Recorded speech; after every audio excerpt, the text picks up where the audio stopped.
Chapter 982. When Yunsheng saw that Chang Wei was dressed as a merchant and his eyes lit up when he saw the golden qilin, it was not difficult to guess that he was indeed a magical beast merchant. It was Yunsheng's first time coming into contact with a magical beast merchant, and she could not help but be a little curious. This is a qilin. As for its grade, I am not sure. Yunsheng still wanted to find out more information from Chang Wei, so she started to chat with him casually. Qilin. Qilin, are you talking about the extinct qilin on the mainland? Chang Wei swallowed his saliva hard. He had guessed that this magical beast had a great origin, but he did not expect it to be a qilin. A qilin, and a golden one at that, was not an ordinary magical beast. In the era when Bakra orcs were still rampant on the mainland, there were many more types of magical beasts on the mainland than there were now. After the Bakra orcs were expelled, a large number of magical beasts either went extinct or were exterminated. The magical beasts on the mainland were also becoming fewer and fewer. However, in some remote mountains, or some deep sea, or areas that humans had not set foot on, there were still some magical beast bloodlines left behind from ancient times. Among all the magical beasts, the most powerful magical beast was recognized as the dragon race. However, the so-called dragon race did not only refer to the nine-clawed golden dragon. Even dragons were composed of many branches. The qilin was one of the most ancient of them. It was rumored that the qilin was a type of dragon magical beast, but the qilin had long gone extinct on the mainland. Who would have thought that the magical beast of this extraordinary family descendant was actually a qilin? Chang Wei stared at the golden qilin with eyes full of envy and amazement. It was indeed a qilin. Its scales were more dazzling than gold. And those lines, smoother than the strongest warhorse, and those 4 limbs, if not for the golden qilin's fierce gaze that said, "If you dare to touch it, I will eat you immediately," Chang Wei really wanted to go up and touch the golden qilin. When Chang Wei saw the expression on the golden qilin's face, Yunsheng could not help but laugh. At this moment, Chang Wei was like a hungry pervert who saw a peerless naked beauty. However, the expression on the golden coin's face was very strange. It obviously hated Chang Wei. If not for Yunsheng's warning look, it would have turned around proudly and walked away. Seeing Yunsheng and the golden qilin staring at each other, the golden qilin was angry but did not dare to roar. Chang could tell that this qilin was very human, and that it was very wary of its master. It seemed that as long as he could convince this young master of an aristocratic family, his wishful thinking would still be successful. In order not to anger the golden qilin, Chang Wei walked to Yunsheng's side and said softly, "Mister, I want to discuss something with you." "Qilin the qilin. How about 10,000 purple coins in 3 days? If not, 1 day. Lend it to him." Yunsheng did not think that Chang Wei could order the golden coin around. In fact, other than her, no one could get within 10 steps of the golden coin. Yunsheng thought she had misheard. "Uncle Chang, what do you want to borrow the golden coin for?" Yunsheng was suspicious. "Breeding, of course. Your magic beast looks so strong, it definitely won't be a problem for it to breed with 10 mother beasts in a day. The magic beast cubs it gives birth to will definitely be a good breed." Chang Wei's saliva flew everywhere as he spoke. Yunsheng was speechless. Breeding? 10 female beasts a day. This uncle was actually doing this kind of shady business. Ignoring Yunsheng's expression, Chang Wei was still talking enthusiastically. "Little brother, where did you get this magic beast? There hasn't been a qilin on the continent for many years. When a qilin is born, it is a holy beast. If I'm not wrong, this must be a holy male qilin. This kind of qilin has good physical strength and amazing reproductive ability. I have several high-level magic beasts on hand, such as the wind lion and the glacier chalk tiger. If the golden qilin can successfully mate with them, it will definitely give birth to high-level or even saint-level magic beasts in the future." Chang Wei was ecstatic when he thought that he would soon have a large number of high-quality hybrid magic beasts. From Chang Wei's words, Yun Sheng heard something unusual. Although Chang Wei was a magic beast merchant, he was different from ordinary magic beast merchants. He was a magic beast merchant for the Penglai royal family. His magic beast eggs and some magic beast cubs were qualified to be directly provided to the royal family. Yun Sheng knew that in Penglai, there was a tradition of crossbreeding strong male and female magic beasts to create new hybrid magic beasts since ancient times. Moreover, in Penglai, many nobles and some powerful families like to exchange magic beasts with each other, especially high-level or even saint-level magic beasts. The purpose of breeding magic beasts was to breed more powerful magic beasts. Although the survival rate of crossbred magic beasts was very low, once the breeding was successful, the grade would be greatly improved. Yun Sheng was dumbfounded. It seemed that this magical beast merchant had taken a fancy to gold coin's strong body and wanted to use it for mating. 10,000 purple gold coins a day, this price was indeed not low. In fact, in Penglai, there were some summoners who relied on lending their magic beasts in exchange for high rewards. When Yun Sheng heard this, the corner of her mouth twitched even more. Wasn't this almost the same as a stud horse? For some reason, when she thought of lending gold coin to do this kind of thing, Yun Sheng had a feeling of fear in her heart. Fortunately, today's Yun Sheng was no longer the poor orphan who had just left the banana leaf village. 10,000 purple gold coins, for Yun Sheng who owned the first medical center on the mainland and the annual income of the Sky Attack hunting group, it was nothing in her eyes. I'm afraid this is not a good idea. My magic beast has a bad temper. I'm afraid it won't be willing to mate with an ordinary mother beast. Yun Sheng thought about it and decided to refuse Chang Wei. She smiled and secretly glanced at gold coin. This guy was squinting his golden eyes and staring at her. Hey, child, having a bad temper is a big problem. Magic beasts at this age are in the estrus period. If you don't find a mother beast for it to mate, it will be very angry. Chang Wei had a look of, I know it very well. Chang Wei saw it clearly just now. The golden Kylan had a bad temper. As soon as someone approached and wanted to talk to the black-clothed child, it would glare with its golden eyes and growl to let those people retreat. When a magic beast was not facing an enemy, it would be so irritable. It must have some needs that were not satisfied in some aspect. Chang Wei boasted that he had been a magic beast businessman for decades and was very familiar with the temperament of magic beasts, especially high-level magic beasts. When they entered the estrus period, they would be very violent and easily hurt others. That reaction was exactly the same as gold coins. When Yun Sheng heard Chang Wei say this, she thought about how Dollar had been getting more and more bed-climbing behavior lately. She started to have doubts in her heart. Could it be that gold coin was really in the estrus period and couldn't find a suitable mother beast, so he borrowed her feelings? She basically wrote after work and at night, so it was difficult for her to publish several chapters at once. Everyone could concentrate on the night and read the day's updates all at once. Chapter 983. Yun Sheng shuddered. Although half of her blood was celestial fox, but, not only that, but Yun Sheng had been with Dollar for the past few years. She had noticed that Dollar didn't like men, especially the ones that got close to her. But women were different.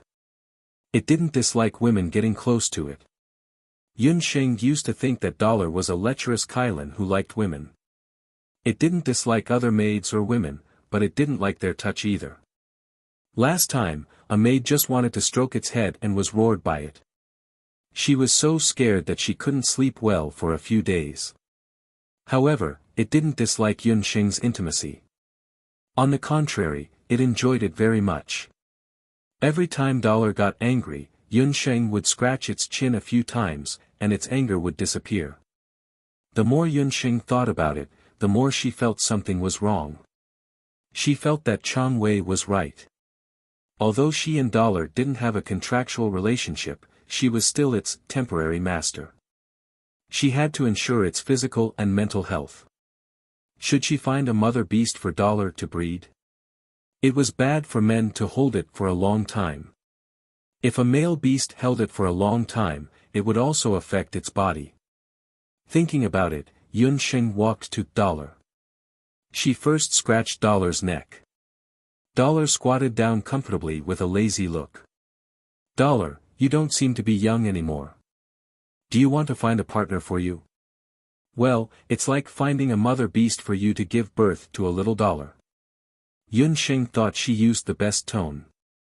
After hearing it, Dollar didn't respond for a long time. Seeing this, Chang Wei suddenly felt hopeful. He thought that Dollar agreed to breed. He hurriedly squeezed through the crowd and took out a book from his storage belt. That book was the Handbook of Demon Beasts that Chang Wei had accumulated over the years. The handbook included all kinds of high-level and holy-level demon beasts in Penglai and the mainland. Not only were there pictures in the manual, but there were also information about the bloodlines, owners, ages, heights, and fur colors of the various magical beasts. Although Chang Wei had offered a high price of 10,000 purple gold, the reward he would receive from the Beast Master and the egg would definitely be several times higher than 10,000 purple gold. This was much more profitable than trading eggs and young magic beasts.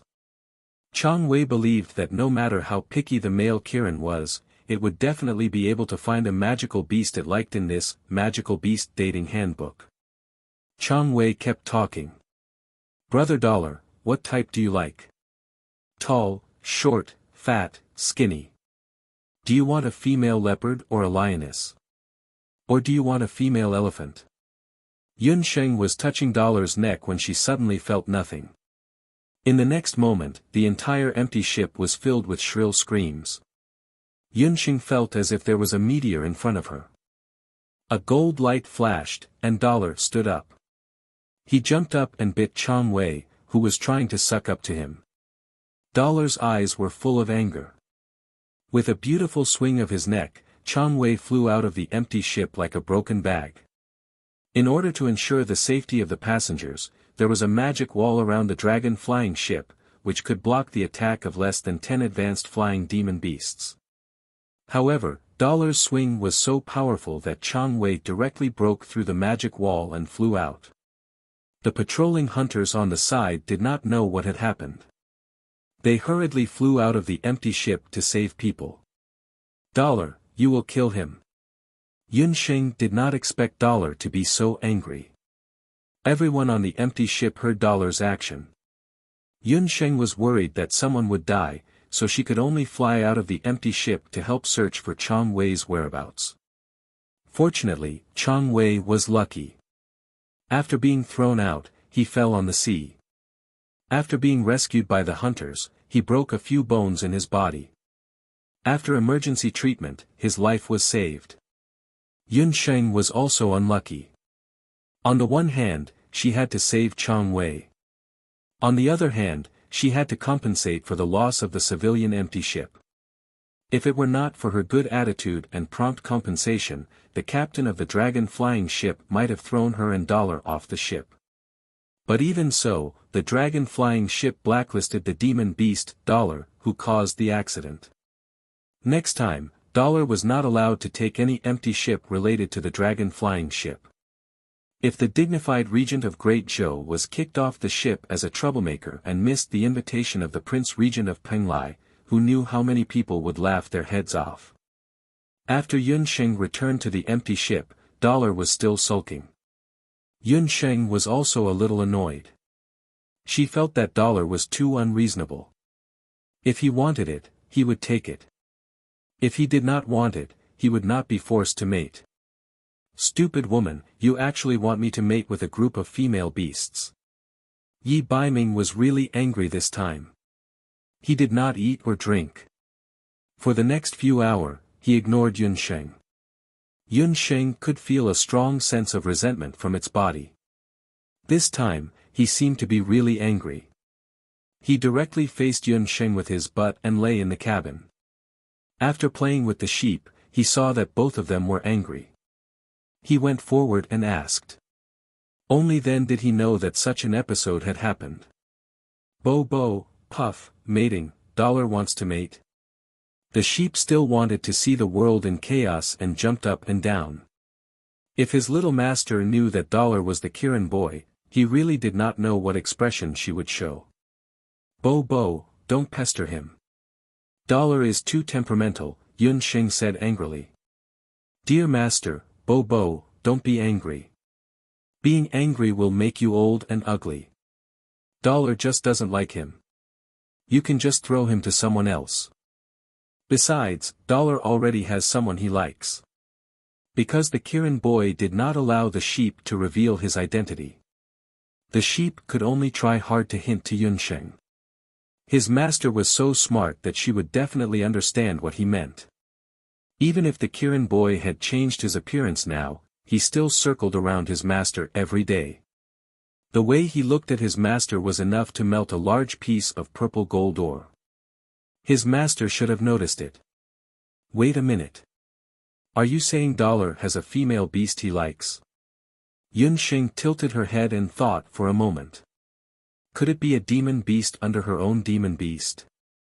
Yun Xing thought for a moment and walked in front of the Kirin. Dollar, you don't have a crush on the Night Demon Queen, do you? Yun Xing thought about it and felt that among all the magical beasts, the one that was most in line with Dollar's aesthetic taste should be the Night Demon Queen, who was more enchanting than a human. The kissing sheep, which was still fluttering in the air, suddenly fell from midair. The sheep groaned weakly. Well, his master was really stupid in some ways. There was no cure for it. Chapter 984. This stupid woman. If she didn't give him to someone else, she wouldn't feel good, right? It would have been better if Yun Xing hadn't asked. Her question was like adding oil to the fire. Dollar snorted loudly and completely ignored Yun Xing. Yun Xing was rebuffed for no reason and became even more depressed. Dollar didn't make up with Yun Xing, and Yun Xing couldn't bring herself to make up with it. In the middle of the night, Yun Xing still had a belly full of anger and fell asleep. As she slept, she dreamed of Yi Baiming. Red shadows flickered, and everywhere was a red fire. Vaguely, it was back to the day when Yi Baiming took off her veil. His face was still red from being drunk, and his lips were curled into a naughty smile. His handsome features were reflected in Yun Xing's eyes. His gray eyes were a little drunk, filled with joy and confusion. His lips gently fell on her body, and she felt her body heating up little by little. But suddenly, Yi Baiming's face turned into the face of the black Qilin. It opened its bloody mouth and bit Yun Xing's neck. Not knowing whether it was because of the pain or the pain of the wound, Yun Xing screamed in her sleep. Just as Yun Xing thought that she would die under the black Qilin's mouth, a deafening roar sounded in her ears. A golden light flashed, and Dollar descended from the sky like a god of war. He bit the black Qilin and started fighting with it. Yun Xing wanted to stop the two Qilins, but she couldn't even make a sound from her throat. In the end, Dollar and the black Qilin disappeared together. Yun Xing woke up with a start. She felt that her cheeks were wet. It turned out that there were a few drops of tears in the corner of her eyes. She didn't know if it was because of uneasiness or sadness. Yun Xing reached out to wipe the tears from the corners of her eyes. She felt something soft in her hand. She looked back and found that Dollar was lying beside her without her knowing. Tonight, it was very quiet. It lay on its side beside Yun Xing. His golden eyes shone in the night. When it saw the tears in the corners of Yun Xing's eyes, it stuck out its tongue and licked Yun Xing's tears clean. Dollar's tongue was soft, and the taste buds on his tongue tickled Yun Xing's face. The sadness in the dream seemed to have dissipated all at once. Yun Xing recalled what happened during the day and what Baby Sheep said. She suddenly felt a little guilty. She looked up, and her bright face was filled with guilt. She tried to wrap her arms around Dollar's neck. Yun Xing's voice was as small as a mosquito's. She said, "I'm sorry, Dollar. I was wrong, and I won't give you to anyone else in the future." A faint shyness appeared on her face. Even in the dark night, it could be seen clearly. Because she had just woken up, Yunsheng's voice was still a little coquettish. On her delicate face, her black eyes were like the best black jade, shining brightly. At this time, she didn't look like the regent of Great Zhou, nor did she look indifferent as a doctor. Instead, she looked like a little girl who was acting coquettishly after quarreling with her lover. Yi Baiming had never seen Yunsheng like this. Yi Baiming had been full of resentment, but in the middle of the night, he couldn't help but miss Yunsheng's soft and fragrant body. He still quietly climbed onto the bed and saw that Yunsheng was still curled up into a small ball as usual, leaving an empty space for her. The resentment from before had all disappeared in an instant. Yi Baiming knew that he had fallen for Yunsheng for the rest of his life. This little woman, no matter if she was unreasonable or gentle, she could completely subdue him. At this moment, he suddenly heard Yunsheng crying the name Night Fox. His heart ached as if it had been struck by lightning. Forget it. This woman was born slow when it came to relationships.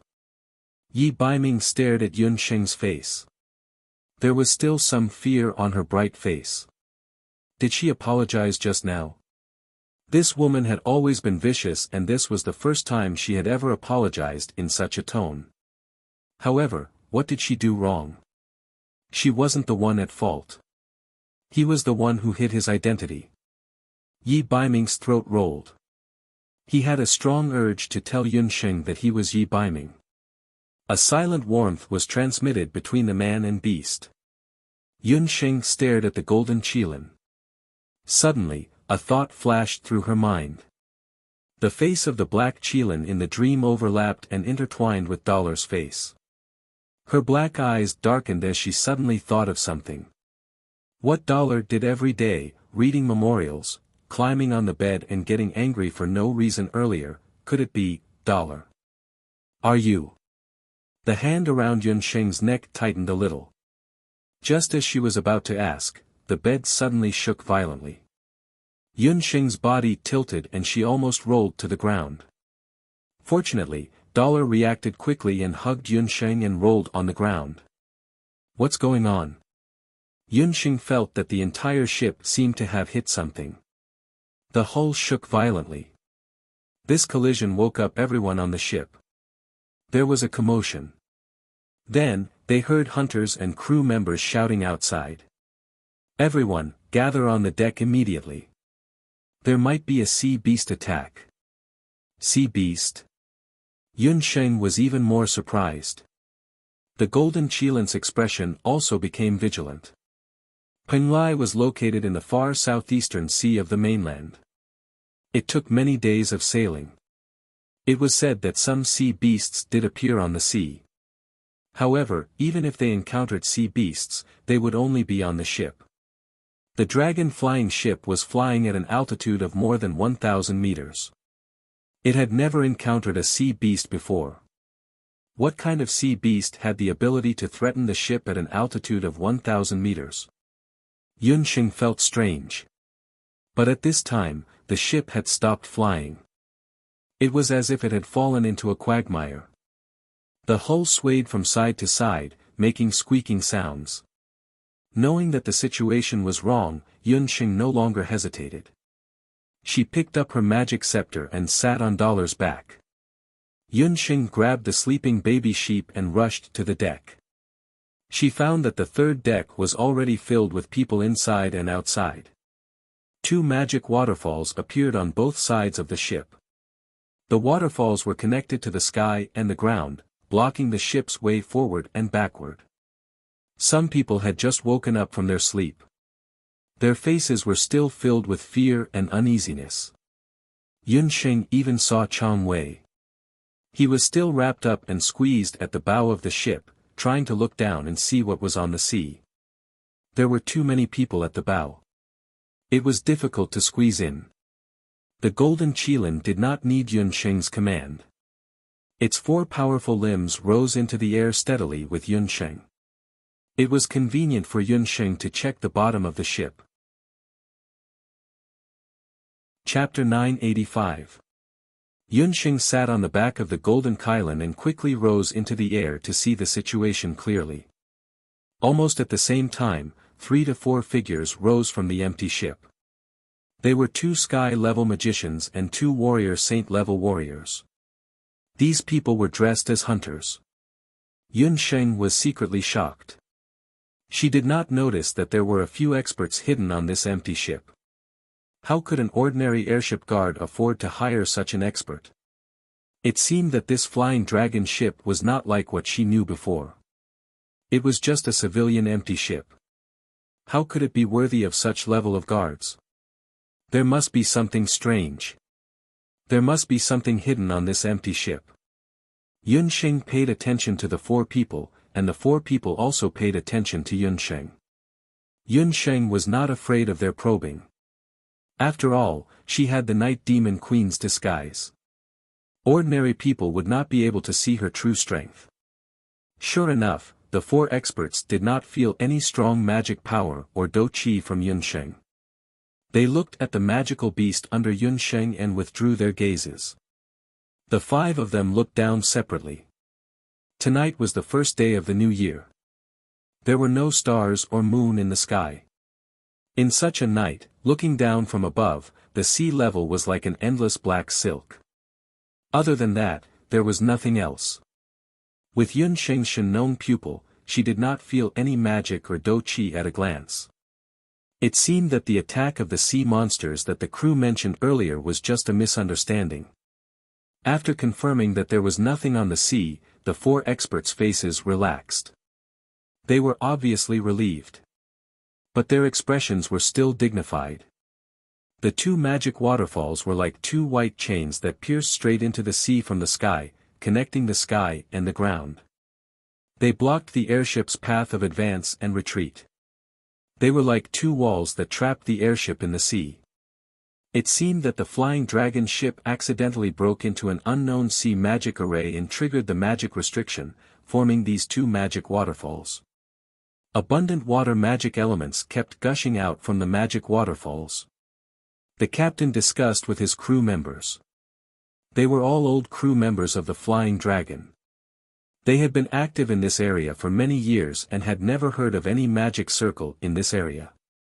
Everyone, there's no need to panic. The hunters on the ship will definitely work together to break the magic waterfall. We'll be able to resume our normal sailing around dawn at the latest, the captain comforted the passengers. There were about 100 hunters on the Flying Dragon Special Forces. It seemed like they had hired a medium-sized hunting group. After a discussion between the captain and the hunting squad, the 2 martial saints were the first to walk out. Behind them were 30 strong, brawny hunters, whose fists were the size of bowls, and whose foreheads were plump, who were obviously good at fighting. Immediately afterwards, the 2 sky mages also walked out. Behind them, there was also a team of mage hunters whose skills were not below that of master mages. Both sides stood at the front and back of the boat, facing the 2 magic waterfalls. Yunxing could clearly see that these people were probably going to rely on magic and battle techniques to forcefully break through. Even though they were from the same hunting squad, the warriors and mages on both sides were clearly competing. Brothers, 10,000 thunderbolt fists. The 2 martial artists shouted loudly. More than 30 cultivators exuded vigorous fighting auras. Countless shadows of fists blasted towards the magic waterfalls in an instant. These warriors had obviously been trained. The shadows of their fists overlapped to form waves of fists. Like hundreds of horses, they formed a force of thousands of pounds and crashed into the magic waterfalls. Thunderous Punch, as the name suggested, was a battle technique that had the effect of augmenting combat energy. For this type of battle technique, the more people there were, the more powerful it was. A warrior's fist strength was up to 500 pounds. If 2 people's fist strength was up to 500 pounds, the total fist strength of 30 warriors added together was more than 15,000 pounds. With such strength, not to mention a magic waterfall, even a stone wall could be easily broken. However, what surprised everyone was that the fist strength, which was as strong as 10,000 horses galloping, immediately collapsed when it collided with the magic waterfalls. The fist's strength did not even cause a splash, let alone break the magic waterfalls. Yunxing secretly shook her head. The water element was originally the element with the strongest flexibility among the four major elements. Like water, it could almost block all strong and fierce attacks. Seeing that the 30 warriors did not succeed in breaking the magic waterfalls, the two sky mages still had some contempt on their faces. Warriors were warriors. All of them were muscular and did not use their brains. How could a magic waterfall be broken by strong and fierce battle techniques? Everyone, listen to my orders. Get into formation. The two sky mages walked forward. The mages began chanting at the same time. Bang, bang, bang. Just like a well-trained archer, the moment the magic chanting ended. In the nearby air, yellow ripples of magic elements appeared. Like red tasseled spears, the ground spikes pierced through the magic waterfalls. The magic waterfalls were pierced through and water splashed everywhere like broken jade. Immediately, dozens of holes appeared on the waterfalls. The entire magic waterfalls seemed to be about to collapse at any time. For a moment, the magic water elements were in chaos. Among the four elements of nature, there was a saying that they reinforced and countered each other. For example, fire magic was naturally at a disadvantage against water magic. Different situations call for different measures. Water-type magic was naturally at a disadvantage and it came to earth-type magic. These mages were obviously dead set on this point, and used earth spikes to forcefully break through. Mages are still the best. On the deck, the passengers were overjoyed and cheered when they saw the magic waterfalls on the verge of collapse. But, Yunxing was not too happy. She stared at the holes made by the ground spikes. Her pupils constricted and turned golden. What others couldn't see, she could see clearly. Just as the waterfalls were pierced, countless water elements rushed towards the holes. Look! The waterfalls are healing again. Under everyone's gaze, the magic waterfalls that were on the verge of collapse quickly healed and returned to normal. It was as if the magic attack just now was just a joke. The two sky mages stared at the magic waterfalls as if they had seen a ghost. Their hopes were dashed all at once. On the ship, tension was spreading. The dragon-flying ship was in the middle of the open sea, far away from the mainland and Penglai. If they were trapped in the magic waterfalls, once the fresh water and food on the ship ran out, nearly 1,000 people on the ship would be trapped to death. At this time, it was already dawn in the east. Chapter 986. Even though they had not slept for the entire night, no one was willing to return to the cabin to rest. Are we going to be trapped here alive? This was the only question in everyone's mind. Captain, if someone can send a message to Penglai, is there a way to break these two magic waterfalls? Just as the captain was at his wit's end, he heard a voice. The captain looked up and saw a man in black clothes. The man was about 17 or 18 years old. His skin was slightly dark, and his eyes were long and narrow. His clothes were not very extravagant. At first glance, he was unremarkable, but upon closer inspection, he had a special aura. Do you have a way to break open the magic waterfalls? The captain was hopeful, but when he realized that there was no magic or fighting aura around the man, his hope was dashed. The man nodded first, then shook his head. The person who spoke was Yunxing. Yunxing had Shenong Eye, so she could see more clearly than the others on the ship. These two magic waterfalls were not simple. They were not ordinary magic seals, but two magic seals that had a life of their own. They had the ability to repair themselves and were extremely resilient. Yunxing suspected that these two magic waterfalls were controlled by someone. However, as long as the enemy did not show himself, Yunxing could not make a judgment. Before she was certain, Yunxing would not try to break the two magic waterfalls. She did not want to waste her magic, which would not be worth the loss. Before discovering the enemy's goal, Yunxing decided to preserve her strength as much as possible. Yi Baiming obviously thought so too. He was very quiet. Most of the time, he just watched coldly from the sidelines as the hunters made useless attempts. Yi Baiming could clearly see that the two magic waterfalls were not to be underestimated. Let alone a few sky magicians and martial sages, even martial emperors and law overlords of the Holy Realm would have to expend some effort to get rid of them. In order to get rid of the two magic waterfalls, they had to find the source of the seal. I can send a message, but I can't save everyone. Yunxing's idea was actually to let Baby Sheep send a message. With that, Yunxing pointed at Baby Sheep, who had been sleeping on her shoulder since last night. As a world deity beast, Baby Sheep could ignore all magic restrictions. It could easily escape. However, Baby Sheep could only ensure that it could escape on its own. It could not lead Yunxing or the others on the airship away. Yunxing told him the whole story, and the captain looked at the pink lump on Yunxing's shoulder in disbelief. It did not match his appearance at all. The eyes of the magical beast merchant Chang Wei, who was bandaged like a mummy, lit up when he saw the popping sheep. This was another magical beast of unknown rank. Furthermore, it was a magical beast that could break through any magical restriction. Judging from the color of its fur, it was pink. It would definitely be very popular among the noblewomen and the young ladies of the imperial family. Since he could not borrow the golden qilin, perhaps he could discuss with young Master Yun the next time and borrow this pink demonic beast for breeding. Chang Wei was really envious of Yunxing. He really did not know where she came from. The magical beasts around her were each more powerful than the other. Popping Sheep suddenly felt a gaze that harbored ill intentions. It shivered and its black bean-sized eyes immediately widened as it looked around vigilantly. The captain then saw Baby Sheep's appearance clearly. This magical beast that did not seem to have any lethality, could it really break through the magic waterfall that even sky magician level experts could not break through?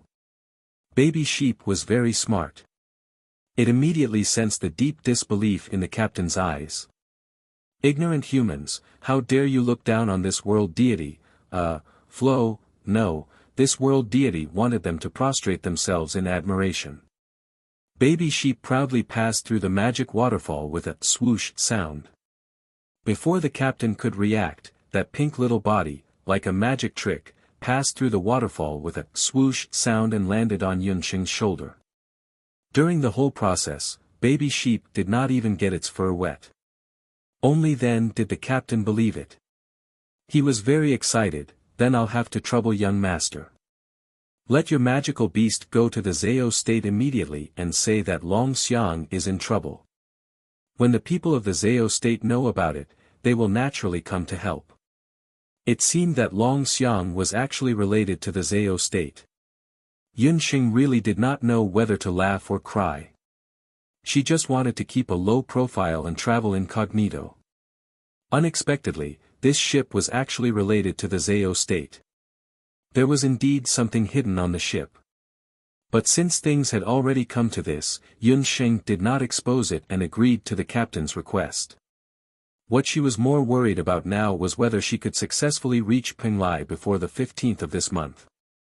Baby Sheep, fly towards the east where the sun rises and find the location of Penglai.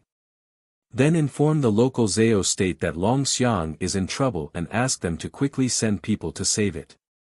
Yunxing repeatedly instructed. Baby Sheep finally heard it clearly. It wriggled its two meaty wings, passed through the magic waterfall and flew towards Penglai. The group could only wait on the flying dragon ship. Baby Sheep flew all the way. Facing the vast sea, it muttered, "Fly towards the east, fly towards the east." After flying for several hours, Baby Sheep suddenly realized that it could not tell which side was east. Which side is east? Baby Sheep's road blindness acted up again. Baby Sheep, Master said that the sun sets in the east. East, Baby Sheep is coming.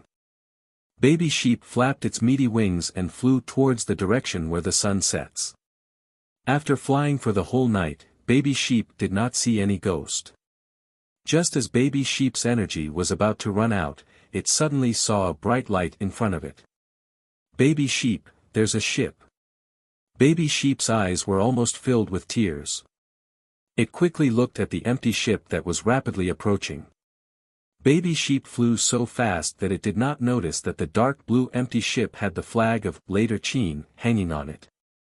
This empty ship was Dugu Xiu's empty ship that had left Later Qin a few days ago and was heading towards Penglai. It was already late at night and Dugu Xiu had not yet fallen asleep. He was flipping through a few memorials. At this time, a subtle sound of flapping wings entered his ears. Although the sound was very soft, it was very obvious in the dark night. Dugu Xiu secretly thought that this thing that did not know life from death actually dared to barge into Later Qin's empty ship. Dugu Xiu's sword-like eyebrows furrowed. His figure immediately disappeared. He had already left the cabin and rushed towards the source of the sound. Just as Dugu Xiu was about to make a move to kill this untactful magical beast, an eye-catching pink figure suddenly stopped in its tracks. Baby sheep. Why is it you again, hateful red-haired monster? Dugu Xiu's scalp twitched. He felt that he had heard this voice somewhere before. He raised his head and saw a pink demonic beast flying in the air. Chapter 987. Men, release the arrows. Hearing the sound, Madame Chi Bai and the soldiers in the cabin raised their bows and aimed at popping sheep in the sky. Later Qin iron-blood bows were made with the tendons of magical beasts. Every arrow was quenched with magical beast blood and had amazing power. These archers had undergone strict training. Under the command, arrows shot towards popping sheep like a dense rain. Murder. Murder for money. Robbery. Popping sheep's round body was unusually agile in the rain of arrows. It scuttled to the east and jumped to the west.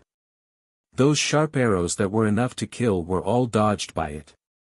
Hearing popping sheep's nonsensical words, Dugu Xiu raised his eyebrows. Stop. With this special color and that super quiet and poisonous tongue, although popping sheep's appearance was somewhat different from the egg from a few years ago, Dugu Xiu had already confirmed its identity. Red-haired monster, snake spirit woman, a pair of male and female perverts, popping sheep was scared half to death by the arrows. Its little heart was still pounding. It decided that when it officially took up the post and became a world deity, it must unify these people. Unify. Flow. Release. You are Yunsheng's magical beast egg? Dugu Xiu's heartbeat couldn't help but speed up. Popping sheep's appearance here meant that Yunsheng was also nearby. However, there was no familiar magic fluctuation in the surroundings. Seeing Dugu Xiu's dazed appearance, Madame Chi Bai clenched her teeth. She also had some impression of this egg. Puffed egg had a unique color, a loud voice, and a poisonous tongue. There was only one egg on the continent that had such a virtue. Unexpectedly, this egg's vitality was quite tenacious. After being hit by He Linling's Qilin blade, it actually didn't die. Moreover, it was a blessing in disguise and hatched successfully. Your Majesty, this magical beast sneaked around in the middle of the night and appeared on the empty ship. It must want to assassinate. We must capture it, lock it up, and interrogate it properly. Madame Chi Bai saw popping sheep and knew that Yunsheng must have also come to Penglai. Dugu Xiu was also puzzled. Yunsheng's magic beast didn't seem to have any abilities. How did it pass through the magic defense around the ship? And as Yunsheng's natal magical beast, why would it appear here? Could it be that something happened to Yunsheng? Ba ba ba, you snake spirit, which eye of yours saw this world deity sneaking in? The sky is so big, is it all yours? This world deity wants to go to Penglai. Humph. Bobo sheep spat a few times. Go to Penglai. Hearing Popping Sheep's words, Dugu Xiu and Madame Chi Bai's expressions changed. But this direction was obviously the opposite of Peng Lai. If Baby Sheep hadn't met them, wouldn't it have flown to later Qin? Why are you going to Peng Lai? Are you and Yunxing separated? Dugu Xiu couldn't tell whether he wanted to see Yunxing or avoid her. Bobo is shouldering a super big mission to save the life of the entire ship. Master and the flying dragon ship are trapped in the sea ahead by 2 magic waterfalls. I am going to Peng Lai to find reinforcements, Bobo Sheep said proudly. It didn't have time to assassinate. When Dugu Xiu heard that Yunxing was trapped, his expression suddenly changed. Why is Yunxing on the civilian empty ship? Zhou State actually let her go to Peng Lai alone. Where is she trapped?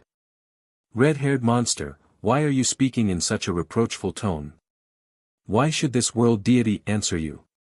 My dear master likes to keep a low profile. Not everyone is as extravagant and wasteful as a certain someone.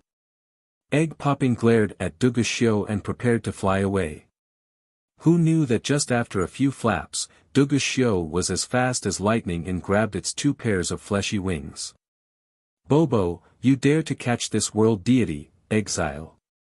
Before the word exile could come out, Dugu Xiu, who had already experienced Bobo Sheep's poisonous tongue, directly blocked Bobo Sheep's mouth with a ball of cloth. Search along the way and find the whereabouts of the flying dragon ship, Dugu Xiu immediately ordered. Madame Chi Bai was a little anxious when she heard this. Your Majesty, this is the boundary of Peng Lai. Searching here requires the consent of Peng Lai.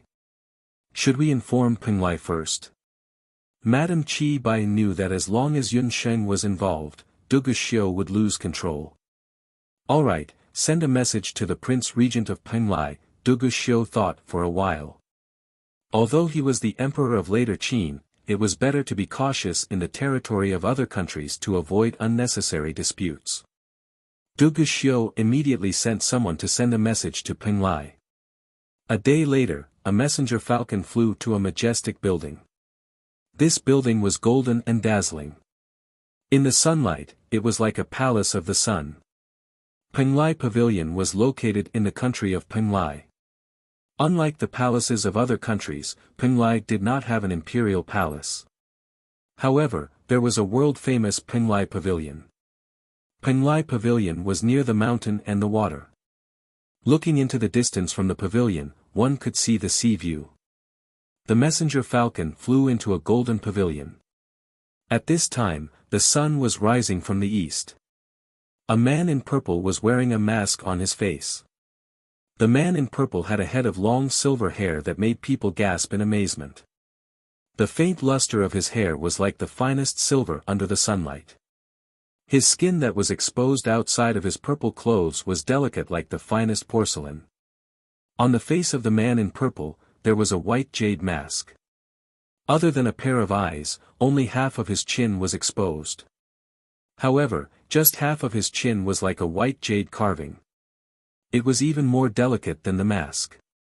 However, other than this, nothing else could be seen. The man was reviewing a memorial in his hand. When he heard the messenger falcon's cry, he raised his head. The man raised his hand. The messenger falcon flapped its wings and landed on his hand. The messenger falcon was a powerful flying magical beast. However, in the hands of this man, it was very docile. The dragon flying ship is in danger. The regent of Great Zhou is also trapped on the ship. The man's voice was very pleasant to the ears. It was like beads rolling on a jade plate. He was a little surprised. The letter was actually written by Dugu Xiu of Later Qin. When did the iron-blooded emperor of Later Qin become so warm-hearted? Moreover, as far as he knew, Dugu Xiu and the one from Zhou State should have a grudge against each other for stealing his wife. The grudge of stealing his wife, Lord Prince Regent, should we send troops? A guard captain asked respectfully from the side. A friend has come from afar. Peng Lai doesn't have anything good to entertain him. Let the sea beasts entertain the distinguished guest from afar. For some reason, the Prince Regent of Penglai didn't seem to like the distinguished guest from Zhou State.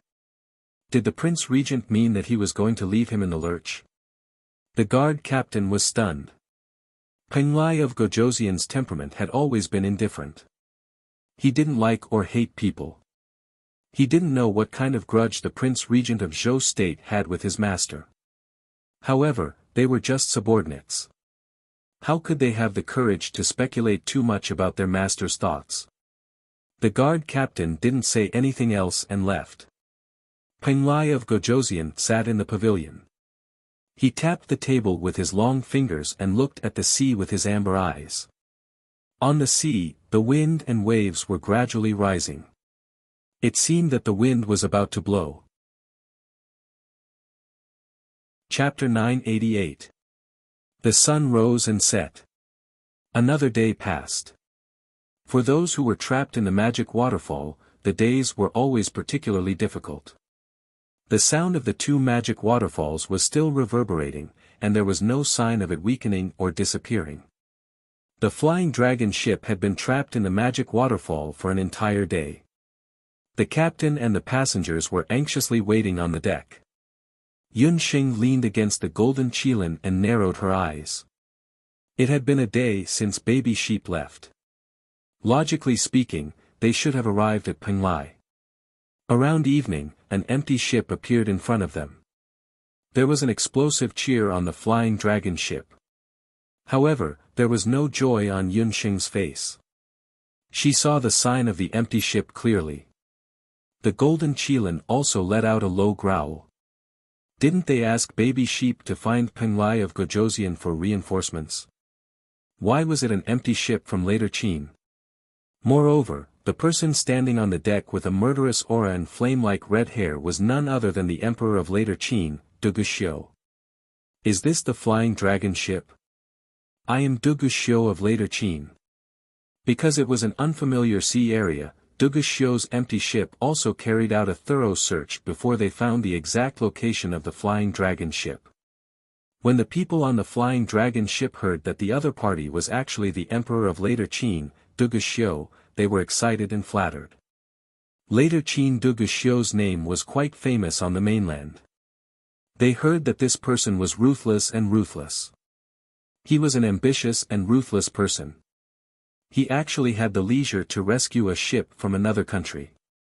Yi Baiming also had the same thought. Duguxiu, that brat, still hadn't given up on his little wild cat. Yunxing also noticed that the captain of the flying dragon ship was not too surprised after hearing Duguxiu's name. Instead, he secretly exchanged glances with the masters of the hunting group. The water vapor from the magic waterfall filled the air. Duguxiu's eagle eyes focused. Through the magic waterfall, he searched around the deck but did not find the figure that he had been dreaming of. He paused. May I ask, is the regent of Great Zhou on the ship? With Duguxiu's question, the captain and the others, who were already on guard, were even more shocked. Not only did the later Qin Emperor Duguxiu come, but even the Prince Regent of Zhou State was also on the ship. What kind of luck was this? Cold sweat broke out on the forehead of the captain of the flying dragon ship. These two people were not to be trifled with. He could only blame himself for being foolish. He thought that using an ordinary empty ship to transport that thing would be very safe. Who would have thought that by a freak combination of factors, he would encounter these two great fiends? However, why did the Dugu Emperor of later Qin want to find the Prince Regent of Zhou State? The captain suddenly remembered a rumor that had spread throughout the continent a few years ago. It was rumored that the later Qin Emperor had always liked the regent of Great Zhou's consort. Earlier, he had forcefully kidnapped the Prince Regent of later Qin. In the end, Yi Baiming, who was just a nosy prince with no real power at that time, was enraged and made a grand promise of the entire country as a betrothal gift. The two of them fought fiercely. Later Qin and Zhou State fell into chaos because of this. In the end, the North Underworld King took the beauty and became the regent of Great Zhou. However, it was rumored that the Prince Regent of Zhou State's consort was kidnapped by the later Qin Emperor. She was also cursed as a vixen who brought calamity to the continent. Since then, she had contracted a terrible disease. In the past few years, she had been seriously ill and only had half of her life left. It was also because of this that the Prince Regent of Zhou State was recognized as the #1 suffering consort on the continent.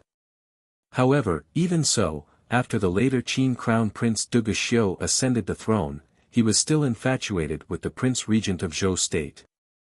Later Qin's harem still hadn't appointed a queen. The captain thought about it. Could it be that the later Qin emperor was here today to kidnap the regent of Great Zhou? Oh my God, these two great Buddhas, please don't pick this time to fight. The captain's mind was in a mess, but Yun Sheng was completely unaware. She also didn't know that as one of the parties involved, the regent of Great Zhou's consort, she had become a tragic character who couldn't even trust a chicken and could die at any time in the eyes of the outside world. With regards to Duge Xiu's sudden appearance, Yun Sheng was still a little surprised. How did Duge Xiu find her? She looked again and saw that under Duge Xiu's left arm, there was a pink thing that kept making a fuss. Popping Sheep's face was full of grief and indignation, and there was a ball of rag stuffed in its mouth. Needless to say, Yun Sheng also understood. Her own world divine beast on guard didn't seem to have a good sense of direction. Last time, it was said that when it was in the Grand Emperor city, it also got lost. However, didn't she already tell Popping Sheep to just fly in the direction of the sunrise? There was an 80% chance that Popping Sheep couldn't recognize the direction. When she told it to fly in the direction of Penglai Pavilion, it flew in the opposite direction and flew in the direction of later Qin. Then, it met Duge Xiu, who also came to participate in the Penglai summit.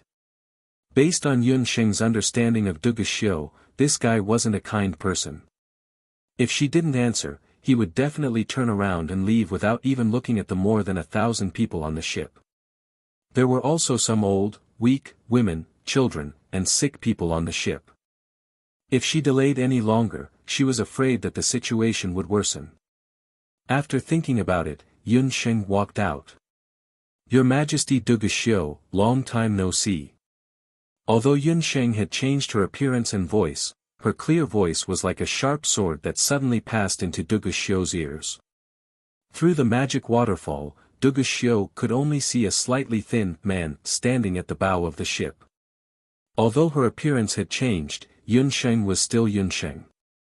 Those pitch-black eyes and the faintly floating dimples at the corners of her mouth still made Duge Xiu's eagle eyes soften a little.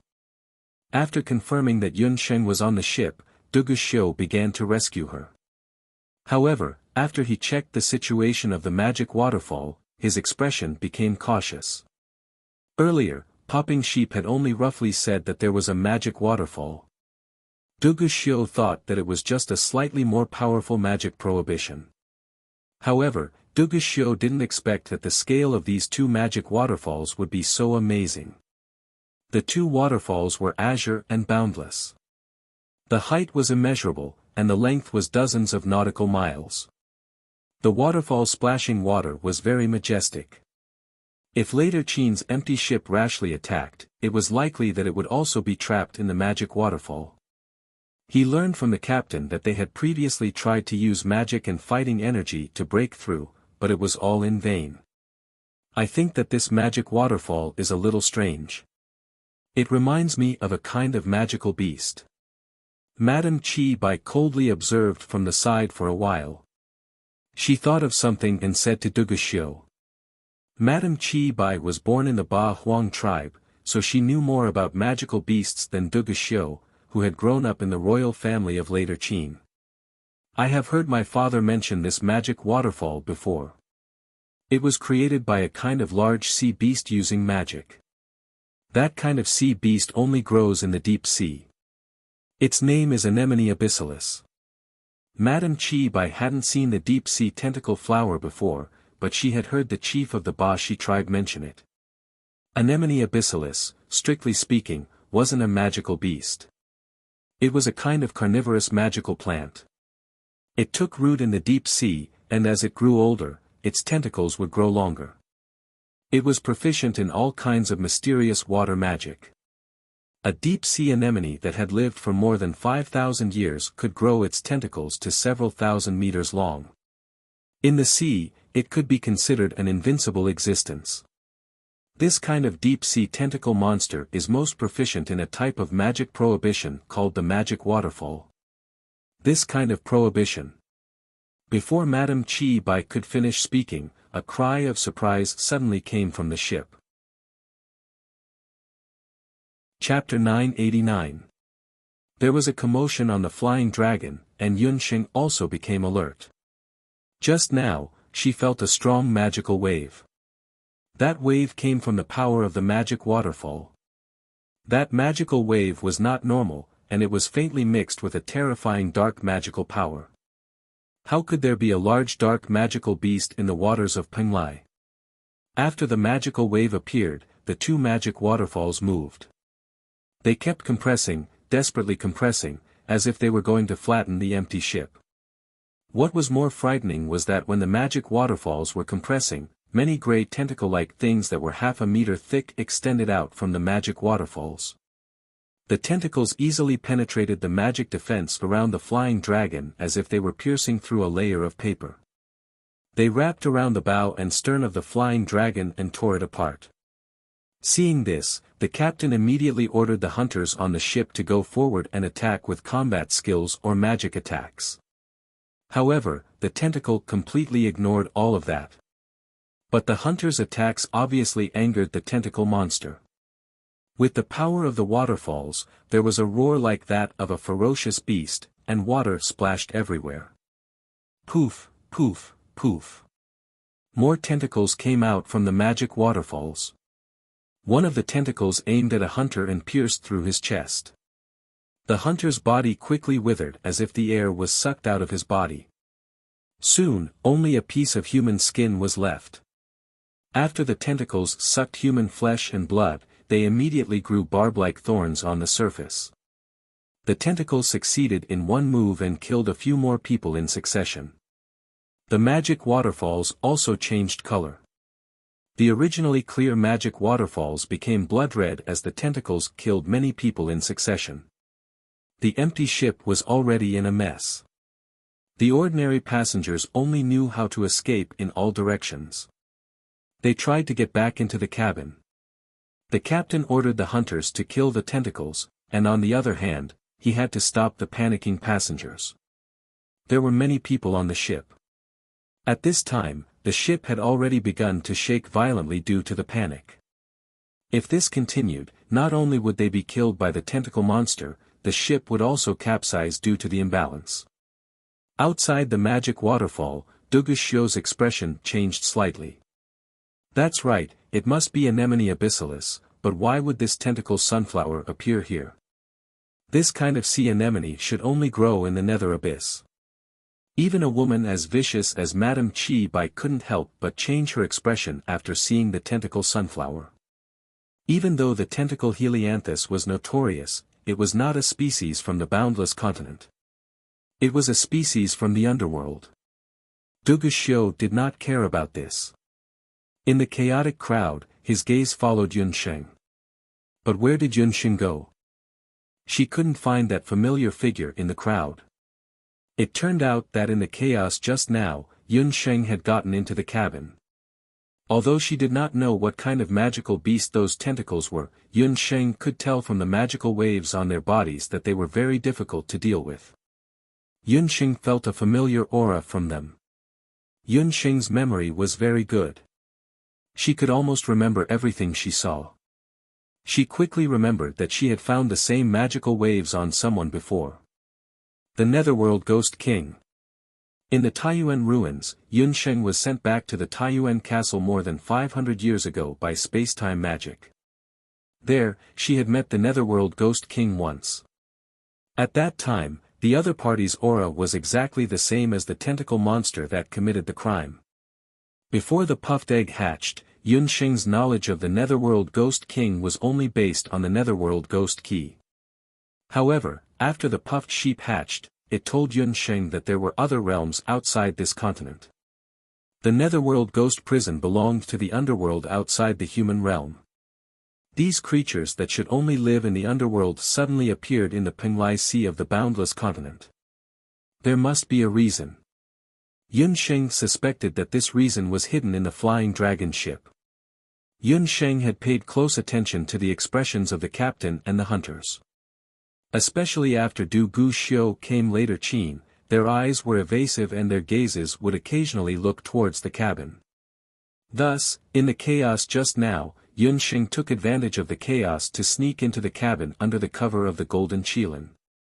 There was no one else in the cabin, so Yun Sheng quickly found the captain's room.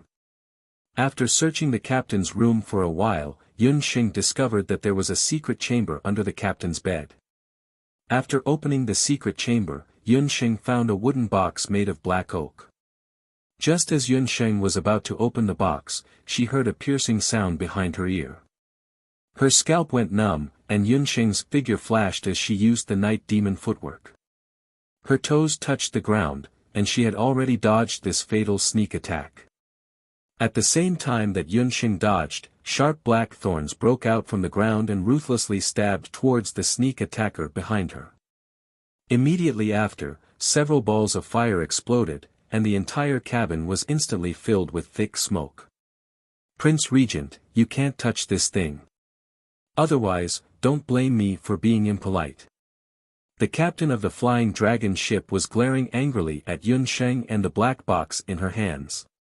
His knee had already been injured by Yun Sheng's black thorns, and there was a wound on his knee. The captain of the flying dragon ship obviously still had some reservations about the Regent of Great Zhou. After all, everyone on the continent knew that the Regent of Great Zhou was the youngest martial emperor on the continent. However, no one expected that the Prince Regent was also a sorcerer. "You're not the captain of the flying dragon ship. Tell me, what's in this box?" The box wasn't heavy, and Yun Sheng tried to use her sorcery to penetrate it. However, there was obviously a magic restriction outside the box, and Yun Sheng couldn't see clearly what was inside at that moment. "Prince Regent, you're an honored guest of Penglai, but there are some things that you shouldn't know. Otherwise, even if you're a martial emperor, you won't be able to escape death." The captain of the flying dragon ship smiled proudly. He abruptly tore open his outer robe, revealing the robe underneath. He wasn't wearing a sorcerer's robe or a warrior's robe, but a summoner's robe. Yun Sheng had seen a similar robe on the summoner Bing Ling at the Wandong gambling house before. However, in comparison, this summoner's robe was obviously of a higher level. It was crimson in color. In Yun Sheng's mind, the hierarchy of the Zhao state quickly appeared. In the Zhao state, only the cardinal could wear a crimson summoner's robe. The lower the level of the summoner's robe, the lighter the color. The summoner in front of her was wearing a crimson summoner's robe. Could it be that he was? Yun Sheng's lips curled into a faint smile. "That's right, I'm one of the 13 main summoners of the Zhao state, the 7th main summoner of the Zhao state. Since you know my identity, shouldn't the Prince Regent hand over the thing in your hands?" The 7th main summoner was very proud. So what if he was a martial emperor? In the eyes of these summoners, only the Emperor Zhao in red was the supreme existence. Moreover, they were on the territory of Penglai. The 7th summoner noticed that the expression of the Regent of the Great Zhou dynasty changed subtly after hearing his identity. Chapter 990. So it's the 7th summoner. Pardon my disrespect. Since it's something that Lord Summoner personally escorted, how could this prince take it for himself? Yun Sheng spoke respectfully as he handed over the Xiao Hei box with both hands. The 7th summoner was very satisfied. Just as the 7th summoner was about to take the Xiao Hei box, a sly smile suddenly appeared on Yun Sheng's face. "Zhao state. Kill." Yun Sheng's wrist suddenly flicked, and the Xiao Hei box immediately flew out of his hand and was thrown behind the 7th summoner. "You!" The 7th summoner was furious and was about to catch the black box. Boom! There was a sudden violent tremor in the cabin. A black tentacle rushed into the cabin and attacked the Xiaohei box. The seventh summoner turned pale with fright after snatching the Xiaohei box. He didn't dare to fight it head-on and immediately started chanting. A summoning formation flickered beside him, and a sacred bloodthirsty bear half the height of a human appeared in the cabin. The sacred bloodthirsty bear roared and swung its paw at the tentacle. The tentacle hit the sacred bloodthirsty bear head-on and nimbly wrapped itself around its neck. The sacred bloodthirsty bear's neck was tightly strangled and violently flung out. Suddenly, more than 10 tentacles reached into the cabin. Without exception, their target was the Xiaohei box. Why you did it on purpose? The seventh main summoner used the Wind Shadow spell to dodge the tentacle's attack. Then, he looked at the Great Zhou Regent who had a relaxed expression. He suddenly understood why the other party would hand over the black box so easily. It seemed that, he already knew that the tentacle's target was the Xiaohei box. Thanks to the Xiaohei box, more and more tentacles entered the cabin and attacked the seventh summoner. Roar! Dozens of tentacles pierced the sacred bloodthirsty bear's chest and tore it into pieces. The tentacles wriggled, sucking the internal organs and flesh of the sacred tattoo bear. In front of these tentacles, a saint-level magical beast could not last more than a few rounds before it was cruelly killed. When the sacred tattoo bear died, the seventh summoner's situation wasn't any better. Summoners relied on their summoned beasts to fight. The seventh main summoner felt as if his body was being torn apart, and his organs were in intense pain. He didn't dare to stay any longer. The black box in his hand was like a hot potato. In order to save his life, he threw out the black box. The target of those tentacles was indeed the black box. Seeing that the black box had left his hand, the tentacles all rushed towards it. Just as the tentacle touched the black box, a strange power came out of the black box. The tentacles were not on guard. They only felt a burst of numbness in their tentacles, and the black box they were holding fell out of their hands. The seventh summoner was stunned. What was going on? Of course, he didn't know that when Yunsheng threw out the black box, she had secretly injected some of the power of the soul-healing magical needle into the box. Once it encountered external pressure, the power of the soul-healing magical needle would burst out through the black box. The tentacles were shocked and felt their tentacles go numb. For a moment, they didn't have any hands to catch the black box. The black box rolled on the ground. Yunsheng calmly picked it up. The seventh summoner's face was pale as if he had seen a ghost. He pointed at Yunsheng and said, "Prince Regent, are you crazy? How dare you go against the Zhao state? This box belongs to the Emperor Zhao. Do you want to be enemies with the Emperor Zhao? Who does Emperor Zhao think he is? This prince is killing people from the Zhao state." Yunsheng curved her lips into an extremely cold smile. It would have been better if she hadn't mentioned the Zhao state, but once she mentioned the Zhao state, Yunsheng became angry. If it wasn't for that bullshit Emperor Zhao and the Zhao state, her mother wouldn't have lost her memory, her father wouldn't have run away from home, and she wouldn't have ended up like this. The people she was killing were people from the Zhao state. As she spoke, the tentacles that were temporarily numbed by the soul-healing magical needle gradually regained their senses. Yunsheng bent her body like a bow. She bent her long legs and jumped back like a springboard. She directly pierced through the cabin and broke through the air. Men, kill the regent of Great Zhou. The seventh summoner had lost a summoned beast and was heavily injured. The worst thing was that he had been played by the regent of Great Zhou. His eyes were red with anger. He was like a red-eyed bull as he shouted. That black box had been ordered by the Emperor Zhao in red to escort it. To the Zhao state, the item in the black box was very important. If he lost it, the seventh summoner didn't dare to think further. He endured the pain on his body and rushed out of the cabin. On the deck, on the magic waterfall, countless tentacles were like snakes coming out of their holes. They were everywhere and there was nothing they couldn't penetrate. They were invincible and they killed a large number of innocent passengers. On the deck, there were human skins that had been sucked dry of flesh. Duguxiu's eyes darted around, searching for Yun Sheng's whereabouts in the chaos. Just then, he caught sight of something. A beautiful figure dashed out from the cabin. Then, a bishop of the Zhao state rushed out. He was flustered and exasperated as he commanded the hunters to attack Yun Sheng. Just then, on the deck, the golden Kylin that had been dormant for a long time arched its back and let out a deafening roar. The golden claws were like streaks of sword shadows. With a sweep of the claws, several hunters were severely injured. Hearing Dollar's voice, Yun Sheng teleported and landed accurately on the back of the golden Kylin. She waved the black box in her hand. "Dollar, we got the item. Let's go." The reason why Yun Sheng didn't leave was to find out what was hidden on the ship. As for the people of Penglai, she didn't have time to care about them now. There was an extra person on the golden Kylin's back, but it was still agile. It quickly dodged the combined attacks of the tentacles and the hunters. A golden magical beast. Duguxiu quickly noticed that the magical beast under Yun Sheng was unusual. The smell of blood attracted more tentacles from the abyss. They crazily rushed out of the magic waterfall and attacked Yun Sheng. Duguxiu's eyes narrowed.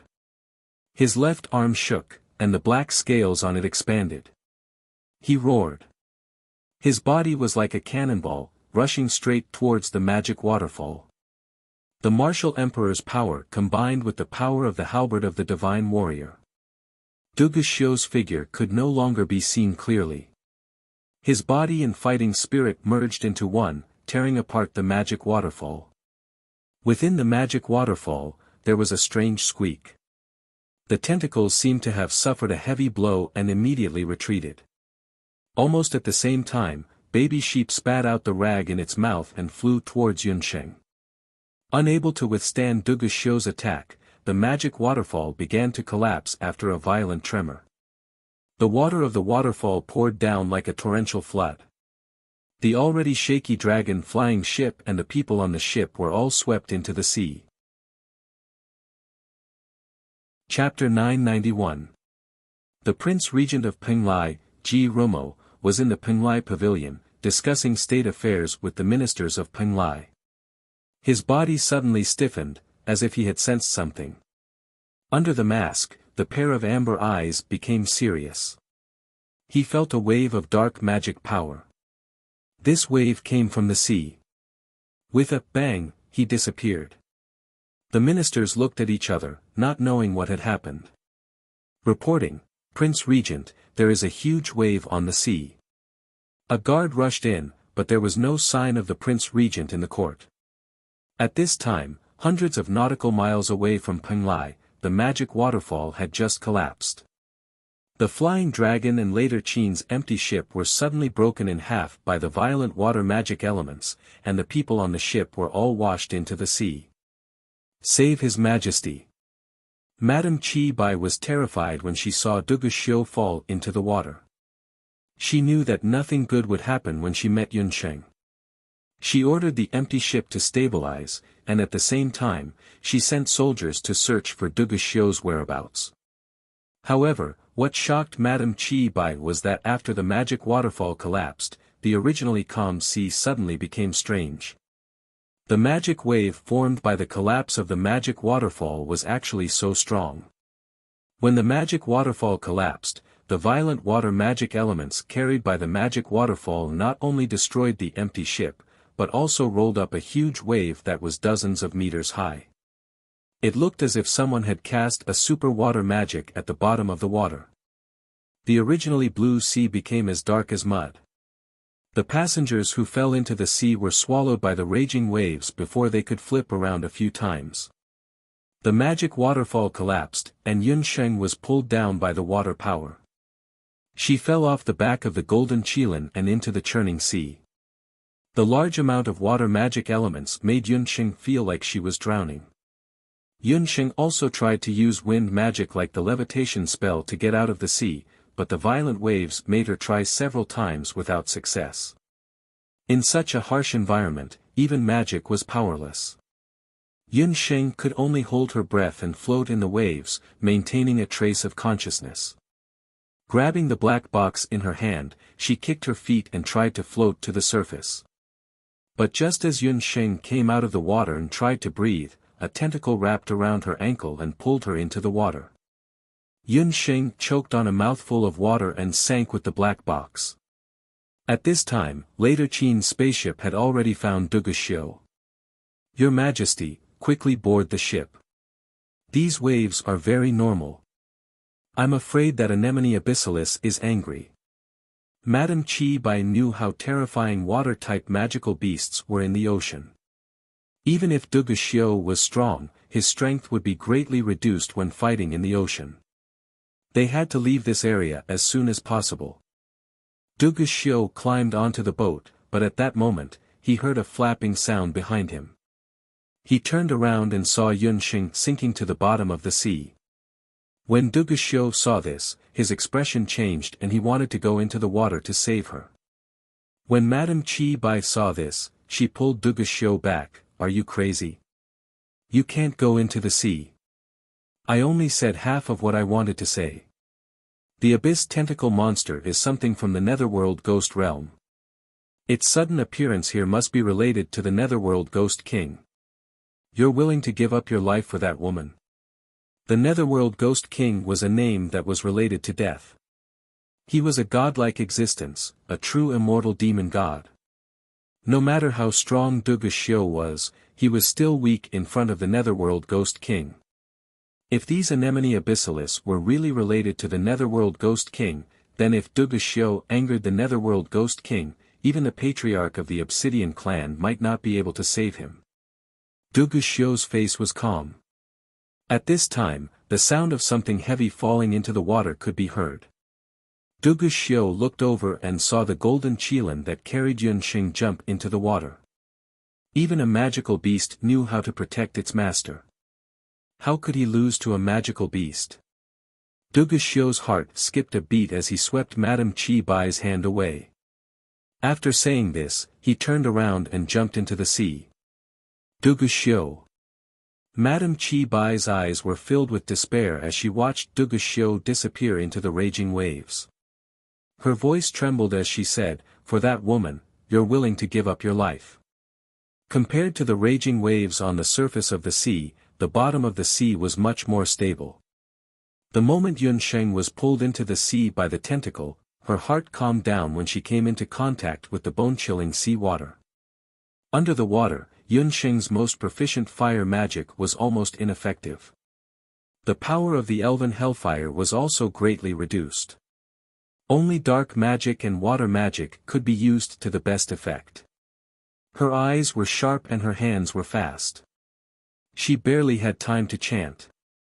A ripple appeared under the water as a large amount of water magic elements quickly condensed into ice swords. The ice swords pierced into the tentacle's body, and the tentacle immediately froze into a rigid ice cube. Yun Sheng struck the tentacle with her magic scepter, and it split into pieces. Yun Sheng took the opportunity to kick her feet and paddled a few meters in the water. However, not far away, a large number of tentacles surged over. Their target was the black box in Yun Sheng's hand. Yun Sheng lowered her head to look at the black box in her hand and discovered that there was actually a hole in the black box. It turned out that during the intense struggle and entry into the water just now, the magic restriction outside the box was broken. The moment the box entered the water, a hole opened in the box. In the dim water, the hole in the black box actually emitted a dim light that resembled Will-o'-the-Wisp.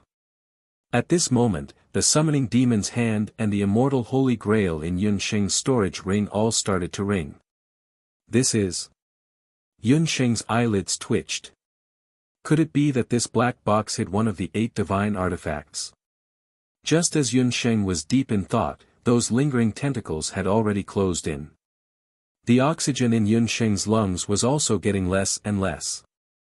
A golden light rushed over, and Yun Sheng saw the gold coin swimming towards her. But at this moment, a hand suddenly appeared behind Yun Sheng. That hand pulled Yun Sheng forcefully, and she fell into a hard arm. Yunsheng turned around and saw that Duguxiu's annoying face was only inches away from her. She wanted to shake off Duguxiu's hand, but his grip was very tight. Yunsheng already didn't have much strength after the fight underwater. Duguxiu pulled Yunsheng and swam towards the surface. Seeing that Yunsheng was being taken away by Duguxiu, the golden qilin paddled with all its might, wanting to chase after them. But at this moment, those tentacles had already wrapped around the golden qilin's limbs. A look of annoyance flashed across its golden eyes. A light flashed on the golden qilin's right arm, and the bottom of the water lit up. Chapter 992. Seeing Dollar being swallowed by the countless tentacles, Yunsheng was very anxious. After coming out of the water and taking a breath of fresh air, she shook off Duguxiu and wanted to go back to the bottom of the sea to save Dollar. Do you want to die? It's just a magical beast. Duguxiu was very angry. This stupid woman, he had spent so much effort to save her, but she still wanted to die. Surrounded by so many abyss tentacles, that qilin was dead. Yunsheng had many magical beasts under her command, so what if one died? In the sea, a large number of tentacle anemones had appeared. They attacked everyone they saw, so they had to leave this sea area as soon as possible. Dollar is not an ordinary magical beast. Yunsheng's face was red with anger. Duguxiu was startled. Yunsheng was also shocked when she heard this. It turned out that unknowingly, in her heart, Dollar was not just a magical beast. Just now, it must have been very sad to throw Dollar away. Yunsheng's face was pale, her black hair stuck to her face, and her body trembled slightly. Tisk, so annoying. You stay up here, I'll go down. Duguxiu refused to let Yunsheng go down. He gritted his teeth and prepared to go back again to save that magical beast. He really owed this woman in his previous life. Not only did he have to care about her life and death, but he also had to care about her magical beast. He was about to become a nanny.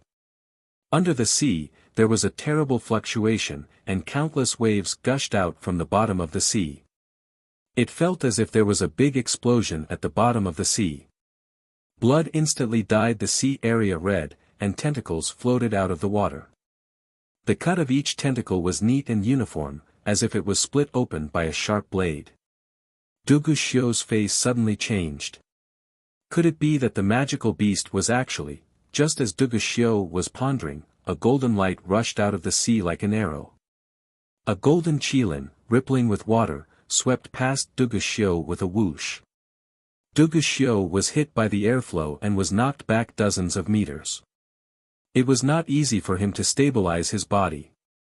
On the other hand, Yunsheng had already landed steadily on the back of the qilin. Dollar, are you okay? The ecstasy of regaining what she had lost made Yunsheng lose control. She could not help but hug Dollar and kiss him on the neck. Feeling the softness on his neck, the golden qilin under him stiffened and a suspicious blush appeared on his face. Duguxiu's expression turned even worse. Was he seeing things? That magical beast was actually, so intimate with Yunsheng. Looking at Yunsheng's expression just now, he had never seen such a happy expression on Yunsheng's face. A large number of anemone abyssalis tentacles were floating around him. Duguxiu casually picked one up and tugged at it. He discovered that the tenacity of the tentacle sunflower was very high. Ordinary blades and battle chi were unable to cut it. How did this magical beast kill so many tentacle helianthus in an instant? This qilin wasn't simple. Because of Dollar's fight, the tentacle sunflowers had obviously been severely damaged. The sea surface, which was originally surging with angry waves, had quieted down a lot. 2 people and 1 beast, one sinking and one floating on the sea surface. At this time, there was a shout in the sky. The empty ship of later Qin slowly descended. After discovering Duguxiu's figure, Madame Qi Bai hurriedly ordered people to save him. Although he was extremely unwilling to save Yunsheng, as soon as Duguxiu boarded the ship, he ordered Madame Chi Bai to save Yun Sheng and the golden Qilin as well. The seawater is wet and cold. Wipe him first. Madame Chi Bai glared at Yun Sheng and diligently took a blanket to wipe Du Guxiu. Although Yun Sheng had disguised herself, Madame Chi Bai knew that this Prince Regent of Zhou State was Yun Sheng in disguise just by looking at Du Guxiu's disregard for her. After Du Guxiu took the blanket, he handed it to Yun Sheng without saying a word. Yun Sheng hesitated for a moment, but still took the blanket. Du Guxiu was delighted. However, the golden Qilin's expression wasn't very good. It stared at Du Guxiu with hostility, unwilling to let him even half a step closer to Yun Sheng. After Yun Sheng took the blanket, she didn't immediately wipe the water off her body. Instead, she gently wiped Dollar. As she wiped, she said, "Dollar, those tentacles didn't hurt you, did they?" Du Guxiu's face was as black as the bottom of a pot. He glanced at his left arm. Just now, he had accidentally been stung by the tentacle sunflowers. The dissatisfaction in the golden Qilin's eyes was immediately replaced by arrogance. It raised its head with a look of enjoyment. In its throat, it growled a few times. Its golden eyes seemed to glance at Du Guxiu a few times. Its small eyes seemed to be saying, "What, do you have this kind of treatment?" Du Guxiu was already full of anger after being hit by the golden Qilin earlier. Now that he was provoked like this, he was so angry that he couldn't speak. He turned around and went into the cabin to change his clothes. If it weren't for Yun Sheng's presence, he would definitely fight the golden Qilin to the death. Moreover, with a man's intuition, it wasn't difficult for Du Guxiu to discover that this golden Qilin was very hostile towards him. That gaze and that arrogant look just now made Du Guxiu really suspect that it was just a magical beast. "Yun Sheng, you shameless person. You're already married, but you still go around seducing other people's men," Madame Chi Bai said viciously while Du Guxiu wasn't around.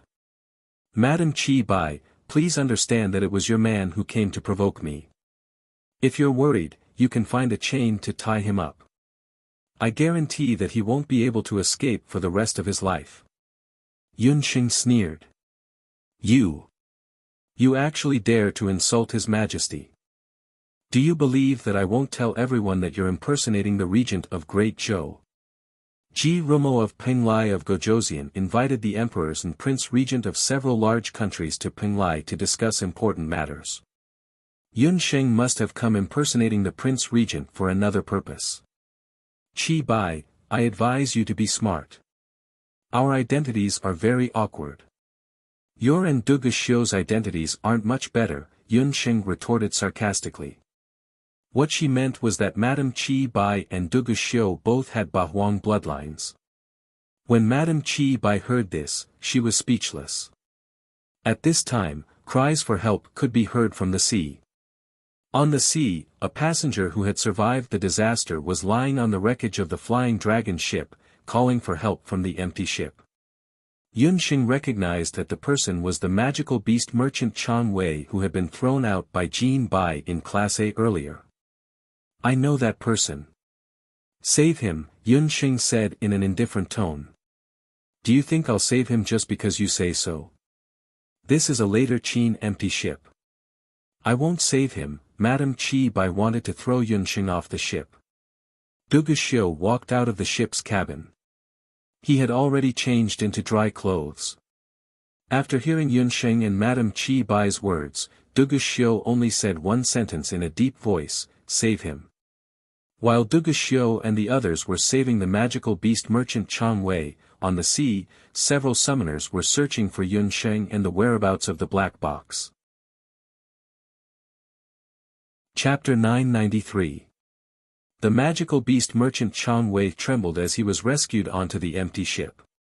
He had been a magical beast merchant for so long, but this was the first time he had encountered such a critical situation. As soon as he got on the ship, he heard that it was Yun Sheng who had ordered to save him. He was very touched. "Gongzi.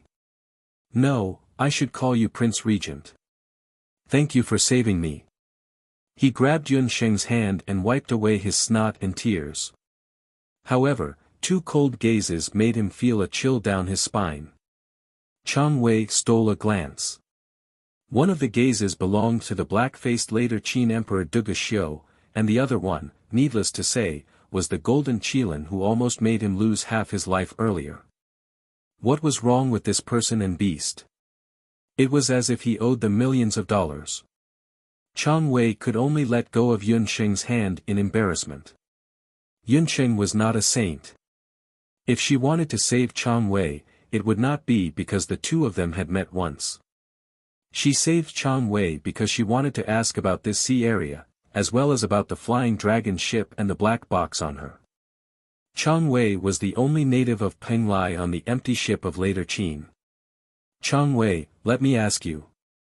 Is the magical plant in the sea a native plant of Penglai? Yun Sheng had fought with the tentacle sunflower earlier. That kind of tentacle sunflower seemed to be very immune to magic. It was also very difficult for ordinary weapons to hurt them. It was certain that this was a kind of underwater plant with an extremely amazing reproductive ability. No. I, Chang Wei, can guarantee that this kind of monster has never appeared here before. This sea area was very calm before today. It's too tragic. It's really too tragic. Chang Wei was still a little stuttering at this moment. The sky had gradually darkened. Under the afterglow of the setting sun, the sea had temporarily returned to its calm state. The broken wreckage of the flying dragon ship could still be seen. A large number of corpses of passengers were scattered everywhere like colorful garbage. Other than Chang Wei, no other survivors were found on the empty ship. How much do you know about the flying dragon ship? The black box was still lying quietly in Yun Sheng's arms. Within the beast's speech ring, the resonance of the divine weapons had already stopped. Yun Sheng was sure that the item in the black box must be one of the 8 barren divine artifacts. However, she didn't have the chance to check which one it was. Long Xiang is an empty ship under the Penglai Pavilion, the largest dock in Penglai. Since Penglai of Gojoseon took over Penglai, it has been developing very well. The empty ship picks up passengers and various goods. In the past 10 years, there has not been a single shipwreck. Chang Wei really understands the situation in Penglai. It was also because it belonged to the Penglai Pavilion that it could be said to be an empty ship operated by the royal family. That was why magical beast merchants like Chang Wei could ride it without worry. If it belonged to the Penglai of Gojoseon, then did the black box belong to Penglai of Gojoseon or the Zhao state? Yun Sheng was deep in thought. Your Majesty, there are a few summoners in front of us. They said that His Highness the Regent of Great Zhou stole something from them, the soldier in charge of the lookout reported to Duguxiu. Several summoners appeared in mid-air. Together with the summoners, there were a few magical beasts between level 7 and 8.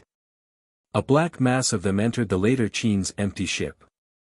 Judging from the clothes of the two people in the lead, they were of high ranks in the Zhao state. One of them was the 7th summoner who had fought with Yun Sheng earlier. The other one was the Zhao state summoner who Yun Sheng had never seen before. The 7th summoner was still injured. This time, he disguised himself as the captain of the flying dragon ship and was responsible for escorting the black box with a group of summoners from the Zhao state.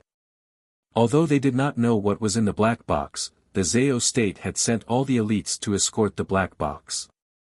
The 7th summoner was safe and sound all the way. He thought that the mission would be completed soon after entering the Penglai Sea. Who would have thought that he would be ambushed by Anemone Abyssalis on the way? Then, he encountered the sinister regent of Great Zhou. His magical beast with sacred patterns was killed and he almost died in the Penglai Sea. Fortunately, the 2nd summoner, who was waiting at the port of Penglai, saw that the flying dragon ship had not arrived after an hour had passed. He went out to sea to look for help and saved the 7th summoner, who was dying. In order to cover up his mistake, the 7th summoner insisted that the regent of Great Zhou stabbed him in the back and stole the black box. The second summoner had received an order from the Emperor Zhao in red that the black box was related to the fate of the boundless land. He must bring it back. Therefore, he and the seventh summoner searched for the regent of Great Zhou and the black box along the coast. Who would have thought that they would discover the whereabouts of the regent of Great Zhou on a later Qin ship? Yi Baiming. Hand over the black box. The seventh summoner was in a sorry state. On the other hand, Yunsheng was not even scratched, let alone injured. He was furious just looking at her. How dare you? The Zhao state is too presumptuous. Who allowed you to behave so atrociously on my ship?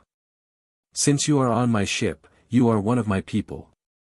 If you want to take her away, you have to ask me first. Du Guxiu's expression turned cold. The people of the Zhao state were indeed arrogant. They completely ignored his existence. As Du Guxiu shouted, he released his battle chi without holding back. In the past 3 years, Du Guxiu's cultivation had improved greatly. His martial emperor aura was like a black cloud pressing down on the seventh summoner. The seventh summoner was seriously injured. He immediately lost his balance and staggered, almost falling from the sky. Luckily, the second summoner was fast enough to grab the seventh summoner's robe. However, he had already lost all face. Later Qin, when Du Guxiu was still the crown prince, he was already famous for his cold-blooded cruelty. After he became the later Qin emperor, although he had restrained himself a little in the past few years, his aura was like that of a tiger and wolf. Before he even made a move, it was already enough to make people tremble in fear. However, what surprised the second summoner was that the regent of Great Zhou, who was rumored to be like fire and water, and the later Qin emperor, Du Guxiu, were actually on the same boat. Furthermore, from Du Guxiu's words, it was clear that he was on the same boat as the regent of Great Zhou. Could it be that the rumors outside were all false? Didn't they say that because of a woman, the later Qin emperor and the regent of Great Zhou? The second summoner raised his eyebrows slightly. He remembered that the woman who caused the regent of Great Zhou and the later Qin emperor to go to war with each other was now in the Zhao state's water prison. These two people appeared together in Penglai. Could it be that they knew something? The second summoner had some misgivings in his heart. He wondered if he should tell the Emperor Zhao about this earlier. Otherwise, if the news reached Penglai of Gojoseon's ears, it would be bad. In fact, whether it was the woman in the water prison or the black box on the flying dragon, Penglai of Gojoseon didn't know about it beforehand. In the past few years, the relationship between Penglai of Gojoseon and Emperor Zhao had become increasingly tense. The second summoner didn't know how to explain to Penglai of Gojoseon after the flying dragon crashed. The second summoner didn't dare to go head-to-head with Du Guxiu.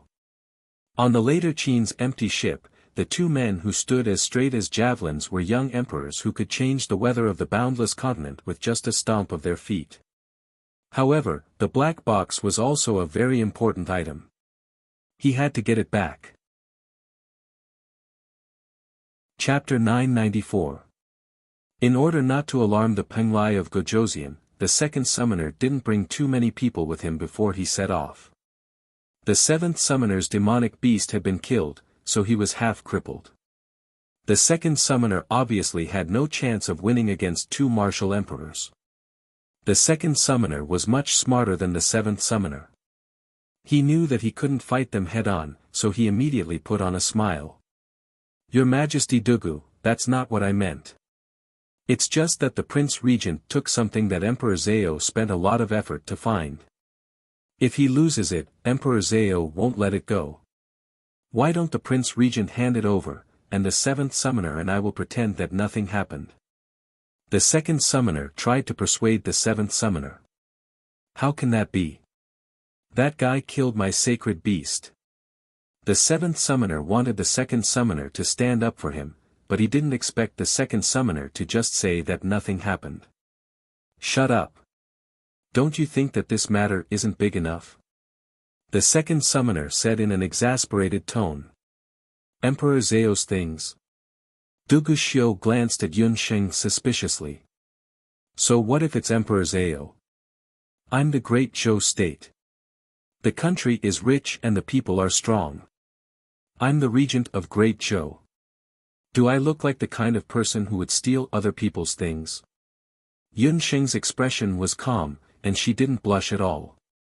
Her tone and gaze made it seem like the matter of Xiao Hei's box had nothing to do with her. Madame Qi Bai mocked in her heart. Keep pretending. You're the one who took it. Duguxiu coughed in a low voice. Based on his understanding of Yun Sheng was really the kind of person who would steal other people's things. Duguxiu had fought with her several times. He didn't know how strong Yun Sheng really was, but there was no doubt that she was cunning. Just based on her tone, Duguxiu could conclude that Yun Sheng took something from the Zhao state. Forget it, what's done is done. The Emperor Zhao in red, so what? If she wanted it, then so be it. Duguxiu retracted his gaze with an indifferent look on his face. Did the two of you hear that clearly? When the second and seventh judges heard this, they became even angrier. Prince Regent, you are clearly robbing us. There's no need to make it sound so unpleasant.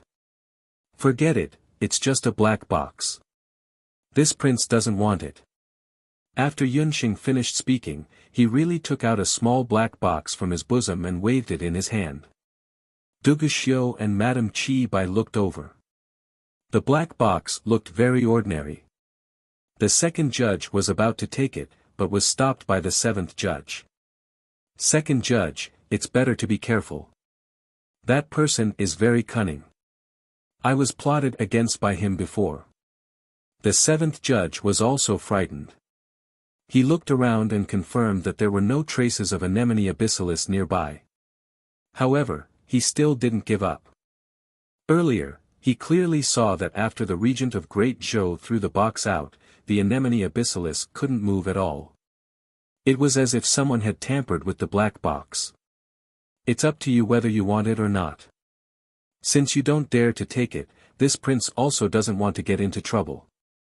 I'll just throw this box away. Yun Sheng sneered. He waved his hand and really threw the black box overboard. The small black box turned into a black dot and was thrown into the vast sea. If such a small thing really fell into the sea, it would be very difficult to salvage it.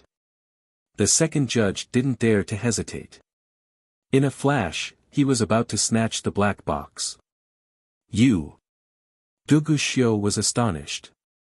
With Yun Sheng's personality, how could she hand over what she had obtained so easily? Just as the second judge's fingers were about to touch the black box, a smile appeared on his face. However, at this moment, the black box suddenly exploded. Then, something rolled out from inside. Everyone present was a top-notch expert on the mainland. With just a glance, everyone clearly saw what was inside. The item that the Zhao state and the regent of Great Zhou were fighting over was a bronze key. Yun Sheng, the golden qilin, and Duguxiu all recognized the key at the same time.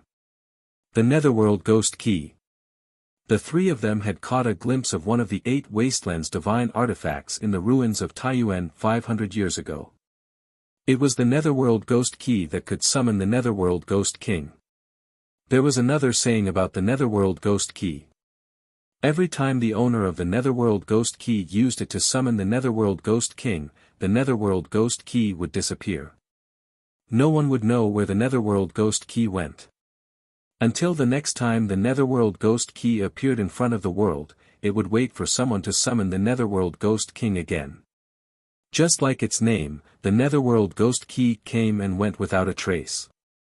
Who would have thought that what the Emperor Zhao in red was searching for was the Netherworld Ghost Key? When the Netherworld Ghost Key fell, it emitted a strange light. The second judge finally managed to snatch the Netherworld Ghost Key.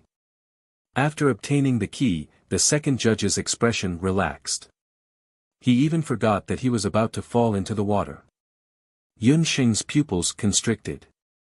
She said softly, "It's coming." Bubbles kept popping up on the originally calm sea surface. The piercing scream caused the second judge's mind to go blank. He lost control of his body and rushed towards the sea surface. Something emerged from the bottom of the sea. When the second judge realized that something was wrong, he struggled and waved his magic scepter. He used a wind elemental spell to stabilize his body. When he saw the thing that came out of the water, the second judge was shocked. He wanted to run, but it was too late. Like a volcano erupting, water arrows shot out from the bottom of the sea and stirred up waves that were dozens of meters high. A mountain-like shadow emerged from the depths of the sea. It was a terrifying magic plant that looked like an octopus but was not an octopus. It was full of tentacles. Anemone abyssalis.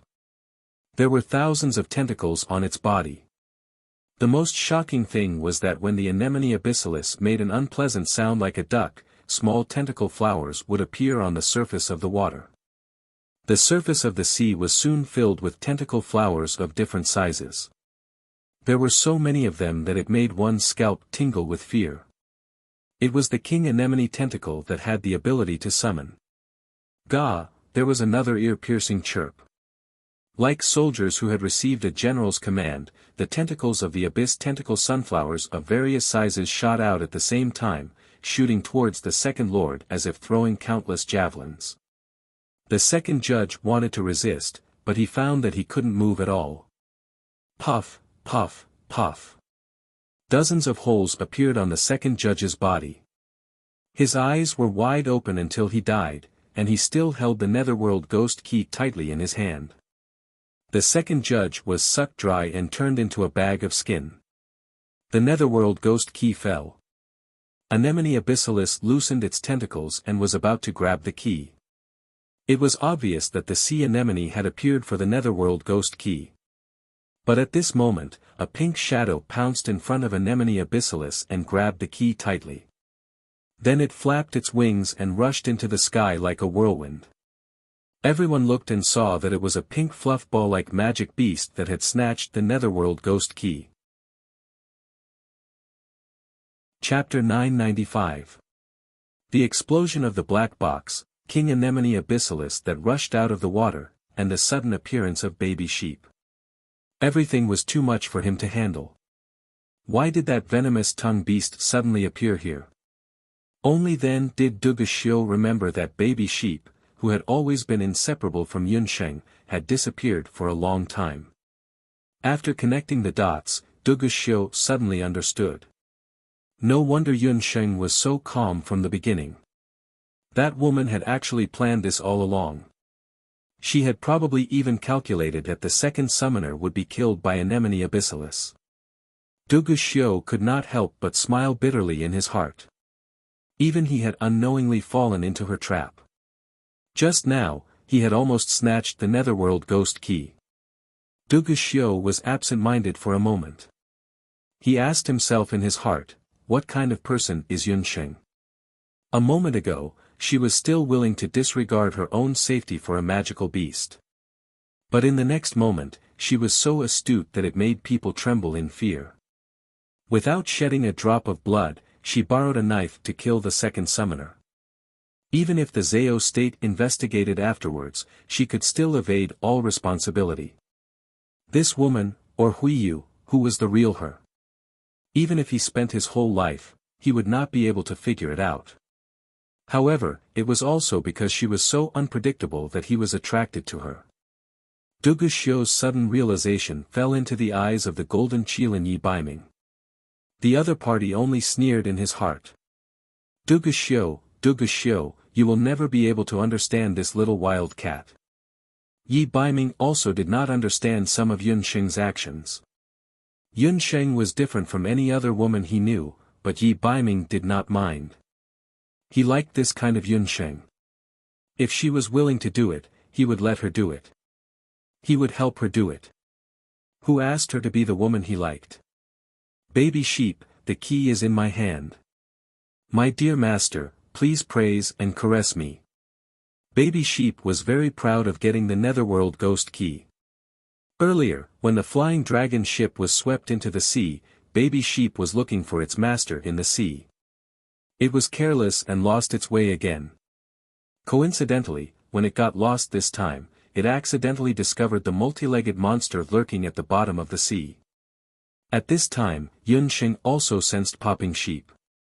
Popping Sheep told Yun Sheng about the tentacle monster. Yun Sheng had long been puzzled. The magic waterfall that trapped the flying dragon ship was definitely not a magic restriction that could be formed by ordinary tentacle sunflowers. Therefore, she suspected that there was an even more powerful tentacle helianthus hidden in the Penglai Sea. That tentacle helianthus might even be a king-level existence. And its target was the black box that the Zao state had worked so hard to transport back to the Zao state. Yun Sheng believed that although the seventh summoner had been tricked by her once, he would never give up. He would definitely bring his accomplices to ambush her again. Under the premise that she could not directly expose her summoner's strength, Yun Sheng wanted to defeat the enemy and successfully snatch the Netherworld Ghost Key. King Anemone Abyssalis was a good thing that she could directly use. Baby Sheep also happened to find the location of King Anemone Abyssalis. Yun Sheng found that the location of King Anemone was within the active area of Later Qin's spaceship. Earlier, because some of the King Anemone tentacles were injured by the Golden Kylin, the King Anemone tentacle temporarily lay dormant at the bottom of the sea to recuperate. Yun Sheng used the time when she rescued Chang Wei to let the Later Qin spaceship approach the location of King Anemone. At this time, the people of the Zao state rushed over. Everything that happened next was very smooth. The moment Baby Sheep snatched the Netherworld Ghost Key, King Anemone Abyssalis flew into a rage. Its tentacles, which were amazingly flexible, suddenly rushed toward Baby Sheep like an arrow, trying to snatch back the Netherworld Ghost Key. Hundreds of meters in the air, King Anemone Abyssalis' tentacles stretched out like lightning. But just as the tentacles were about to reach Baby Sheep, King Anemone Tentacle seemed to have suddenly discovered something. There was another ear-piercing sound. King Anemone Tentacle's tentacles retracted as if they were burned by fire. It seemed that it was very afraid of Baby Sheep and did not dare to snatch the Netherworld Ghost Key again. Hey! Many-legged monster, look carefully. Isn't it from the underworld? Why did it come to the human world? Humph, it must be the world deity of the underworld. That dead fish-eyed man neglected his duty. Baby Sheep widened its black eyes and stared at Abyss King Anemone. It was still afraid that it could not see clearly. Without any fear, it flew to King Anemone's side and looked left and right. The more it looked at Baby Sheep, the more it realized that something was wrong. This King Anemone was not from the boundless land. The reaction of the Sea Anemone King, which was equivalent to a king-level magical beast, was also very subtle. Its tentacles shrunk tightly, and it even let out a frightened sound. King Anemone already possessed a human-like consciousness. It originally lived in the underworld, but due to a freak combination of factors, it fell to the boundless land in the human world. It had been hiding in the depths of the Penglai Sea for more than 5,000 years. For many years, it had been trying to find a way to return to the underworld. Finally, it felt a mysterious force that could lead to the underworld. It was the Netherworld Ghost Key that the seventh summoner and the others were in charge of escorting on the flying dragon. The Sea Anemone King's intuition as a demonic plant king knew that the key was most likely an opportunity for it to return to the underworld. That was why it had chased after the flying dragon ship with all its might in order to retrieve the key. But just as it was about to get the Netherworld Ghost Key, this unknown magical beast appeared. The Sea Anemone King didn't care about a magic beast that had neither magic nor battle skills. Just as he was about to insta-kill it, the Sea Anemone King suddenly discovered that this pink magic beast, there was an extremely familiar yet terrifying aura coming from this magical beast. In King Anemone's consciousness, a handsome man dressed in blood-red clothes appeared. His black hair fluttered in the wind, his eyes were red, his hands were as white as snow, and he had a pair of black wings on his back. He was holding a blood scythe that could split the moon in half. The man's smile was filled with bloodthirsty killing intent. King Anemone shuddered. In the underworld, the Netherworld Ghost King was undoubtedly a powerful expert. Thousands of magical beasts would avoid him. But other than the Netherworld Ghost King, there was another person who was not inferior to the Netherworld Ghost King in terms of strength. That was the underworld deity. This pink magical beast's aura was actually similar to the underworld deities. Even if it was given another 10,000 years of cultivation, it would not dare to provoke the companions of the underworld deity. Seeing that King Anemone did not dare to attack Bobo, Yunxing felt that it was strange. But in the current situation, she did not have the time to care so much. Food should be eaten one bite at a time. Killing people should be done one by one. With the Netherworld Ghost Key in hand, it was time to deal with those people from the Zao state. Yunxing's lips curled up. Her dark red lips were like cherry blossoms, suddenly revealing a heart-palpitating smile. This article was updated 4 times a day. Basically, it would be finished before 9 p.m. If there were any more updates, it would be notified separately. It was nearing the end of the year, so students and workers should not stay up late to wait for it. Recently, I've been thinking about whether to couple Bobo and the sheep. Chapter 996. When the Netherworld Ghost Key was stolen, King Anemone didn't kill Mr. Bobo, who had stolen the key. Instead, he cowered and didn't dare to attack. This scene terrified the group of summoners. They looked at baby sheep as though they had seen a ghost. Needless to say, they went forward to snatch the Netherworld Ghost Key from baby sheep's hands. When the second summoner was killed, the seventh summoner and the other Zao state summoners were also shocked.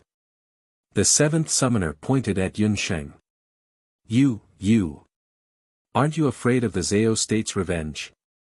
Revenge? You'll have to be alive to talk about it. Yunxing's eyes turned cold.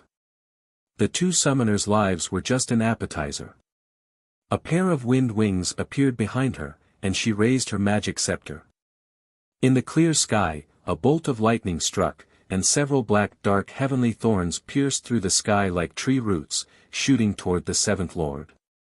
The 7th summoner was disheartened. He thought that he wouldn't be able to escape death today.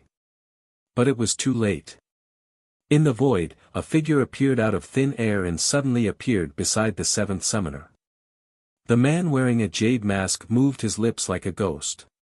On the surface of the sea, water vapor condensed and a water shield met the dark heavenly thorns.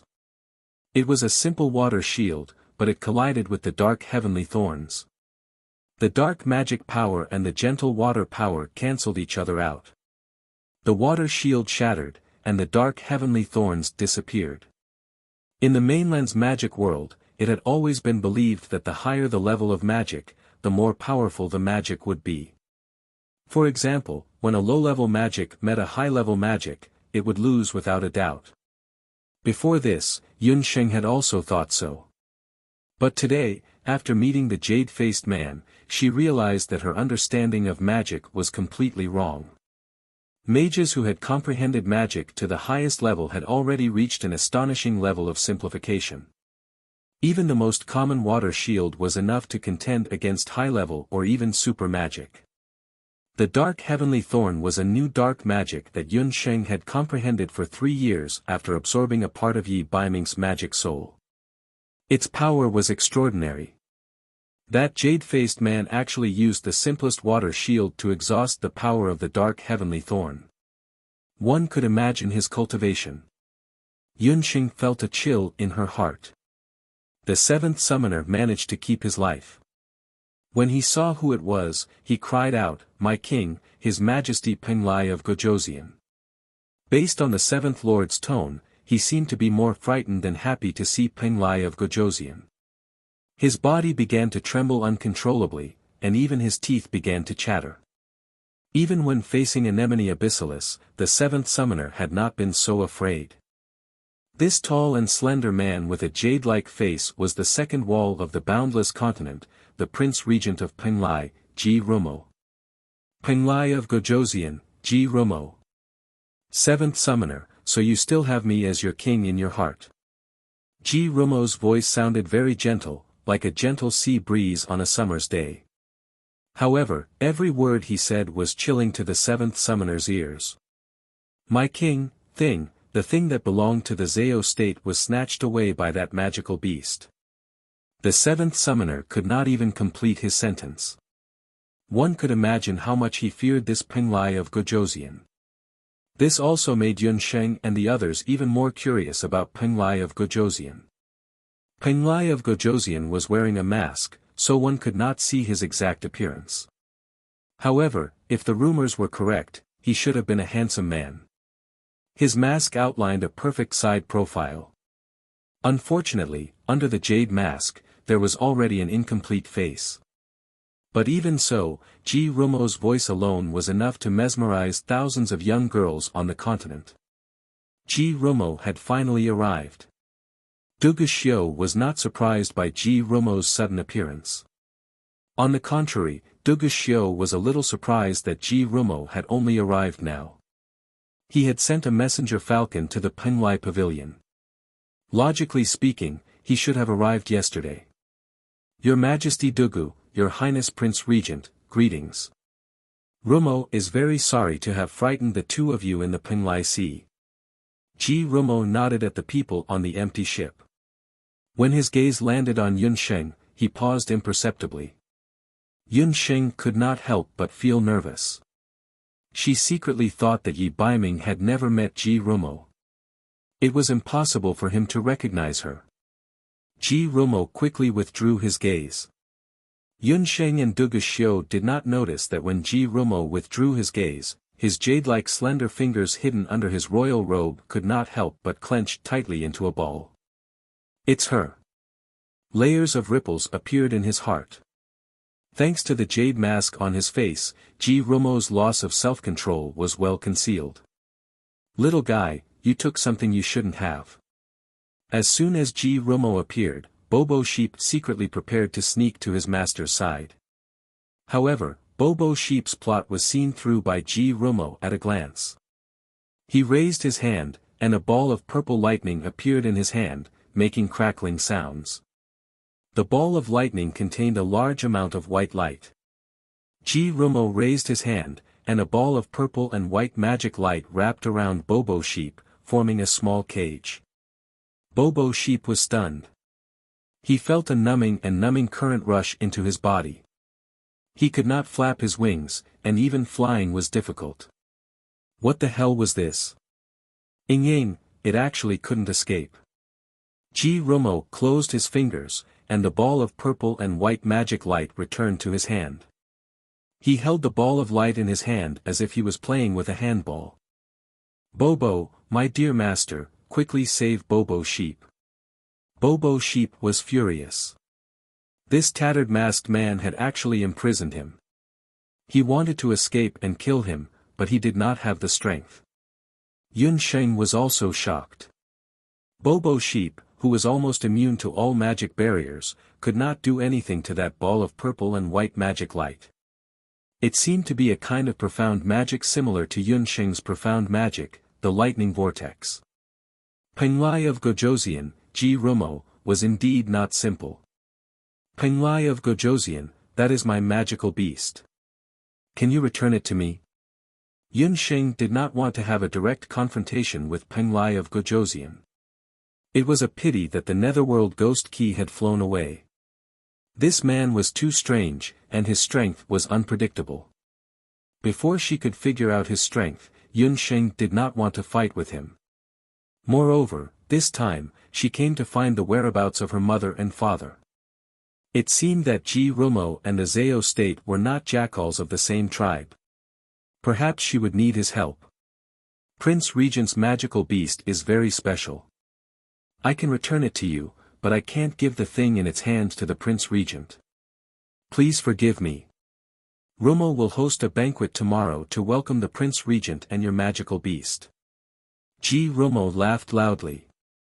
After taking the Netherworld Ghost Key, he threw Bobo Sheep to Yun Sheng.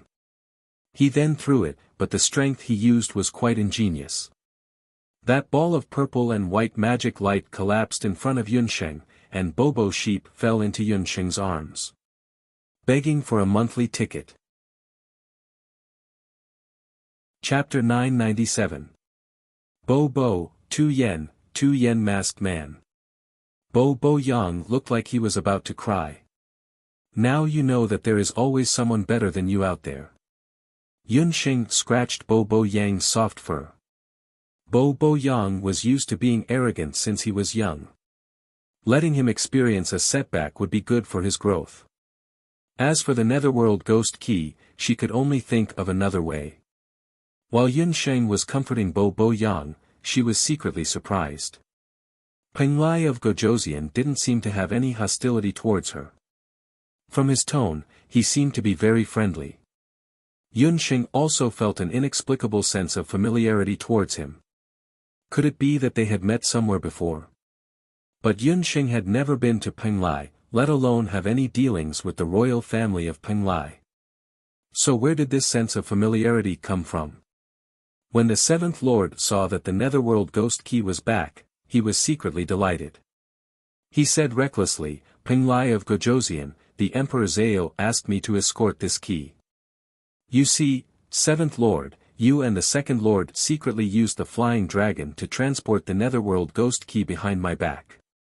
Do you know that the evil aura on the Netherworld Ghost Key will attract a large number of dark monsters?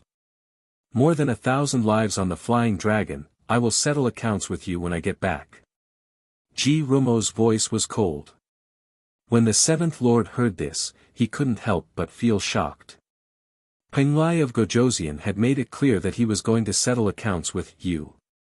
In other words, not only was he going to hold the Seventh Lord responsible, but he was also going to settle accounts with Emperor Zhao. Penglai of Gojoseon was Penglai of Gojoseon. Even in front of Emperor Zhao, he was not willing to back down. The Seventh Lord's face became even uglier. After saying that, a sharp light flashed in Ji Ru's amber eyes under her black jade-like face.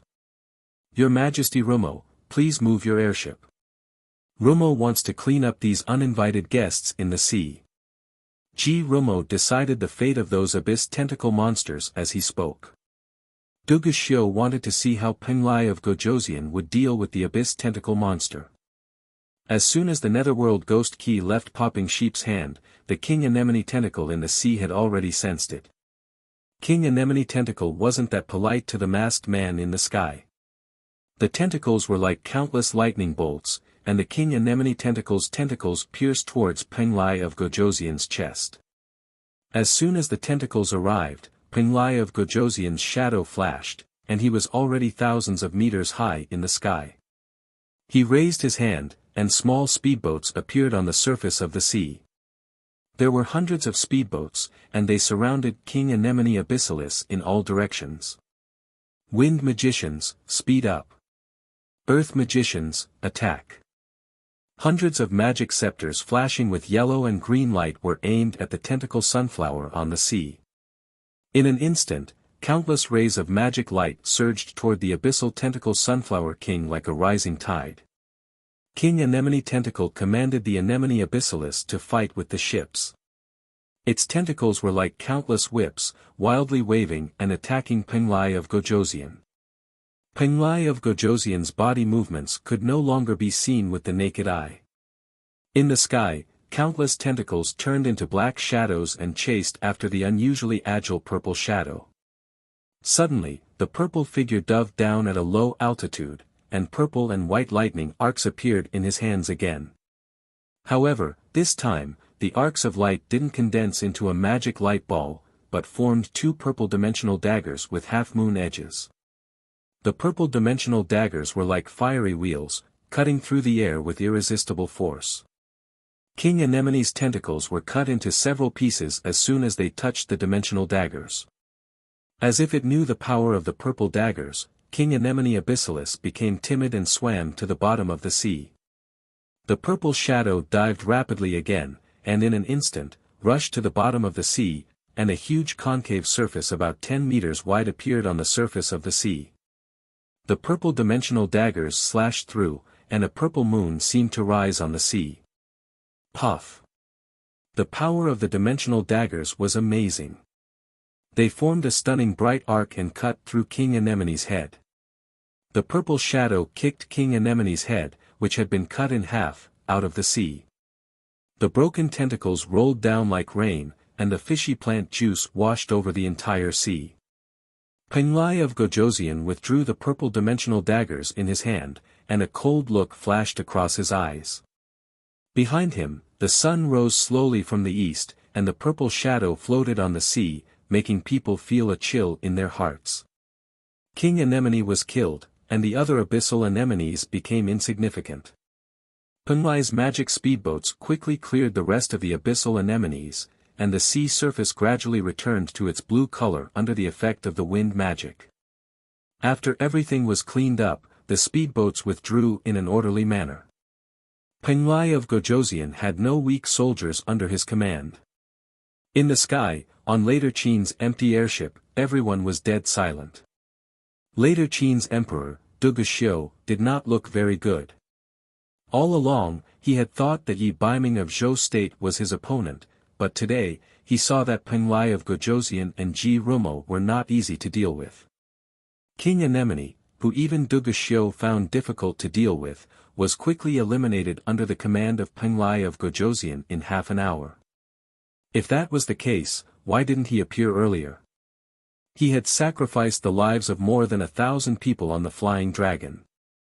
The impact that Penglai of Gojosian brought to Yunsheng and the golden Qilin Yi Baiming was no less than that of Duguxiu. Penglai of Gojosian was able to become one of the Wuji 5 Jade Annulus. He was older than Duguxiu, Yi Baiming, and the others. Of course, his strength would not be too weak. However, no one expected him to be so strong that he could perfectly kill a king-level dark magical beast in 15 minutes.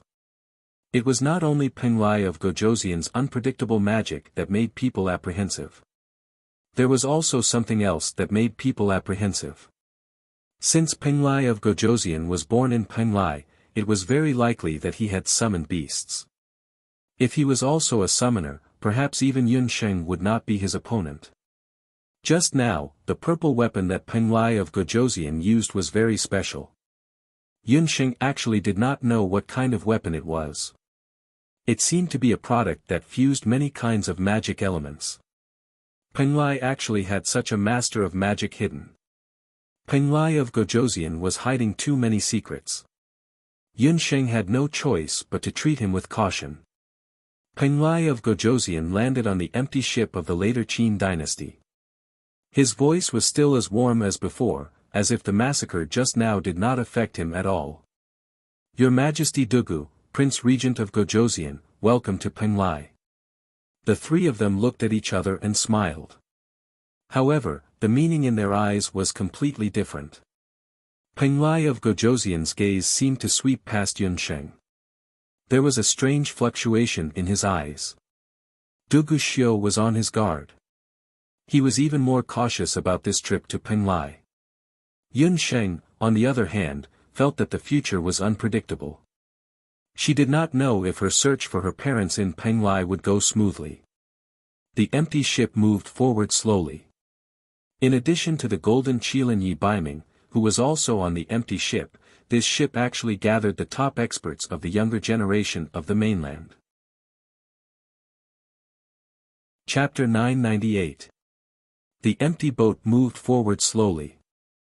Around sunset, an island finally appeared on the vast sea level. Penglai was the only sea country among the 5 major countries on the mainland. It was also the most famous island group on the mainland.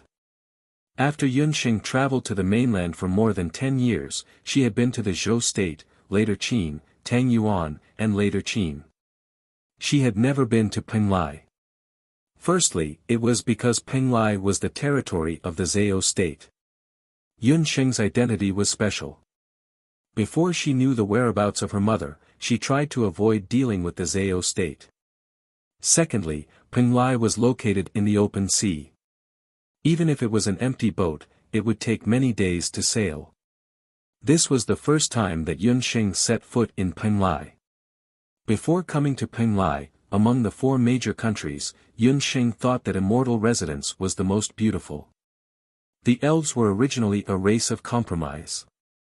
The various construction techniques of elves and mixed-blood elves were also unparalleled in the world.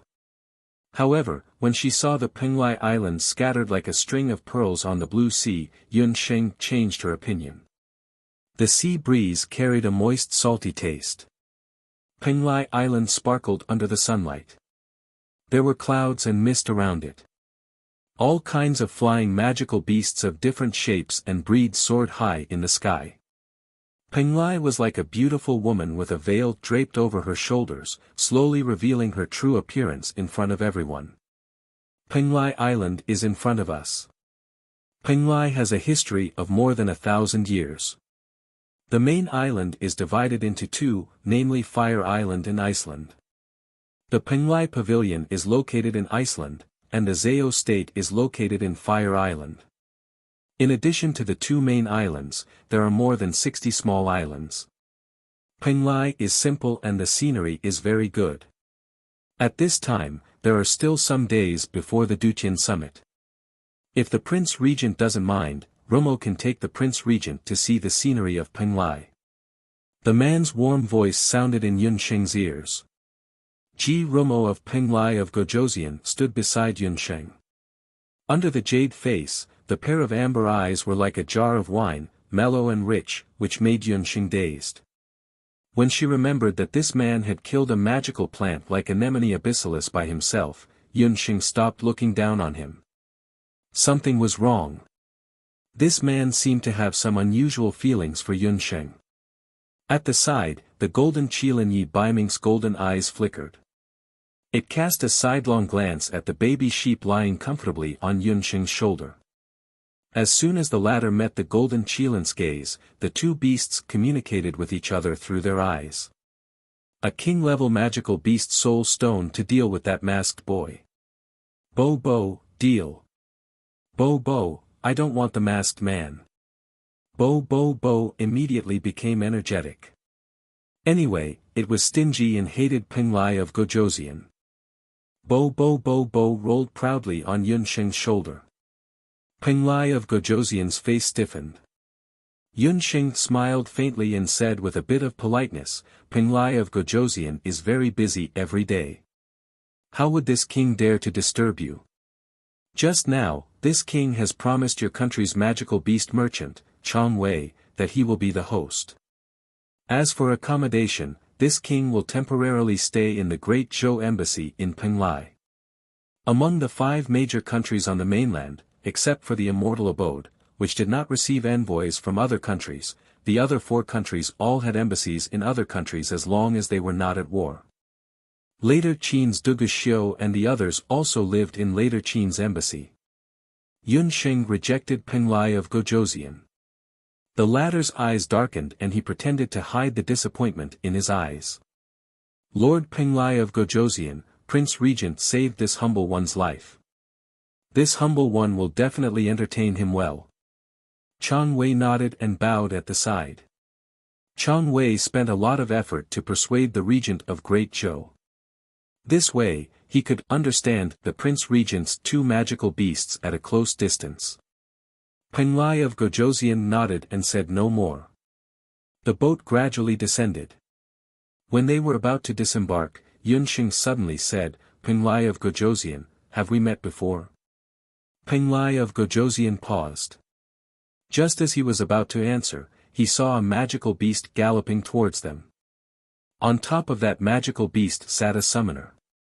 Your Majesty Penglai of Gojoseon, Emperor Zao of Gojoseon invites you. The Emperor Zao in red was looking for Penglai of Gojoseon at this time. His goal was obviously the Netherworld Ghost Key.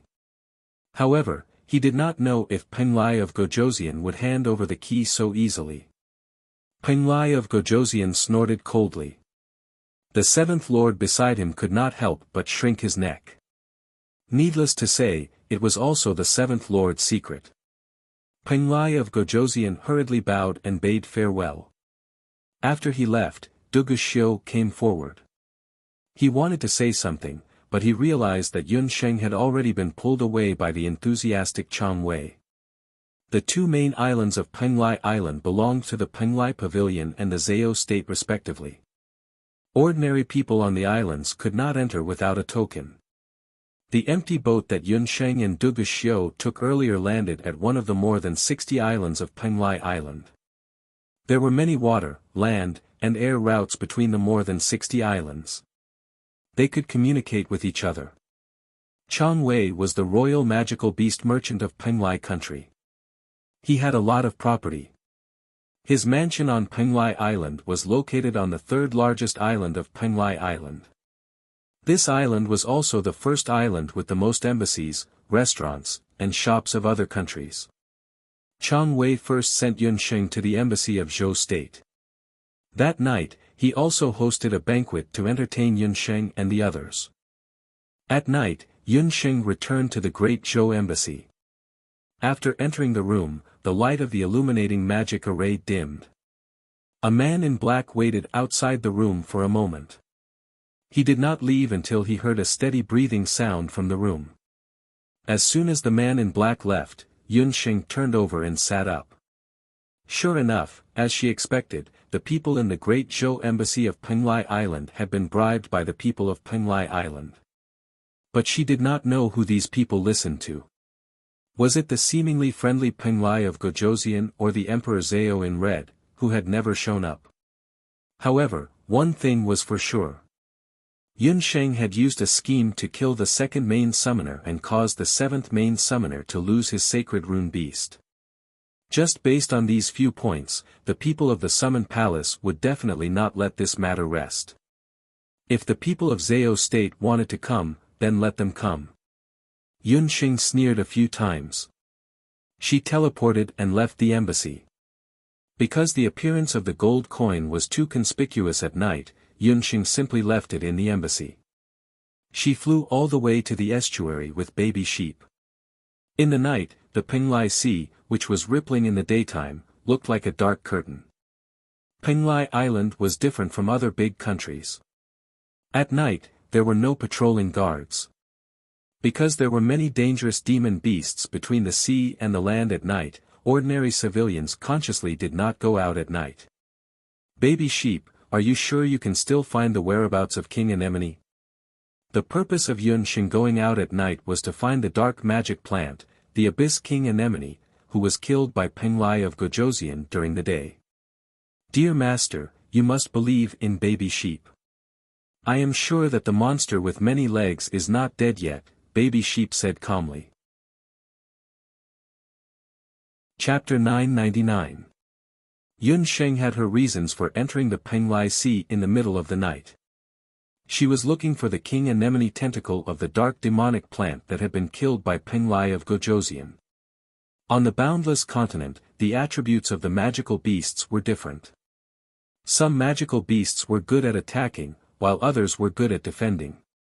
However, in terms of vitality and the harsh living conditions, the magical beasts and demonic plants of the dark element were undoubtedly the strongest. The saying, "A centipede dies but never falls down," was apt to be used on the dark creatures. Ordinary magical beasts would definitely die after receiving a fatal blow from Penglai of Gojoseon. However, the Abyss King Anemone was different. Since it was a dark element creature, its vitality was astonishing. In addition, it was a demonic plant. As long as it still had one tentacle, it was equivalent to having one more chance of survival for King Anemone. As long as it could absorb a portion of energy, it would be able to survive and come back to life again. Penglai of Gojoseon did not expect this. Although he had already ordered people to salvage King Anemone's tentacle, there was still an extremely important life tentacle somewhere on the surface of the Penglai Sea. The fact that the life tentacle could revive King Anemone was just told to Yunsheng by Baby Sheep.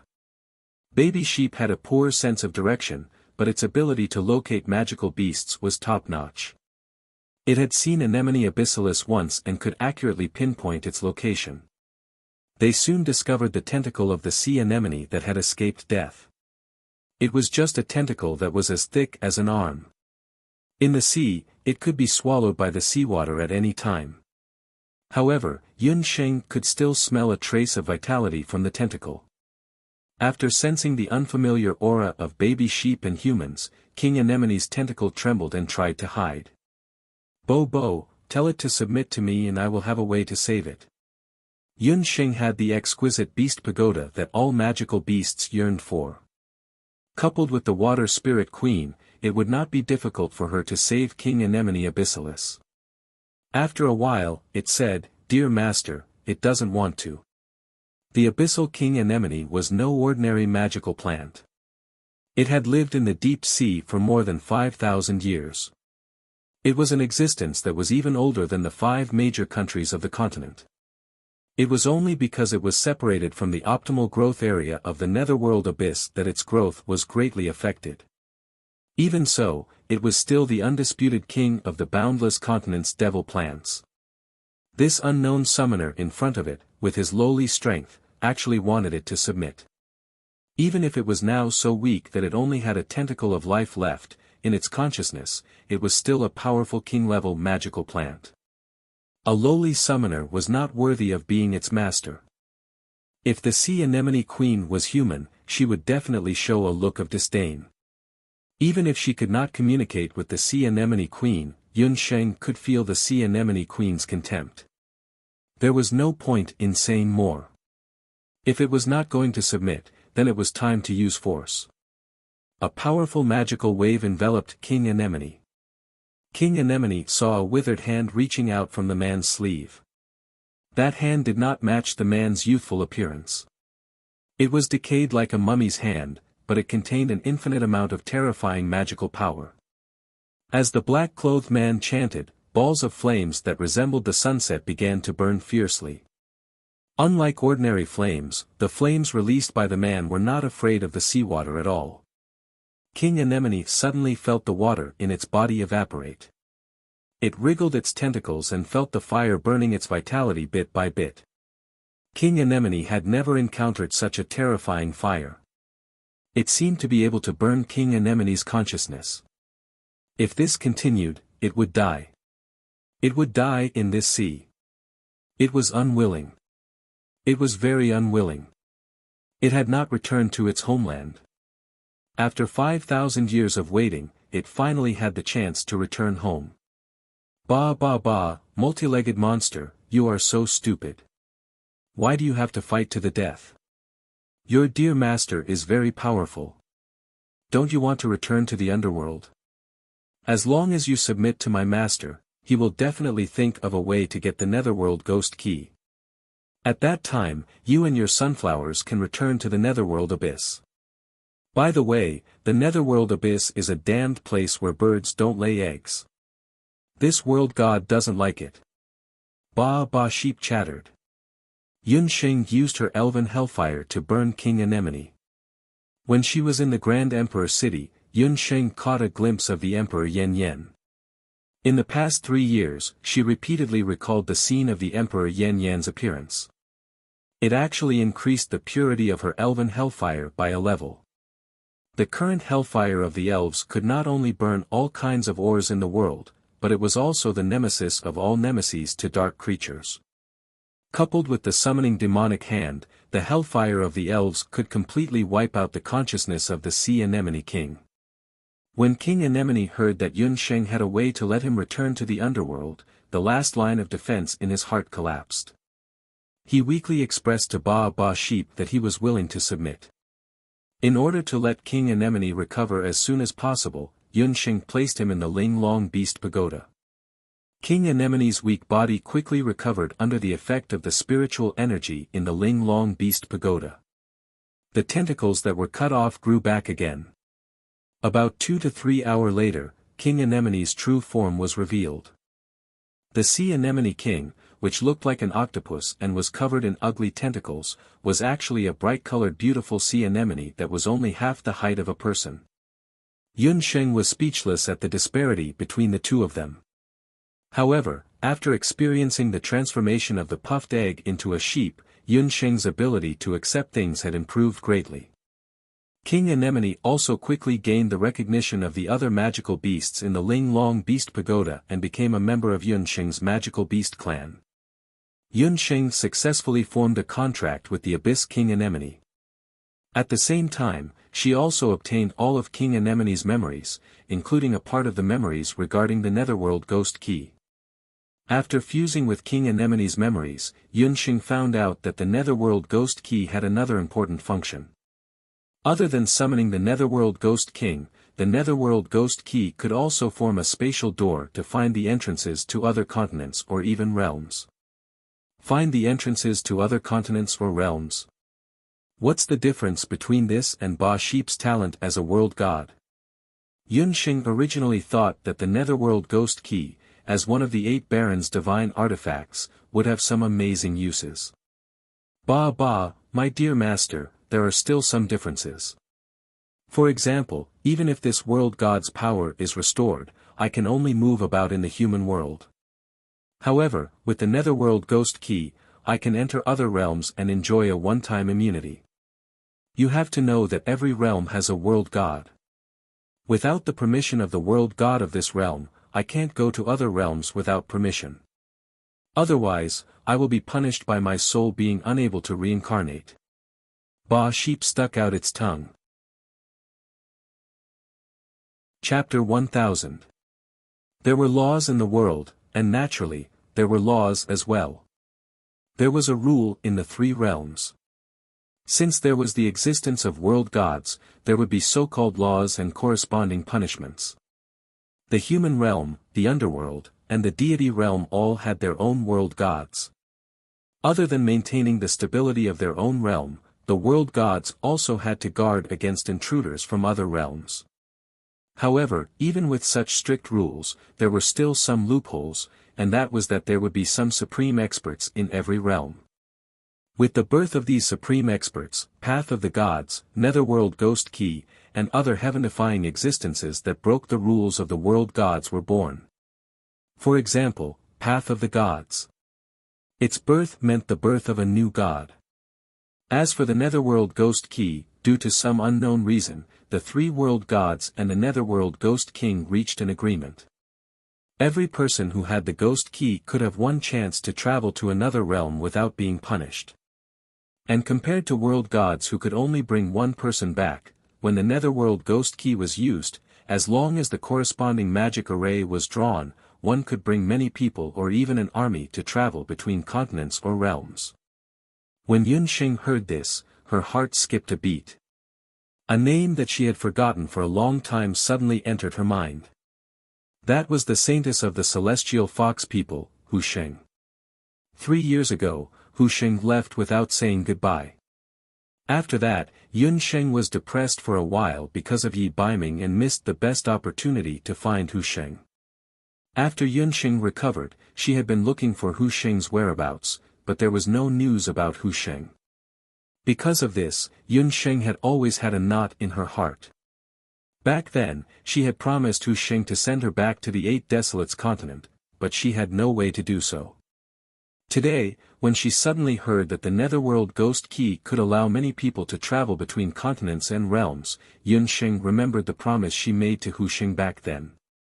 With Wuxia's strength alone, it would be difficult for her to return to the 8 Desolates continent. But she did not know magic, and she was also the celestial fox people. It was too dangerous for her to stay in the boundless continent. In the past few years, Yunxing had never given up looking for Wuxia's whereabouts. Yunxing planned to wait until the Dutian meeting was over before she personally went to look for Wuxia. If there was a chance, she would try to snatch back the Netherworld Ghost Key and send Wuxia back. The reason why the Abyss Tentacle Monster wanted the Netherworld Ghost Key was to return to the underworld.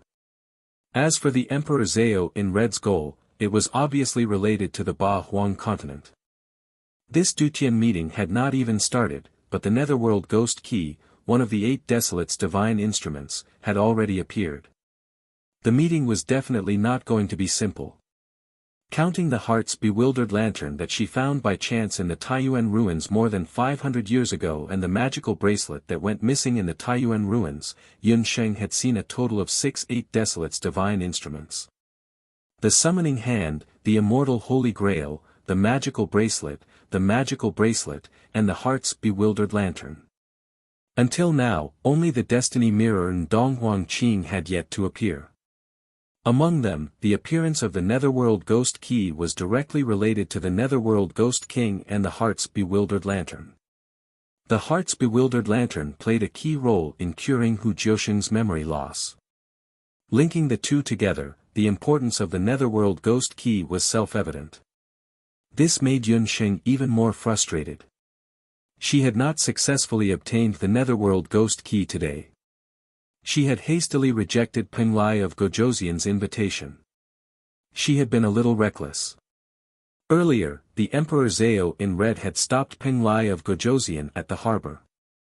It must have been because of the Netherworld Ghost Key. However, she did not know if the extremely skilled Peng Lai of Gojoseon would give the Netherworld Ghost Key to the Emperor Zhao in red. With such doubts, Yunsheng returned to the Zhou State Embassy. She decided to look for Peng Lai of Gojoseon again in the next few days to see if she could get the Netherworld Ghost Key back. However, Yunsheng was not the only one who was concerned about the fate of the Netherworld Ghost Key. On one of the main islands of Peng Lai, Iceberg Island, in the meeting room of the Zhao State Embassy, the two authoritative figures of Peng Lai, the Emperor Zhao in red and Peng Lai of Gojoseon, stood facing each other. Both of them were equally tall and imposing. The two figures, one red and one purple, were like two stone statues, contending with each other. Neither of them had any intention of backing down. In the meeting room, the seventh caller, who was standing, did not even dare to make a sound. It had been several hours since Peng Lai of Gojoseon had been summoned. Neither of the two authoritative figures of Peng Lai had said a word. Without receiving an order, the seventh caller did not dare to step down. He was also complaining in his heart. Very few people in the outside world knew that although Peng Lai of Gojoseon and the Emperor Zhao in red were the two authoritative figures of Peng Lai, their relationship was like that of the two main islands of Peng Lai. They were polar opposites of ice and fire. Their relationship had always been very stiff. I am doing this for Peng Lai. The remnants of the Bahuang tribe have always been restless. If we have the Netherworld Ghost Key, we can invade their beast god altar and uproot them. The Emperor Zhao in red's search for the Netherworld Ghost Key this time was very secretive. Who knew that they would suddenly encounter some abyss tentacle monster? Thousands of people on the flying dragon ship had died. This matter had also made Peng Lai of Gojoseon very angry. This was the most troublesome thing. Even if it had fallen into the hands of any other power in the mainland, the Emperor Zhao in red was confident that he could get it back. However, if the Netherworld Ghost Key fell into the hands of Ji Romo, it would be very difficult to get it back. That was why the Emperor Zhao in red had hurriedly called Ji Romo over. However, looking at Ji Romo's reaction, it was obvious that he did not buy it. Put away your high-sounding excuses. You can find a reason for everything that the Zhao state does. What do you plan to do with the woman in the water prison? Peng Lai of Gojoseon asked. He no longer had the warmth of the day. At this moment, he gave off the feeling of a knife in the middle of winter. His voice was bone-chilling and made people's souls tremble.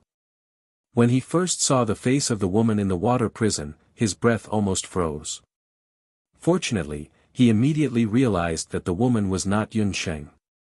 Otherwise, the biting cold on Ji Romo's body became even more obvious. He knew about the celestial fox people. The Emperor Zhao in red's face became even more ugly. This matter could not be hidden from him after all. He knew that the reason why Ji Romo had changed so much in the past few years was related to the woman in the water prison. Humph, that woman is the celestial fox people. I will use her as a blood sacrifice. At this time's Dutian meeting, I will announce this news. In order to avoid any more trouble, the Emperor Zhao in red decided to kill Yunsheng in the water prison as soon as possible. So you thought that in my name, you would summon the people of the four countries? Peng Lai of Gojoseon Ji Romo was even more angry.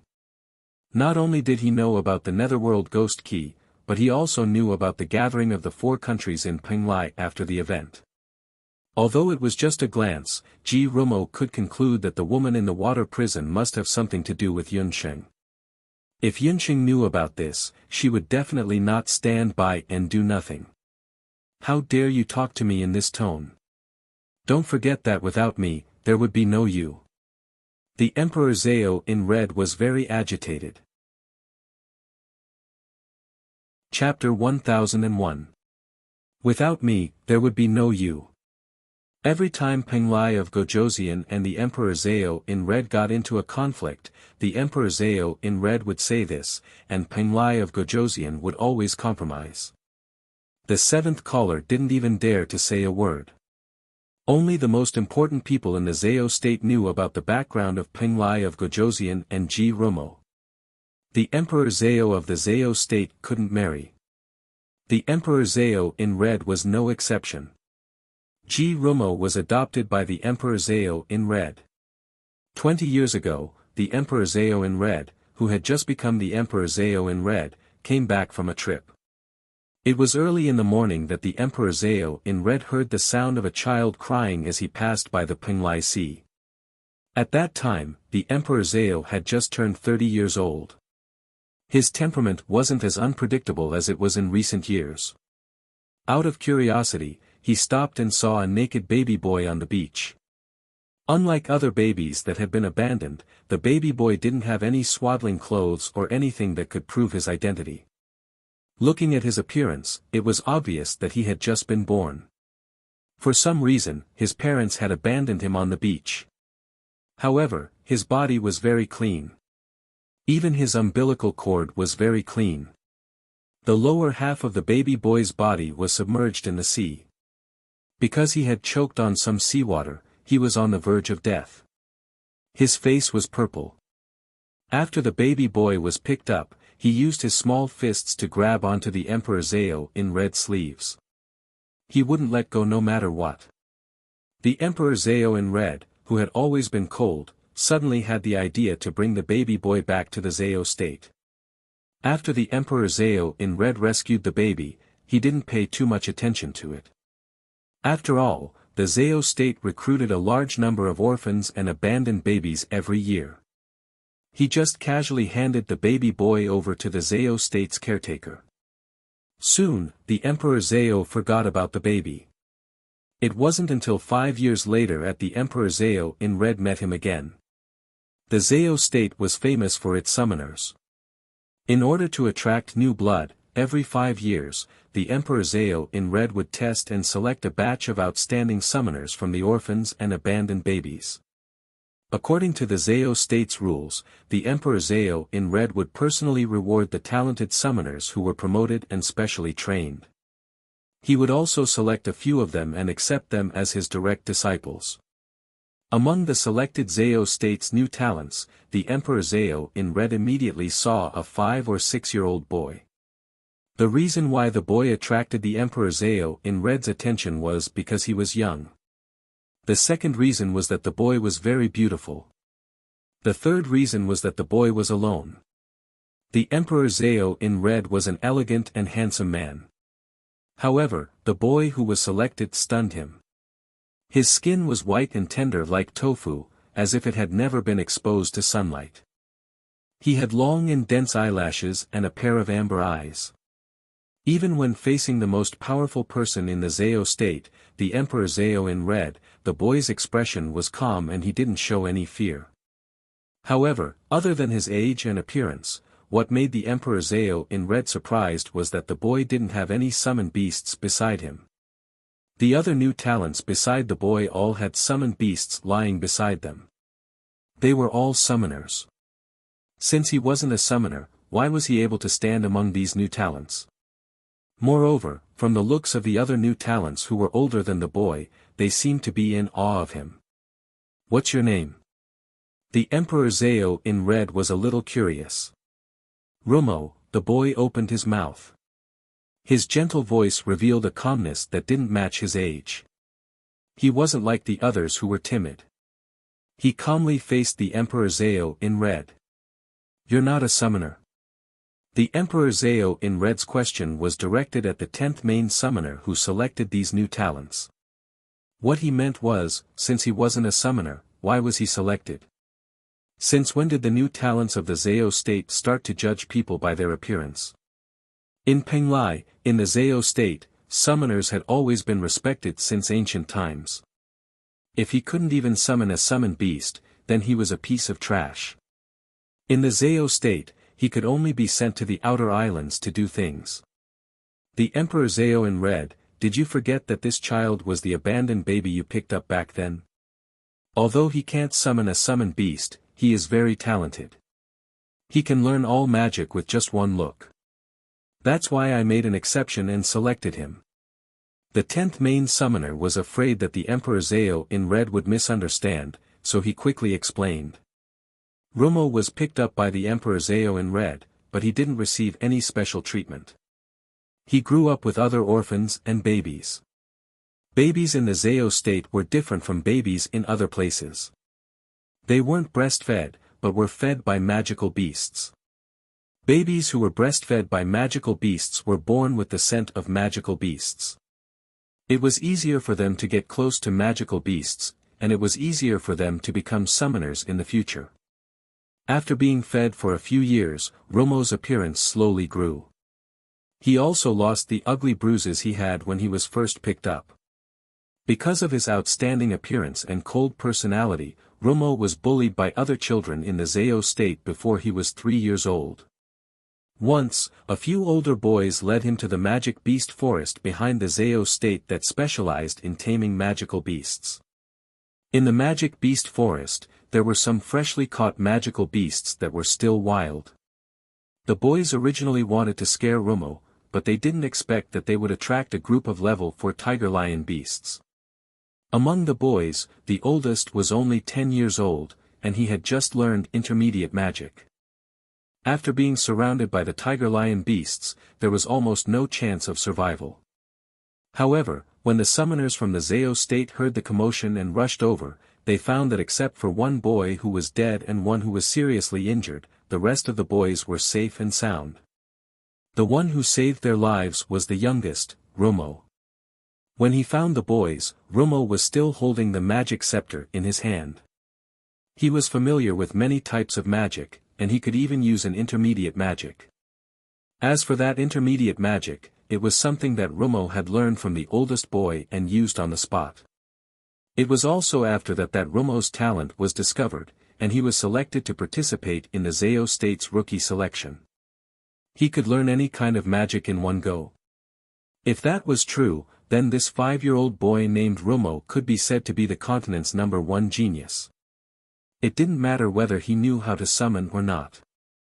If you can learn any kind of magic in one go, then I'll test you. The Emperor Zhao in red didn't believe him. He flipped his hand, and a purple and white magic thunderball appeared on his palm. That was the Emperor Zhao in red's unique magic, Thunder God's Break. The boy didn't move. You can't. Well, that's not a normal magic. The Emperor Zhao in red wasn't surprised. Thunder God's Break was an esoteric magic that combined 2 types of magic elements. The purple and white magic light on the boy's hand was like a shooting star in the night sky, and it instantly attracted the Emperor Zhao in red's attention. Chapter 1002. Hiss, the red-robed summoner king sucked in a sharp breath. The Emperor Zhao in red, who wouldn't change his expression even if Mount Tai collapsed in front of him, suddenly changed his expression. He looked at Rumo with an unfathomable gaze. Earlier, when the 10th summoner praised Romo's talent, the Emperor Zhao in red didn't believe it. Even if a 5-year-old child's talent was really amazing, it was impossible for a 5-year-old child to understand the fusion of 2 magical elements at once. However, he had no choice but to submit to Rumo. Although the purple and white magical light did not condense into the Thunder God's Break, this child's future was limitless to be able to form such a large-scale magical light with just a glance. The Emperor Zhao in red's next move shocked everyone present in the Zhao state. He picked up the boy and laughed heartily.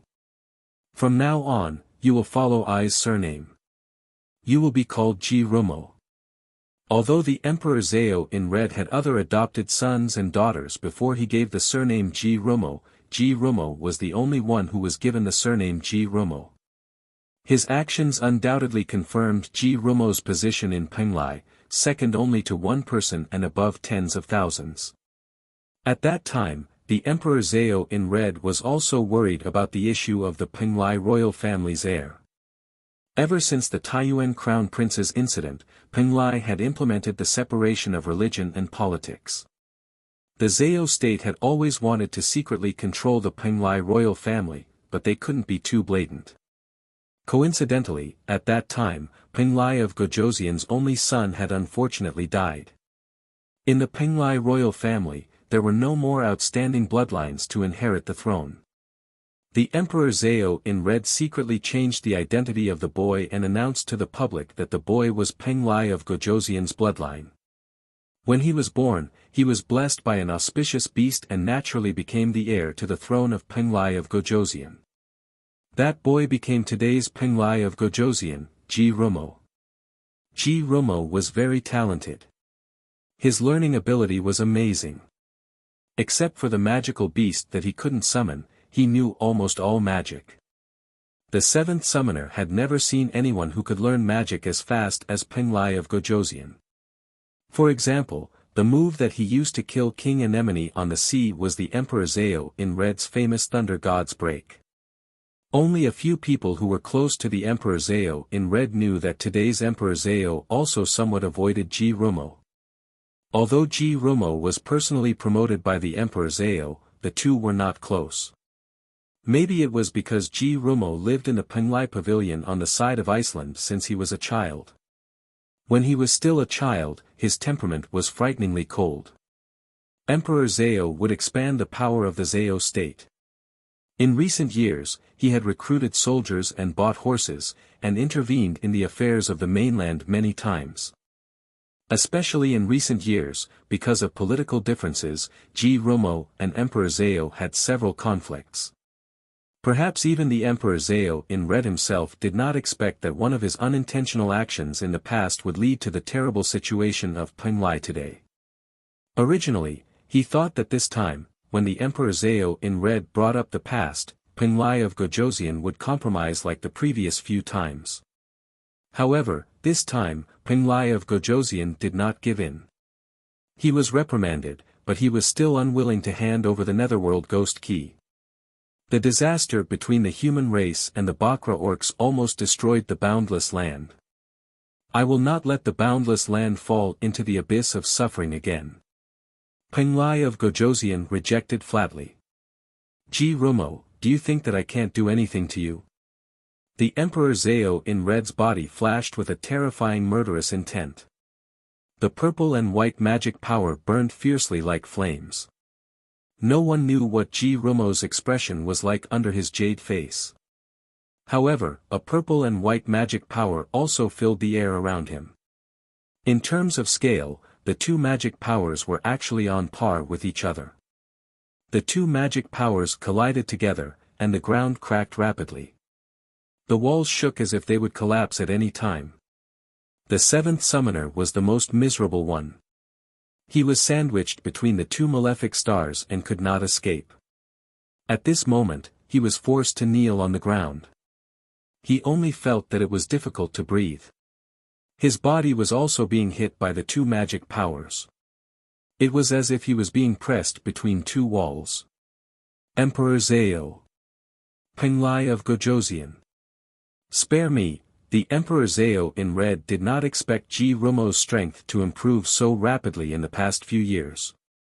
If he were to fight force with force, unless he summoned his beast directly, otherwise, this kid was still useful for now. He still needed to be present at the Duqian conference. This time, he would let him go. He did not believe that he would not be able to get the Netherworld Ghost Key when the time came. Good. You're all grown up now, aren't you? You dare to challenge I. Scram back to your Penglai pavilion immediately. The Emperor Zhao in Red retracted his magic power. Penglai of Gojoseon parted with him on bad terms. He waved his sleeves and left the Zao state. The Emperor Zao in red glared at the seventh summoner. All of them were useless. In the Netherworld Ghost Key incident, he had lost his second summoner. Earlier in the Taiyuan ruins, he had lost his third summoner. The Zao state's 13 summoners had lost 2 of them in just a few days. How could the Emperor Zao in red not feel depressed? The Emperor Zao in red had found out about the whereabouts of the Netherworld Ghost Key by chance. He had thought that his plan was flawless. Who would have thought that he would lose both his money and his life in the end? Emperor Zao, you can't blame me for this incident. If you want to blame someone, blame the regent of Great Zhou. That despicable person had schemed against us so many times along the way. He was the one who caused the death of the second summoner.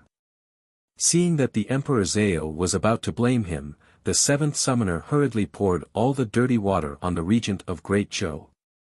The seventh summoner recounted everything that had happened in the Penglai Sea, Anemone Abyssalis, and the magical beast beside the regent of Great Zhou. You said that the regent of Great Zhou has a magical beast that can pass through the magic waterfall. Could it be that the regent of Great Zhou is also a summoner? The Emperor Zao in red was a little surprised when he heard this. The magic waterfall was a type of super water magic that had very strong defensive abilities. Even if he encountered it, he would have to go through a lot of trouble to break it. A magical beast that could completely ignore the magic waterfall and pass through it freely was definitely not an ordinary magical beast. Moreover, as the Zao state summoner, the seventh summoner had seen at least tens of thousands of magical beasts. If he couldn't identify the species of magical beast at first glance, then it definitely wasn't an ordinary magical beast. Over the years, in addition to recruiting summoners, the Zao state had also used the magical beast merchants in Penglai Sea to buy all kinds of magical beasts on the Wuxia continent. Their goal was to find new magical beasts. From what I can see, the regent of Great Zhou is not a summoner. The summoning office of Zhou state has never recorded anything like this. That magical beast should just be a magical pet. Other than being able to pass through the magic barrier, it doesn't seem to have any other abilities. The seventh summoner remembered that the regent of Great Zhou didn't have any summoner's mark on him, nor did he wear any summoning token. Originally, the seventh summoner wanted to tell the Emperor Zao in red that besides the pink magical beast, there was also a golden magical beast beside the regent of Great Zhou. However, when he thought about how that magical beast seemed to be carrying the regent of Great Zhou, it probably wasn't a powerful magical beast. Chapter 1003. Magical beasts, especially high-level, sage-level, or king-level magical beasts, were as proud as the masters and kings of the human race. They were extremely proud and arrogant, unless they were as powerful as Emperor Zao or Penglai of Gojosian. The Prince Regent of Zhou State could not be compared to Emperor Zao. Thinking of this, the seventh summoner did not tell Penglai of Gojosian about the existence of the Golden Kylin. It seems that I have to meet the regent of Great Zhou when I have the chance, the Emperor Zao in red muttered to himself. Emperor Zao, don't worry. I have already sent people to hide in the embassies of Zhou State and later Qin. The 2 people in the embassies of Zhou State and later Qin will not be able to escape my eyes before the Dutian conference. The seventh summoner wanted to make up for his mistake, so he quickly asked for credit. His arrangement was indeed in line with the Emperor Zao in red's heart. In terms of strength, the seventh summoner and the second summoner were not the best in the Zao state. They were even worse than the ninth summoner, Hu Jiusheng. The reason the red-robed summoner king thought so highly of the 2 of them and had even handed over the matter of the Netherworld Ghost Key to them was because the 2 of them had won his favor in certain aspects. The second main summoner was an outstanding husbandry summoner. The most important magic beast forest in the Zao state was under the care of the second summoner. For many years, the Zao state was able to control the best magic beast forest on the mainland because of the second summoner. This time, the second summoner died. For the Zao state, it was not so much a loss of a summoner, but a loss of a caretaker of the magic beast forest. As for the seventh summoner, although he didn't have the same level of skill as the second summoner, he was very good at flattery. Furthermore, he had a wide network of connections. The Netherworld Ghost Key had been missing for many years, and it was the seventh summoner who found some clues. Therefore, even though the seventh summoning mission had failed, the Emperor Zao in Red had no intention of severely punishing him. Although he hadn't obtained the Netherworld Ghost Key, it was in Ji Rumo's hands. With his temperament, he definitely wouldn't use the Netherworld Ghost Key. The evil aura on the Nether Ghost Key would indeed attract many dark magical beasts. Only a magician as powerful as Ji Rumo would be able to suppress the Nether Ghost Key. With that in mind, the Emperor Zao in Red decided not to pursue the matter of the Ghost Key. Emperor Zao, there's one more thing. The second summoner is dead, and the third summoner is in trouble. Do you think we should promote some summoners? Especially the Magic Beast Forest, there hasn't been anyone in charge for a long time. Perhaps I can. Seeing that the Emperor Zao in Red wasn't pursuing the matter of the Netherworld Ghost Key, the seventh summoner took the opportunity to plead for leniency. The Red Coat Summoner suddenly remembered that the Zao state had also lost some people because of the Netherworld Ghost Key. These days, he had ordered the Summoning Institute to recruit new summoners as soon as possible. Especially since the second summoner was in charge of the rearing of the Magic Beast Forest, he had to find someone to replace him as soon as possible. Humph, keep your thoughts to yourself. Are you sure you can manage the Magic Beast Forest? The Emperor Zao in Red obviously knew what the seventh summoner was thinking. There were many wild magic beasts and wild herbs in the Magic Beast Forest. Whoever managed to manage the forest would have a lot of money to gain. Over the years, the second summoner had relied on the money in the Magic Beast Forest to secretly sell the herbs and young magic beasts to the magic beast merchants. He had made a lot of money. The seventh summoner had been drooling over the Magic Beast Forest for a long time. However, because of the second summoner, he had not been able to get his hands on it. Emperor Zao, please don't worry. I have many summoners under me. I will definitely be able to manage the Magic Beast Forest well. The seventh summoner patted his chest and promised. The death of the second summoner was a great opportunity. He wanted to get his hands on this fat piece of meat before the other summoners could. Then I will leave the Magic Beast Forest to you for a month. If everything goes well in the Magic Beast Forest during this month, I will consider letting you take over the position of the second summoner. The Emperor Zao in Red was a little tired from the confrontation with Ji Rumo. He needed to meditate and rest for a while. Tomorrow, I will not let Emperor Zao down. The seventh summoner heaved a sigh of relief when he saw that the Magic Beast Forest was under his control. He left happily. When he left, there were still two summoners waiting outside the Zao state's main hall. It was not until the seventh summoner left that Yun Sanghai, who had been pretending to be a summoner of the Zao state, raised his head. The region of Great Zhou, Yi Baiming, also came to Zhou state. 3 years ago, Yun Sheng and Yi Baiming got married. As a father, he could not attend their wedding. That night, Yun Sanghai wanted to meet Yun Sheng. However, because of the Hu Sheng incident, he finally passed by Yun Sheng.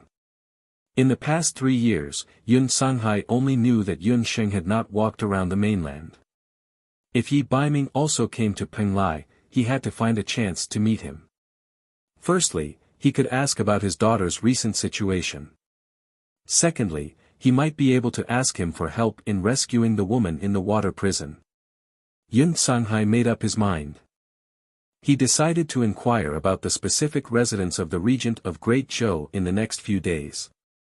However, when Yun Sanghai was preparing to find the prince regent, Yun Sheng tried every possible means to sneak into the Zao state. Because of this, the father and daughter had missed the best opportunity to meet each other. After contracting the tentacle sunflower from the Penglai Sea, Yun Sheng returned to the Great Zhou embassy.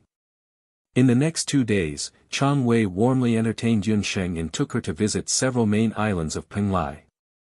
However, Yun Xing's mind was not on sightseeing. The reason why Yun Xing came to Penglai was to find the whereabouts of her father and mother. Along the way, she also asked Chang Wei about the general situation of the Zhao state. She wanted to find a chance to sneak into the Zhao state. However, to Yun Xing's surprise, Chang Wei told Yun Xing that even he had only been to the Zhao state a few times. Although the Zhao state was in Penglai, not everyone could enter. The two largest islands of Penglai were the Ice Island and the Fire Island that Yun Xing saw on the spaceship of the later Qin dynasty. In the east was the Fire Island. The Fire Island, as its name suggested, was originally a volcano. However, many years ago, it was sealed by the first Emperor Zhao and became an extinct volcano. Although the volcano was sealed, the accumulated geothermal energy made the temperature of the Fire Island dozens of degrees higher than the average place. This also made the Fire Island very suitable for all kinds of demon beasts to hatch and grow. The first Emperor Zhao chose the Fire Island as the location of the Zhao state. It gradually developed and became the headquarters of the current Zhao state. However, the Fire Island could only be entered by people who had the Zhao state summoner's token. The other main island of Penglai was the Ice Island in the west. The Ice Island was covered with ice all year round. The Penglai Pavilion, the residence of the Penglai of Gojoseon, was built on the Ice Island. Similarly, the Ice Island could not be entered at will. Only people who had the Penglai Pavilion's token could enter. Ordinary civilians could only live on the 60 or so islands outside of the two main islands. After listening to Chang Wei's words, Yun Xing understood that if she wanted to enter the Zhao state and find her parents, she had to become a citizen of the Zhao state. Chapter 1004. Why? Does the Prince Regent want to enter the Fire Island? Chang Wei was a businessman and was very good at reading people's expressions. He saw that Yun Xing was so concerned about the Fire Island, so it must be related to the Zhao state. I have an old friend in the Zhao state. I wanted to inquire about his whereabouts. Yun Xing forced a smile. So you want to inquire about the whereabouts of an old friend? That's easy. Don't forget that I, Chang Wei, am a merchant of magical beasts. I know many people from the Penglai monastery. If the Prince Regent wants to inquire about someone, just go to the Penglai monastery and tell them my name. Chang Wei wanted to accompany Yun Xing personally, but Yun Xing politely declined. After getting the news from Chang Wei, Yun Xing returned to the Great Zhou Embassy first. When Yun Xing returned to the Great Zhou Embassy, she used a little trick to find the spy sent by the Zhao state. Yun Xing's golden eyes flashed, and the spy became muddle-headed, not knowing where he was. The seventh summoner. Haha, remember, in the next few days, tell the seventh summoner that I will be staying in the embassy. The spy nodded.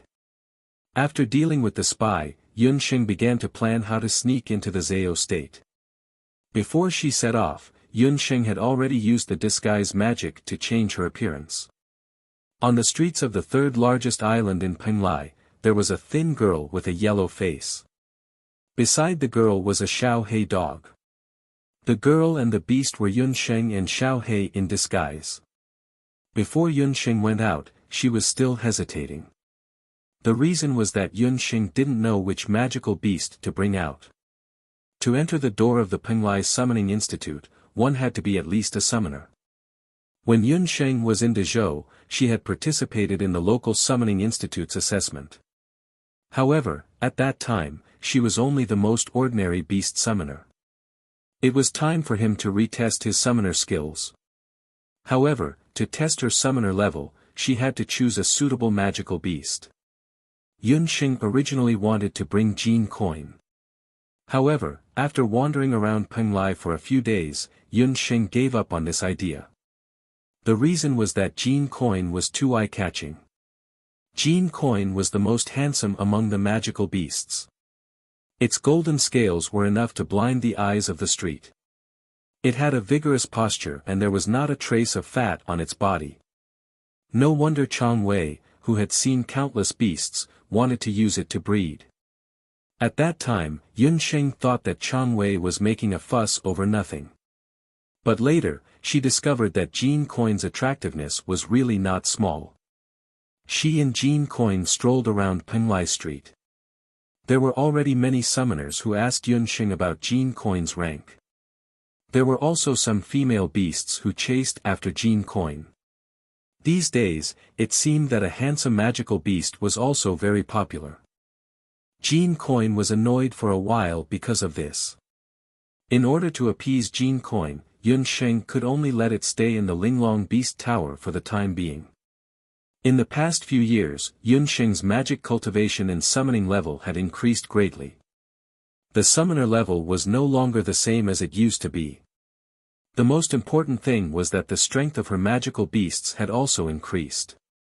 Each of them was not ordinary. When they went out, they would scare the people in the summoning office. After Yunsheng screamed, she finally decided to take Xiao He to the summoning office. Xiao He was the first magical beast that Yunsheng had contracted besides Bo sheep. Its cultivation level was now at the level of a holy beast. It would not be too high or too low.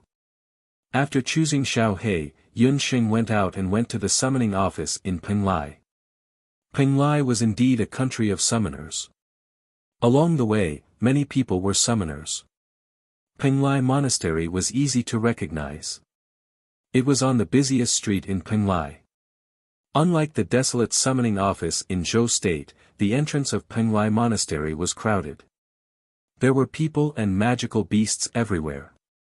Most of them were wearing summoner rings on their hands. Just as Yunsheng was about to enter the door, she suddenly saw a person. When Yunsheng saw the person, she was very alert and retreated to the side. The person who walked into the summoning office arrogantly was the seventh summoner of Zhou State, who had a grudge with Yunsheng. However, Yunsheng had used a disguise spell, so he did not notice that Yunsheng had walked right under his nose. Why did the seventh summoning office come? When Yunsheng saw this, she also walked into the summoning office. There were a lot of people in the Penglai summoning office. There were summoners waiting to be certified and magical beasts waiting to be rated. As the seventh summoner of Zhou State, the person in charge of the summoning office personally came out to greet the seventh summoner. No one paid attention to a foreign summoner like Yunsheng. Yunsheng pretended to walk to the two of them and pricked up her ears to listen to what they were saying. The person in charge of Penglai Monastery was a bald, middle-aged man. He nodded and bowed. "Seventh summoner, may I know what brings you here today? The summoning office hasn't recruited any new summoners recently." The seventh summoner had a proud look on his face. The person in charge of Penglai Monastery hurriedly took out a roster and checked it. After checking, he told the seventh summoner that the Penglai Monastery had recruited a total of more than 20 new summoners in the past week. To be able to recruit more than 20 summoners in a week, this number wasn't small at all. Yunsheng couldn't help but think to herself. When she was in Zhou State, she heard the person in charge of the Yujing summoning office say that the Yujing summoning office didn't have a new summoner for a few years. Penglai was indeed the world of summoners. The so-called new summoners of the Penglai Monastery were obtained through two channels. One was through freelance summoners who became employees of the summoning office. Although freelance summoners were free, they were relatively less guaranteed. After joining the summoning office, they could receive a certain amount of salary every month and also have the opportunity to improve the abilities of their summoned beasts. Previously, Yunsheng had met Bing Ling at Wanlong Gambling House. At that time, she had relied on the second summoner through this method. The other channel was through new summoners who had awakened their innate summoning ability. This was similar to Yunsheng's childhood. Compared to the first channel, the Penglai Monastery generally preferred the second channel. This was because new summoners from the second channel were more likely to pledge their loyalty to the Zhou State. Are there any summoners who are good at raising animals? The seventh summoner had been in a good mood these past few days because he had received a good assignment in the Magic Beast Forest. However, at this critical juncture, something had happened that made him very vexed. This matter was related to the development of the entire magic beast forest. If he couldn't settle this matter, he was afraid that he wouldn't be able to report to the Emperor Zhao in Red in a month's time. Right now, he needed a summoner who could raise animals, so the seventh summoner came to the Zhao state. The person in charge of the Penglai monastery looked carefully and also flipped through the information from a few months ago. However, to the seventh summoner's disappointment, he couldn't find any summoners who could raise animals. Bastard, why isn't there even a summoner who can raise animals? The seventh summoner heard this and loudly reprimanded the person in charge of the summoning office. Chapter 1005. The seventh summoner scolded so loudly that everyone inside and outside the summoning hall could hear it clearly. The person in charge of the summoning hall was embarrassed. He was considered a big shot in Penglai, but in front of the seventh summoner, who was deeply favored by the Emperor Zhao in Red, he could only obediently be scolded. Yun Sheng heard everything clearly from the side. When she heard that they were going to switch to a nurturing summoner, a hint of joy appeared between her brows. However, she was not in a hurry to interrupt and just listened from the side. Summoners were also divided into several types. Just like warriors, some were good at offense, and some were good at defense. It was the same for summoners. Some summoners belonged to the category of beast summoners. In terms of combat, they had a tacit understanding with beasts. One person's strength was enough to fight against 10 beasts. For example, Zhong Yi, one of Yun Sheng's subordinates, was a holy beast summoner and a beast summoner at the same time. But not all summoners were beast summoners. There were some who were not good at fighting, but were very good at rearing animals. Those were the beast summoners. This kind of summoner didn't have brave summon beast companions, but they understood the habits of various magical beasts very well. They were born with the ability to make magical beasts close to and trust them. As a result, it was easier to tame magical beasts, and at the same time, the magical beasts could reproduce better.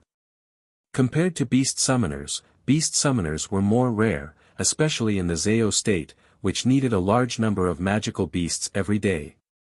A good husbandry summoner could raise hundreds and thousands of magic beasts, which was a huge fortune. Although Yun Sheng didn't specialize in beast summoners, she had the exquisite beast pagoda that no beast summoner had. The exquisite beast pagoda was a rare artifact on the mainland. It could make magical beasts grow faster, and it was a treasure that magical beasts scrambled for like ducks. Therefore, as long as Yun Sheng had the exquisite beast pagoda in hand, she had a fatal attraction to any magical beast. The person in charge of the Penglai monastery was scolded badly, but he didn't dare to say anything. He only dared to curse in his heart. The seventh summoner was simply making trouble for no reason.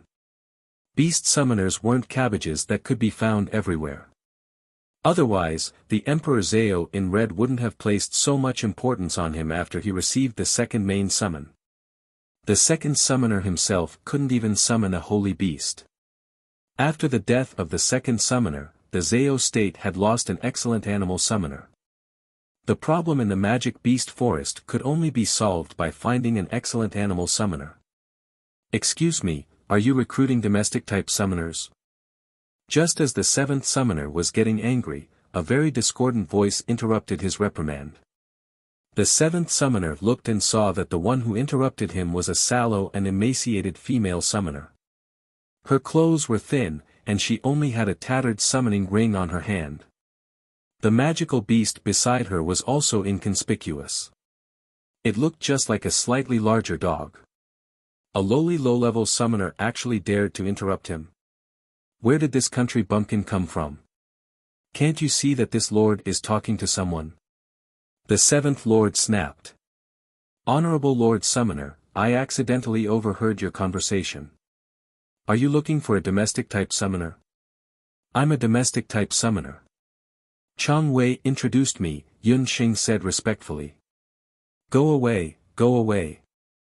Don't you know where you are? The domestic-type summoners that the Zao state wants are all high-level magical beasts. They're not Tom, Dick, or Harry. The seventh summoner wasn't happy. Instead, he looked disgusted. When the person in charge of the Penglai monastery heard Yunsheng mention Chang Wei's name, he took a few more glances at Yunsheng.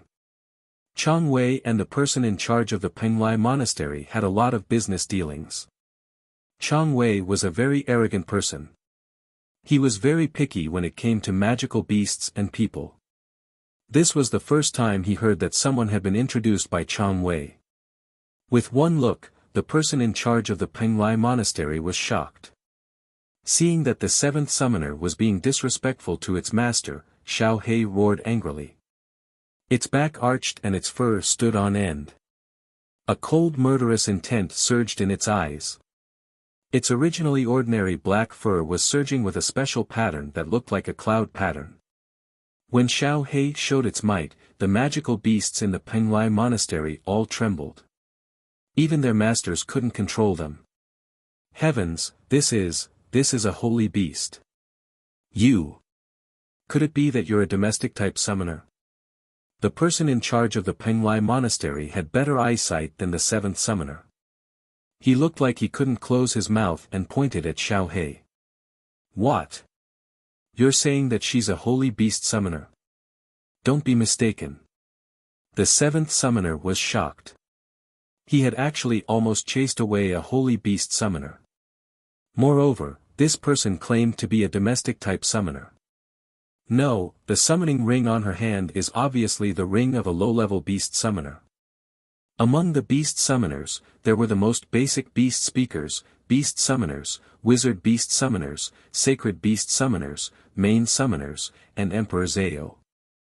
Yunsheng's ring was disguised as a beast speaker ring. It indeed retained the appearance that she had when she first became a beast summoner in the Jade Capital. It was absolutely impossible for a beast summoner to control a holy beast. In other words, this female beast summoner was definitely a holy beast summoner. However, due to some reason, she had yet to participate in the assessment, so she had yet to advance. This was the first time in many years that the person in charge of the Penglai monastery had encountered such a bizarre situation. Oh, this is a long story. When I first contracted Xiao He, she was still a low-level wild dog. However, after I raised her for more than 10 years, she evolved into a holy beast. Yunsheng rubbed her head with an honest look. When she said this, everyone in the Penglai monastery looked like they had seen a ghost. Raising a low-level magical beast into a holy beast in more than 10 years was the most unbelievable thing in the world.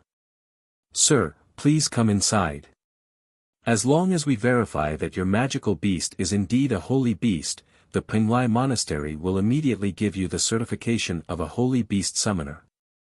The person in charge of the Penglai monastery was very excited.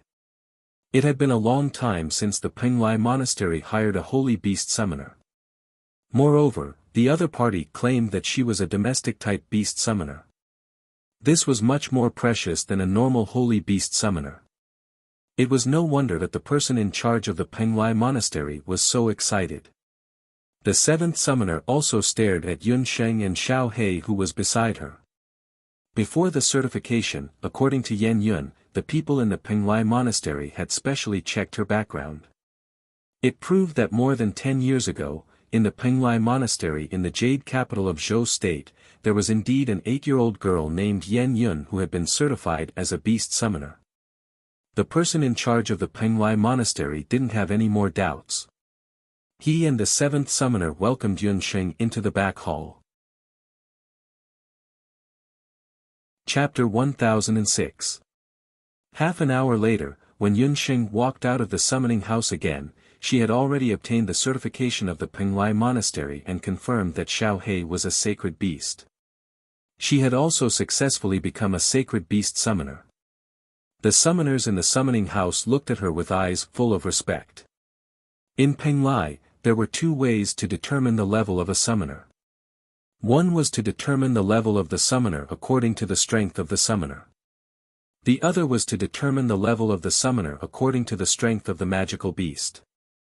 After all, if a summoner could contract a sacred beast, it didn't matter whether the summoner's strength was strong or not. After all, having a sacred beast was equivalent to having the combat power of a sacred beast. After Xiao He defeated several high-level magical beasts in one go, no one doubted Xiao He's strength anymore. Yunxing also had a new summoning ring on her hand. Even in Penglai, the number of sacred beast summoners did not exceed 100 people. The Zhao state was also very generous toward sacred beast summoners. Any sacred beast summoner who was registered in the Zhao state could have a private mansion on any island in Penglai, a limitless gold card with 1 million gold coins, and a summoning ring inlaid with a sacred beast soul stone. These were all used unconditionally. Yunxing also learned from Chang Wei that the summoning house had many functions in Penglai. In addition to providing certification for those who wanted to become a summoner, the summoning house's function in Penglai Island was similar to the function of the Hunters Guild in the mainland. It provided job opportunities for summoners. Some freelance summoners could be permanently or temporarily employed in the summoning house by the Zhao state, other organizations, or individuals. Yunxing did not agree to the summoning house's employment. She knew that the seventh summoner would definitely come looking for her. When Yunxing left the summoning house, she deliberately walked slowly. She had already noticed that the seventh summoner was waiting outside the summoning house. Sure enough, after a few steps, the seventh summoner noticed Yunxing and followed her. "Master Yan Yun. Please take care," the seventh summoner said flatteringly. "Seventh summoner, I didn't know you were the summoner of the Zhao state. Please forgive me for my disrespect." Yunxing was also flattered. "Master, I would like to hire you as our summoner of Magical Beasts Forest." The seventh summoner went straight to the point with his invitation. He took Yunxing to the most luxurious restaurant in the city. Yunxing found out from the seventh summoner that the seventh summoner had recently accepted an assignment from the Zhao state's Magic Beast Forest. But recently, a very bizarre thing had happened in the Magical Beast Forest. In the Magic Beasts Forest, there were a large number of holy beasts. These holy beasts were used for summoners to contract, so they were very important to the Zhao state. In the past few hundred years, there had been no problems with the holy beasts forest. However, about 3 days ago, after the second summoner of the Zhao state met with an unfortunate accident, the holy beasts forest began to die one after another. Most of them were holy beasts of high rank. Other than the second summoner, doesn't the Zhao state have other summoners? Yunxing thought that the second summoner couldn't be the only summoner of high rank in the Magic Beast Forest. There are other low-level and mid-level animal husbandry summoners in charge of the Magical Beast Forest. However, there is only one high-level animal husbandry summoner, the second main summoner, not to mention a holy beast husbandry summoner like you. In order to manage the Magical Beast Forest well, the seventh main summoner had used his personal resources to hire a few animal husbandry summoners. However, these guys only knew how to brag. When they accepted the seventh summoner's money, they all promised that they would be able to solve the problem in the Magic Beast Forest within a few days. However, after a few days, the holy beasts still died in batches.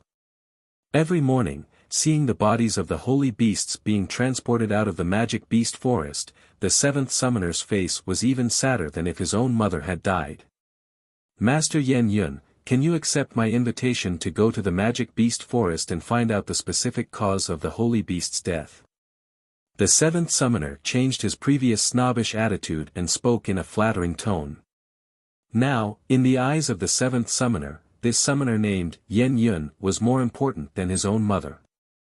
Yan Yun had been confirmed as a holy beast summoner. In Penglai, there were several types of summoners of high rank, low rank, middle rank, high rank, and holy beast summoner. As the name implied, a summoner of high rank was able to raise a holy beast of the same rank. The second summoner of the Zhao state was a high rank summoner.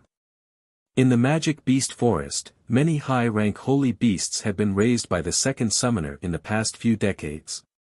With this ability alone, the second summoner was able to become the first summoner in the Zao state, second only to Emperor Zao.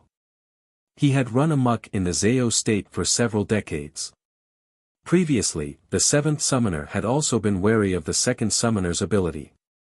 However, Yan Yun had suddenly appeared out of nowhere and made him feel that the second summoner was weak.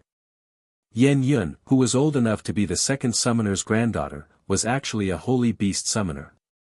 If she was given 10 years, she would be able to raise hundreds and thousands of holy beasts for the Zao state. God, those were holy beasts. With so many holy beasts, the Zao state would not have to worry at all even if the 8 desolate tribes came, let alone the boundless land. Furthermore, how old was Yan Yun? It was said that she was only 18. If she could raise holy beasts at 18 years old, who knew if she would be able to raise king-level holy beasts in a few decades? If any of the powers on the mainland knew about Yan Yun's existence, they would definitely fight over her, let alone the Zao state.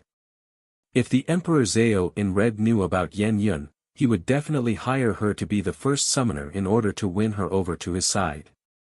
When that happened, she would threaten the seventh summoner's position. Therefore, after weighing the pros and cons, the seventh summoner decided to snatch her away. He did not hesitate to hire Yan Yun at the cost of 100,000 purple coins a month. Of course, the seventh summoner did not expect Yan Yun to be able to raise a holy beast for him within a month. All he wanted was for Yan Yun to manage the magic beast forest within this month. The seventh summoner had other plans in mind. He wanted to test out Yan Yun's abilities within this month. If she could really manage the magic beast forest, he would definitely find a way to make her stay. If she did not agree, he would find someone to kill her after everything was done. A venomous glint flashed across the seventh summoner's eyes.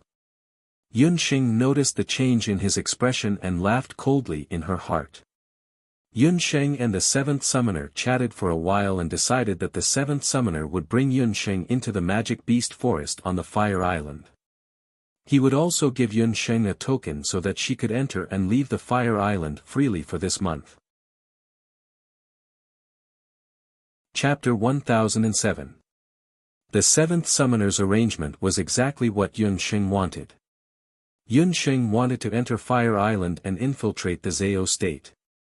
As long as she could enter Fire Island, Yunsheng was confident that she could avoid the eyes and ears on the island and find her father or mother, Hu Jiusheng. However, before that, she had to earn the seventh summoner's trust. Therefore, she had to find out the real cause of the sudden deaths of the magical beasts in the magic beast forest and solve it.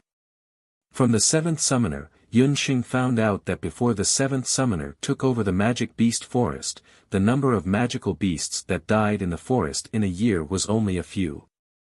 Moreover, most of the magical beasts that died from fighting with each other. The seventh summoner also sent a few of the Zao state's animal husbandry summoners to investigate. However, they could not find the cause of the deaths. Some said that they died from illness, while others said that they died from fighting with the magical beasts. The seventh summoner's head was about to explode from listening to all of this. However, he still could not come to a conclusion. Therefore, he had no choice but to recruit external animal husbandry summoners through the summoning center. The seventh summoner's luck was not bad. He met a beast husbandry summoner as soon as he arrived. After listening to the seventh summoner's explanation, Yunxing had a rough idea of what was going on. The death of a magical beast was either due to illness or non-illness. In comparison, if it was a normal death from illness, it would be easier to solve. Yunxing was a doctor herself. With her knowledge of both Eastern and Western medicine and the Little Water Sprite Queen, who had unparalleled healing abilities, Yunsheng would be able to save the magical beasts as long as they were still breathing. What she was afraid of was that the magical beasts did not die from illness, but from some other man-made or non-man-made factors. After the two of them exchanged some pleasantries in the restaurant, Yunsheng packed her luggage and headed to Fire Island with the seventh summoner. There were many checkpoints and magical restrictions set up around the perimeter of Fire Island. Even a mosquito would not be able to fly in without a guide. Master Yan Yun, in this month, you can freely enter and exit the magic forest. However, do not wander around the other places on the Fire Island. Just send someone to inform me if anything happens. Also, don't tell anyone that you are a holy beast summoner for the time being, so as to avoid being coveted by others. The seventh summoner spoke politely, but in reality, he was telling Yunxing not to act rashly. The seventh summoner had already sent people to monitor Yunxing. Firstly, they could closely monitor her movements. Secondly, they could prevent Yunxing from coming into contact with other people in the Zhao state and letting others know that she was a sacred beast summoner. In addition, the seventh summoner also told Yunxing that teleportation magic was not allowed on Fire Island. Yunxing agreed to all of them. Yunxing entered Fire Island on a small empty boat. Even though she had seen the Fire Island from the later Qin's empty boat, Yunxing only felt that it was different when she personally stepped onto this magical land that was obtained after the volcano was sealed. On Fire Island, the soil and the roads were all fiery red. The entire island was huge. According to the seventh summoner, it would take 2 days and 1 night to walk on Fire Island. The temperature on the island was above 35 degrees all year round. During the hottest part of the summer, the temperature on Fire Island could reach 50 degrees. As the island was rebuilt after the volcano was sealed, the fertile land formed by the volcanic ash left behind by the volcano's eruption thousands of years ago could be seen around Fire Island. These lands were now used to plant tropical flowers and herbs. Along the way, one could see colorful flowers and some unique volcanic magical beasts with strange appearances. After walking for about 3 to 4 hours, Yunxing and the seventh summoner arrived at the magic beast forest. As soon as they approached the magic beast forest, Yunxing felt that the temperature had dropped significantly. In front of her was a lush green forest. This was the magic beast forest.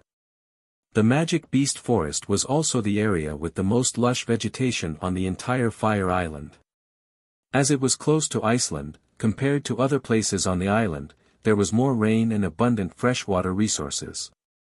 Some magical beasts that did not like the heat lived in the magic beast forest. Master Yan Yun, this is your entry token. There is a summoner's hut at the periphery of the forest. There is a special supply and communication magic array every day. The facilities are very complete. The seventh summoner was sweating profusely as he walked.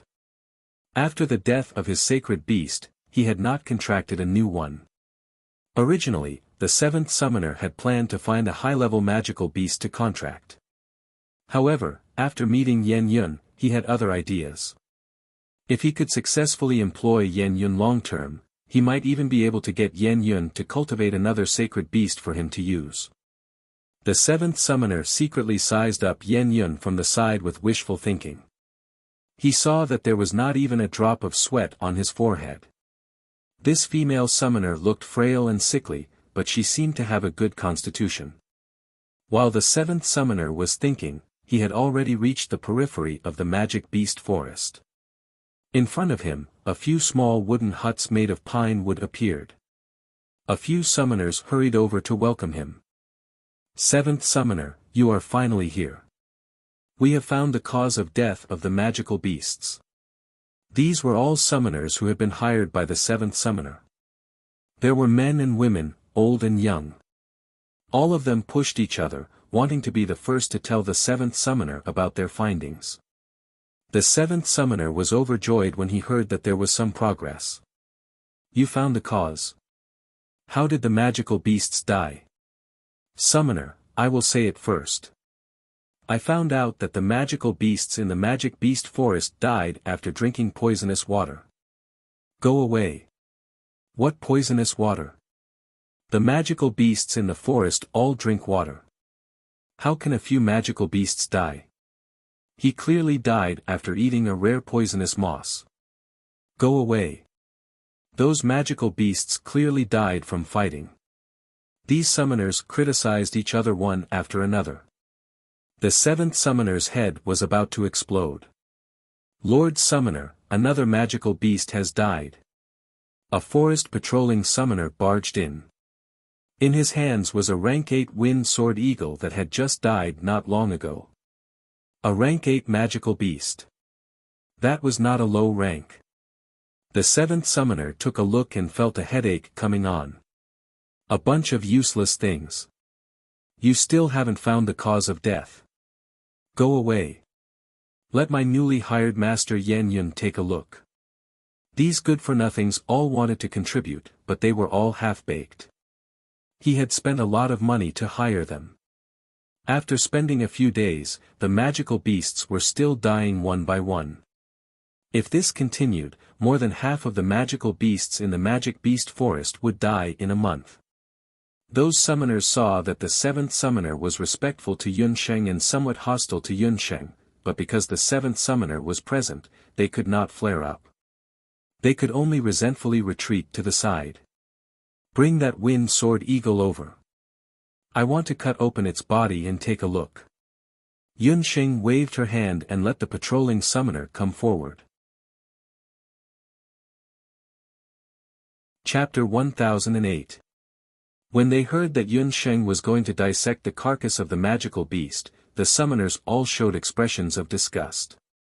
They were summoners, not butchers. Where did the 7th summoner find this person from?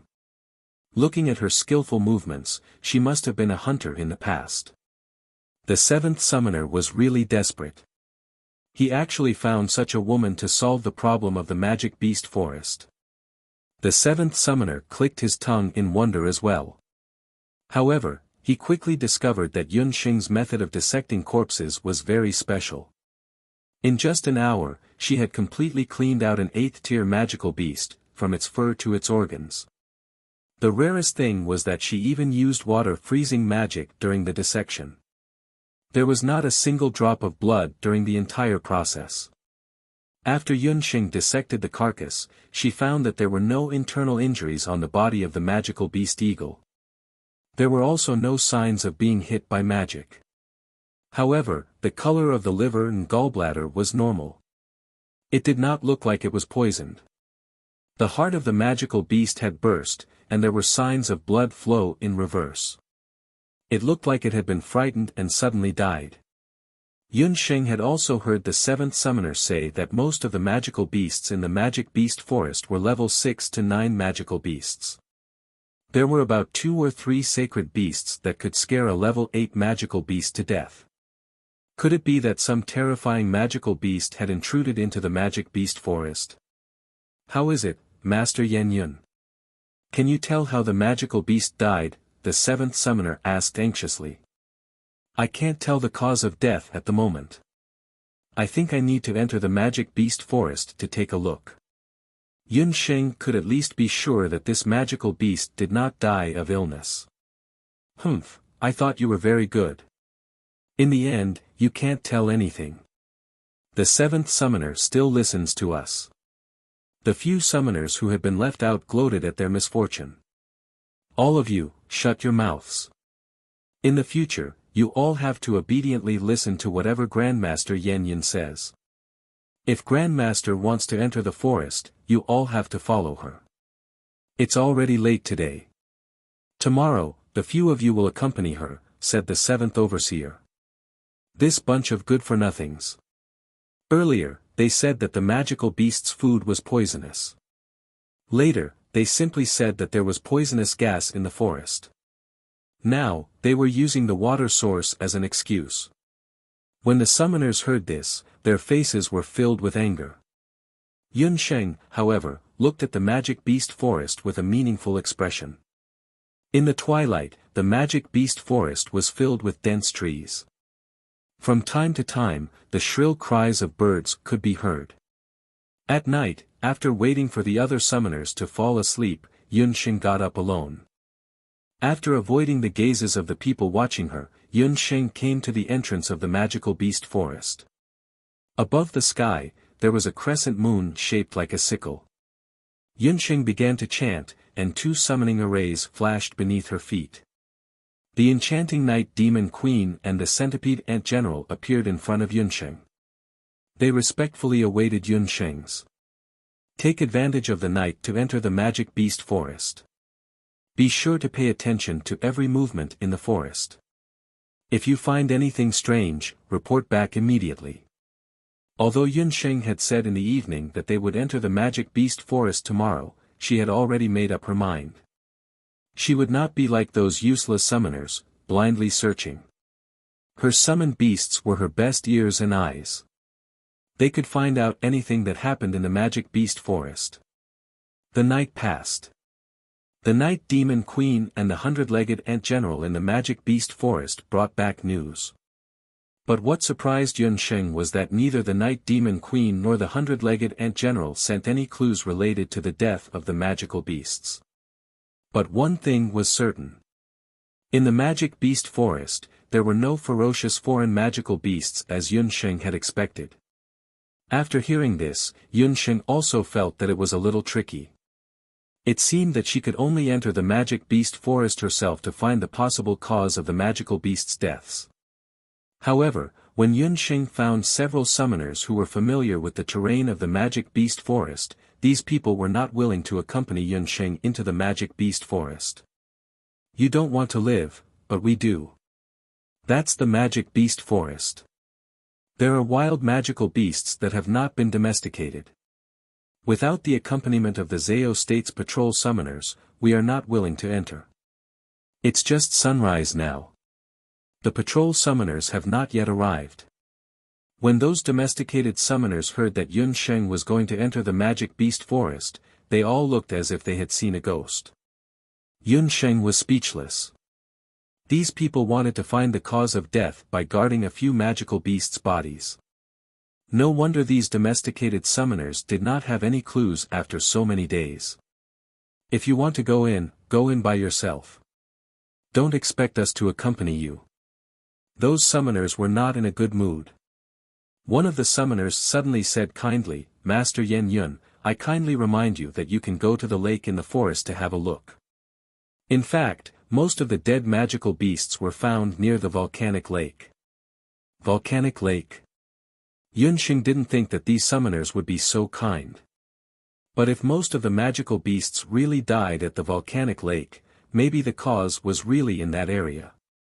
Yunsheng decided to go to the volcanic lake to have a look first. After asking about the specific location of the volcanic lake, Yunsheng entered the magic beast forest alone. Watching Yunsheng disappear into the dense forest, several summoners showed a malicious smile on their faces. Reckless guy, if she really enters the volcanic lake to investigate, she will die. The magic beast forest of Penglai was like a tropical rainforest. There were few traces of people walking. There were extremely lush trees growing everywhere, and some precious herbs. Yunsheng followed the direction of several summoners and walked all the way. She took Xiao He with her. The holy beast pressure on Xiao He scared away a lot of middle and high-level magical beasts along the way. Walking down the magic beast forest, the terrain gradually became higher. Looking at the terrain, Yunsheng had already entered the volcanic crater where the magic beast forest was located. In the air, there was a smell similar to sulfur.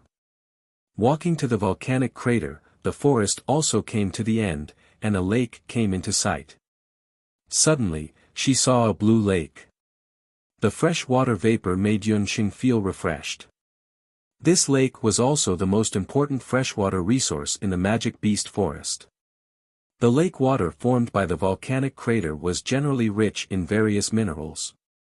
If the magical beasts used the water here, it would be of great benefit to their growth and reproduction. However, to Yunsheng's surprise, she did not find any high-level magical beasts drinking water nearby. Yunsheng leaned over and looked at the lake water. At a glance, the lake water was very clear. She threw a stone in and made some splashes, but there was no response for a long time. This volcanic lake was far deeper than Yunsheng imagined. But at this time, Yunsheng noticed that there seemed to be a few footprints at the volcanic lake's crater. Could it be that someone entered the volcanic lake during this time? Yunsheng pondered whether or not she should enter the volcanic lake to explore. It's dangerous, don't go near there. Just as Yun Sheng was about to walk into the lake, a person rushed out from the other end of the lake. Happy Laba Festival, everyone! Chapter 1009. Yun Sheng stopped in her tracks after being yelled at. She took a closer look and realized that the person who called her was actually him. Penglai of Gojoseon, Ji Rumo. Yun Sheng didn't expect to see Ji Rumo again in the deepest part of the magic beast forest, near the crater of the volcano. When Chang Wei took Yun Sheng to see the scenery of Penglai, he also told Yun Sheng about the power of Penglai. He also mentioned that the relationship between Penglai of Gojoseon and Emperor Zhao was not good these years. The two of them respectively controlled the Zhao state of Fire Island and the Penglai Pavilion of Iceland. It was indeed a little strange that Ji Rumo suddenly appeared in the magic beast forest of Fire Island. Ji Rumo was also a little surprised by this female summoner who suddenly appeared at the crater of the volcano. This area was recognized as a forbidden area in the magic beast forest because the volcano guardian beast left behind by the first Emperor Zhao was sleeping in this lake. Usually, those summoners didn't dare to come close to this place at all. Only some powerful magical beasts would come close to this place to drink water. But these days, for some unknown reason, even high-level magical beasts didn't dare to come close to this area. Even though the guardian beast of the volcano crater was asleep most of the time, it would still burn the intruders to ashes if it was accidentally disturbed. That was why no one dared to approach this place even with the accompaniment of a battle summoner. Ji Rumo paid attention to Yun Sheng's expression and saw that she was completely ignorant. And judging from her actions just now, it seemed that she wanted to enter the volcano lake. Yun Sheng inevitably felt a little guilty when she met Ji Rumo. She was afraid that he would recognize her. It wasn't until she saw her own appearance reflected in Ji Rumo's amber eyes that she remembered that she used disguise magic. Ji Rumo might not be able to recognize her. Ji Rumo was still dressed in purple. Purple was a mysterious color. It was especially suitable for Ji Rumo. From his expression, Ji Rumo did not recognize Yun Sheng. Without Yun Sheng's introduction, Ji Rumo noticed Xiao Hei standing beside Yun Sheng and asked, "Are you the new animal husbandry summoner who replaced the second main summoner?" Ji Rumo was slightly taken aback. A sacred beast summoned beast. Is she the new summoner who will replace the second main summoner? My name is Yan Yun. Are you also a summoner? Yun Sheng was relieved that Ji Rumo didn't recognize her. Her tone also relaxed a lot. After weighing the pros and cons, Yun Sheng decided to pretend that she didn't know Ji Rumo. Seeing that the other party did not recognize him, Ji Rumo did not reveal his identity. In Penglai, he has always been the superior Penglai of Gojoseon. It was rare that someone didn't know his identity. Ji Rumo felt a lot more relaxed.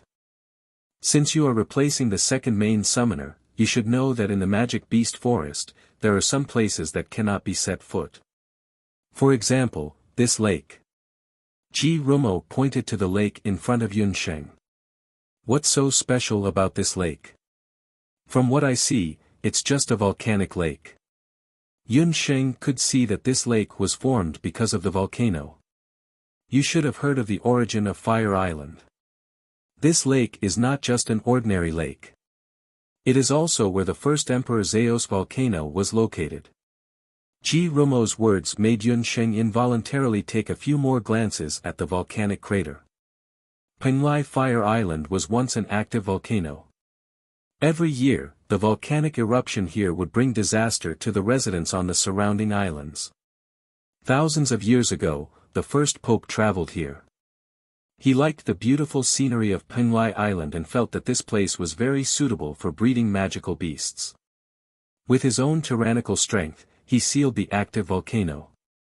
Yun Sheng had heard about the first Emperor Zhao sealing the volcano and building Fire Island. It was just that she did not expect that the seal was hidden under this volcanic lake. After the first pope sealed the volcano, he was worried that someone would rashly approach the volcano in the future and destroy the seal. Before he passed away, he left a powerful guardian beast here. If outsiders approached this place, they would be burned to ashes by the guardian beast's flames. When Yunxing heard this, she knew that she must have been tricked by those summoners. They clearly knew that this was where the seal was and that there was a powerful guardian beast here. However, they still guided her here to find a water source. If Yunxing had not met Ji Romo, once she encountered the guardian beast, she would have had a fierce battle. When Yunxing thought of this, she sneered in her heart. No one could be safe and sound after framing her. Thank you for reminding me. However, since you know that this area is very dangerous, why did you appear nearby? Yunxing felt very strange. Why would Penglai of Gojoseon appear in the magic beast forest? I came to pay respects to my mother. Ji Romo did not hide it. Penglai of Gojoseon, Ji Romo's mother. Penglai of Gojoseon's mother, logically speaking, should be a member of the Penglai royal family. Why was she buried in a place like the magic beast forest? However, Yunxing also noticed Ji Romo's choice of words. He said mother and not imperial mother or imperial mother. Why is your mother's tomb built in such a place? Is she also a pet summoner? Yunxing looked puzzled. She was born here and died here. Ji Romo led Yunxing through a bush, and a small mound appeared in front of them. That mound was the tomb of Ji Romo's mother. On the tombstone, it was engraved. Yunxing suddenly widened her eyes. You must be very surprised. How could my mother be a magical beast? That's right, she's a 5th-grade antelope. I grew up drinking her milk. Ji Romo appeared to be very talkative today. He did not avoid the fact that he and Yunxing were just acquaintances by chance. Ji Romo's warm voice lingered in her ears. Yunxing got to know a different Ji Romo. Ji Romo was an orphan when he was young. He was adopted by the people of the Zhao state when he was young. Like all the other orphans adopted by the Zhao state, he grew up drinking the milk of magical beasts. However, because Ji Romo was small and ugly when he was first brought back, the strong mother beasts with ample milk were not willing to feed him. Even the maids of the Zhao state despised him because of this. The maids threw him into the forest of magical beasts. He was not fated to die yet. His weak cries were heard by a passing antelope. The antelope carried Ji Romo, who was as thin and weak as a kitten, back to where it came from. Before Ji Romo was 3 years old, he grew up drinking the milk of the antelope and lived in the forest of magical beasts. After he was 3 years old, he left the forest of magical beasts and returned to the Zhao state. Then how did the antelope die? Yunxing had some impression of the antelope. It was a low-level magical beast. It was agile and had a lifespan of about 50 years. According to the rules of the Zhao state, babies who grew up drinking the milk of magical beasts must kill the magical beast with their own hands when they become adults. Ji Romo said calmly. Chapter 10:10. Yunxing was silent. She didn't expect Ji Romo to have such a pitiful past. The Emperor Zhao in red, who was high and mighty in the eyes of the world, turned out to be an orphan who was raised by a magical beast. He even killed the mother beast that raised him with his own hands. The Zhao state was a land of tigers and wolves. What the Zhao state needed was a group of brave and cold-blooded summoners. Killing the mother beast that raised them with their own hands was a step that all orphan summoners had to go through. If they couldn't do it, they would be thrown into the magic beast forest. What awaited them was only death. Time passed unknowingly, and the sun gradually set. For most of the remaining time, Ji Romo didn't speak again. He seemed to be immersed in his own memories. He just stood in front of the graveyard for a long time without speaking. Yunxing didn't know what to say, and Xiao He obediently crawled to the side. On the desolate slope, 2 silhouettes appeared exceptionally bleak. Thank you for accompanying me to pay respects. Ji Romo spoke again. An hour had already passed. His voice was still warm and pleasant, but there was a hint of relief in it. Ji Rumo had never tried to let down his guard in front of a stranger. Or rather, he had never said so much in front of anyone. He saw a touch of pity in the eyes of this female summoner.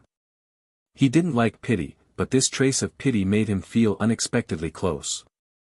Perhaps it was because this female summoner looked sallow and emaciated, but she had a pair of clean eyes. This made him involuntarily think of Yunsheng. That was the only woman in the world that he had feelings for.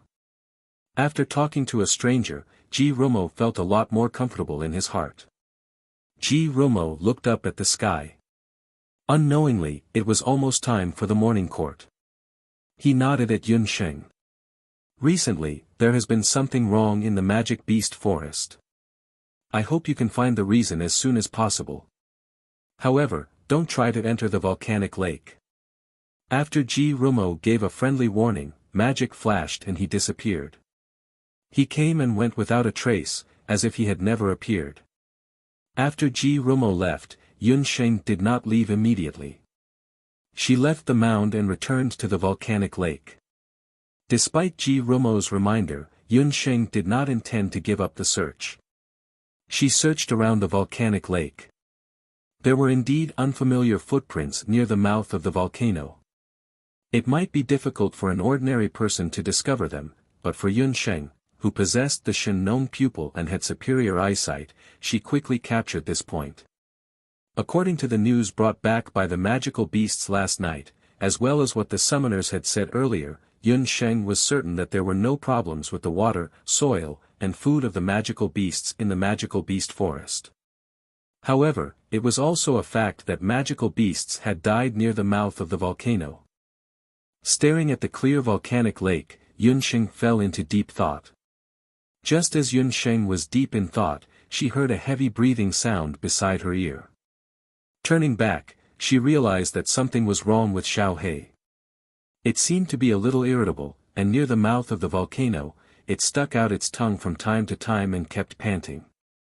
Xiao He was not an ordinary magical beast. It was a holy beast.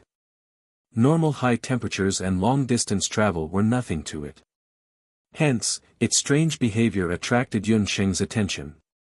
Magical beasts were always more sensitive than humans. Could it be that Xiao He had discovered something? Xiao He. What's wrong? Yunsheng and Xiao He communicated with each other using their divine senses. Master, I have an indescribable feeling. I feel a tightness in my chest, and I want to leave this place quickly. Xiao He told Yunsheng the truth. Xiao He also told Yunsheng that the closer they got to the mouth of the volcanic lake, the more intense its irritation became. It felt as if the blood vessels in its body were about to explode. Yunsheng suddenly remembered the cause of death of the magical beast that she had dissected earlier. Those magical beasts seemed to have different degrees of blood reflux and symptoms of being scared to death. These were very similar to what Xiao He was saying. Xiao He was a holy beast, but even it could not resist, not to mention those ordinary high-level magical beasts. Yunsheng was even more certain that the unknown cause of the deaths of the magical beasts was the volcanic lake, or rather, the volcanic seal. Yunsheng decided that they still had to dive into the volcanic lake. The water in this lake was very clear, and it looked no different from ordinary drinking water. However, the volcanic seal left behind by the first Emperor Zhao was hidden beneath it. The first Emperor Zhao of the Zhao state, who was also the master of the summoning demon hand. He was the most powerful master of the mainland who had once fought against the leaders of the Bakra orcs. Only such a person would be able to seal an active volcano. The guardian beast that he had left behind must be very powerful. At the last moment, Yunsheng's curiosity as a doctor won out, and she decided to explore the volcanic lake. Before entering the volcanic lake, Yunsheng summoned the abyssal tentacle sunflower king that she had just contracted not long ago. Among all of Yunsheng's summoned beasts, only King Anemone abyssalis was considered an aquatic magical plant. The volcanic lake looked clear, but its exact depth was unknown. Knowing that Yun Sheng wanted to enter the lake, the king anemone tentacle did not hesitate and stretched out its tentacles. The abyss king anemone's tentacles were of different lengths, and it quickly divided into two layers. The outer layer, as usual, was used to paddle after entering the water. The inner layer formed a protective shield, tightly wrapping Yun Sheng inside to prevent anything from seeping in. After Yun Sheng was wrapped by Anemone abyssalis, she realized that the Sunflower King's tentacles had become transparent. This way, the surrounding environment could be seen clearly, and her breathing was not affected too much. This feeling made Yun Sheng feel as if she was alone in a glass shield, and she could clearly see the situation around her. Master, the air in the tentacles can provide you with about 3 hours of breathing. After 3 hours, we have to leave the sea, the king anemone tentacle reminded Yun Sheng. Yun Sheng thought for a moment. 3 hours, including the diving speed of king anemone abyssalis, should be enough for her to reach the bottom of the volcanic lake. King anemone abyssalis obeyed the order, entered the lake, and quickly sank. The depth of the volcanic lake, as Yun Sheng expected, was unfathomable. The temperature of the lake was suitable, and there were many colorful coral-like volcanic lava deposits around it. After sinking for more than an hour, they still did not see the bottom. At this time, Anemone abyssalis suddenly said, "Master, the bottom of this lake seems to lead directly to the Penglai Sea. If we go any deeper, we will probably enter the Penglai Sea. Do we still want to dive?" It turned out that this volcanic lake actually led directly to the other side of the sea. Since they had already dived to this point, Yun Sheng felt that it was necessary to continue investigating. She ordered the Abyss King Anemone to continue diving. Chapter 10-11. After entering the Penglai Sea, King Anemone abyssalis moved even faster. King Anemone's tentacle barrier was very special. Through the tentacle barrier, Yun Sheng could see the sea outside, but the sea beasts outside could not see Yun Sheng. This made Yun Sheng feel as if she was behind a double-sided mirror. Anemone abyssalis dived 5,000 to 6,000 meters. At this depth, almost all the sea beasts in the Penglai Sea had disappeared. At this depth, even the strongest warrior would not be able to reach it. After entering the deep sea, the abyssal tentacle Sunflower King's speed slowed down a lot. In this kind of sea region, a large number of sea beasts would appear. Even the abyssal tentacle Sunflower King had to be careful. It summoned dozens of small tentacle sunflowers. The small tentacle sunflowers were like blooming flowers in the sea. Following the current, they spread out in all directions, acting as the sentinels for King Anemone's advance. "Master, if you still haven't found it, we have to return to the surface in half an hour. Otherwise, your body will not be able to withstand the pressure at the bottom of the sea." Anemone abyssalis had taken nearly 2 hours to swim from the volcanic lake to the Penglai Sea. Within the tentacle barrier, there was less and less air for Yun Sheng to breathe. Yun Sheng was also a little hesitant. If they went deeper into the sea, if there was not enough air in King Anemone's tentacle barrier, she might be in danger of suffocation. But if they gave up just like that, they would have to start all over again. The time for the Duqian meeting was getting closer and closer. She did not have much time to waste in the magic beast forest. Yun Sheng thought for a while, sat down cross-legged, closed her eyes, and slowly used the celestial meditation. The blue sea water disappeared, and the surroundings were pitch black. Suddenly, Yun Sheng felt a magical fluctuation at the bottom of the sea, about 1,000 meters away. The magical fluctuation was long and powerful, like a person's pulse. It was there. Yun Sheng was sure that the magic array used by the first Emperor Zhao to seal the volcanic crater was there. Dive a little further. I can feel a magical fluctuation at 1,000 meters below. If I'm not wrong, it should be close to the volcanic seal. Yun Sheng understood what King Anemone Tentacle meant. She also decided that if there was no more discovery, they would return to the sea and think of a solution another day.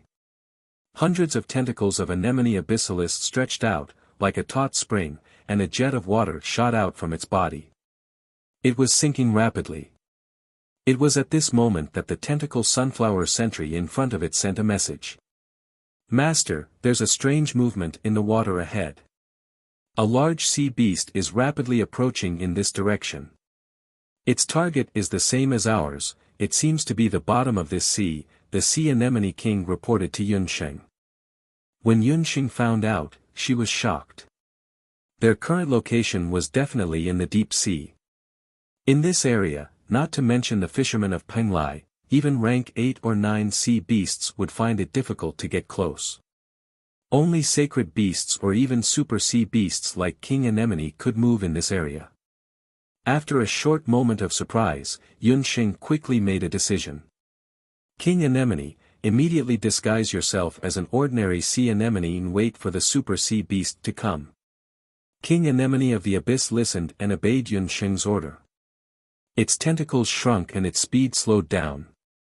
A large number of beautiful sea anemone spots grew on its body, and it leisurely swam around nearby. In the eyes of other sea beasts, this must be a very ordinary sea anemone. No one would associate it with the terrifying dark magic plant Anemone abyssalis. After waiting for about a quarter of an hour, the water in front of them became turbulent. Through the transparent barrier of the sea anemone's tentacles, Yunsheng saw a fish swimming towards them at a fast speed. It was a large carnivorous fish, like a small fortress. Its skin was greenish-gray, and its tail was crescent-shaped.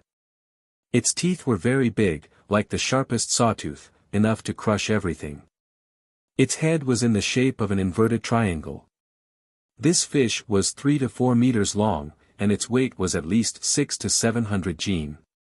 "Master, that is the most famous hunter in Penglai, the trident king shark. I have encountered this fish before in the sea. It is very difficult to deal with, so it is best that we do not confront it head-on." The Abyss King Anemone was injured by Ji Rumo's Thunder God break.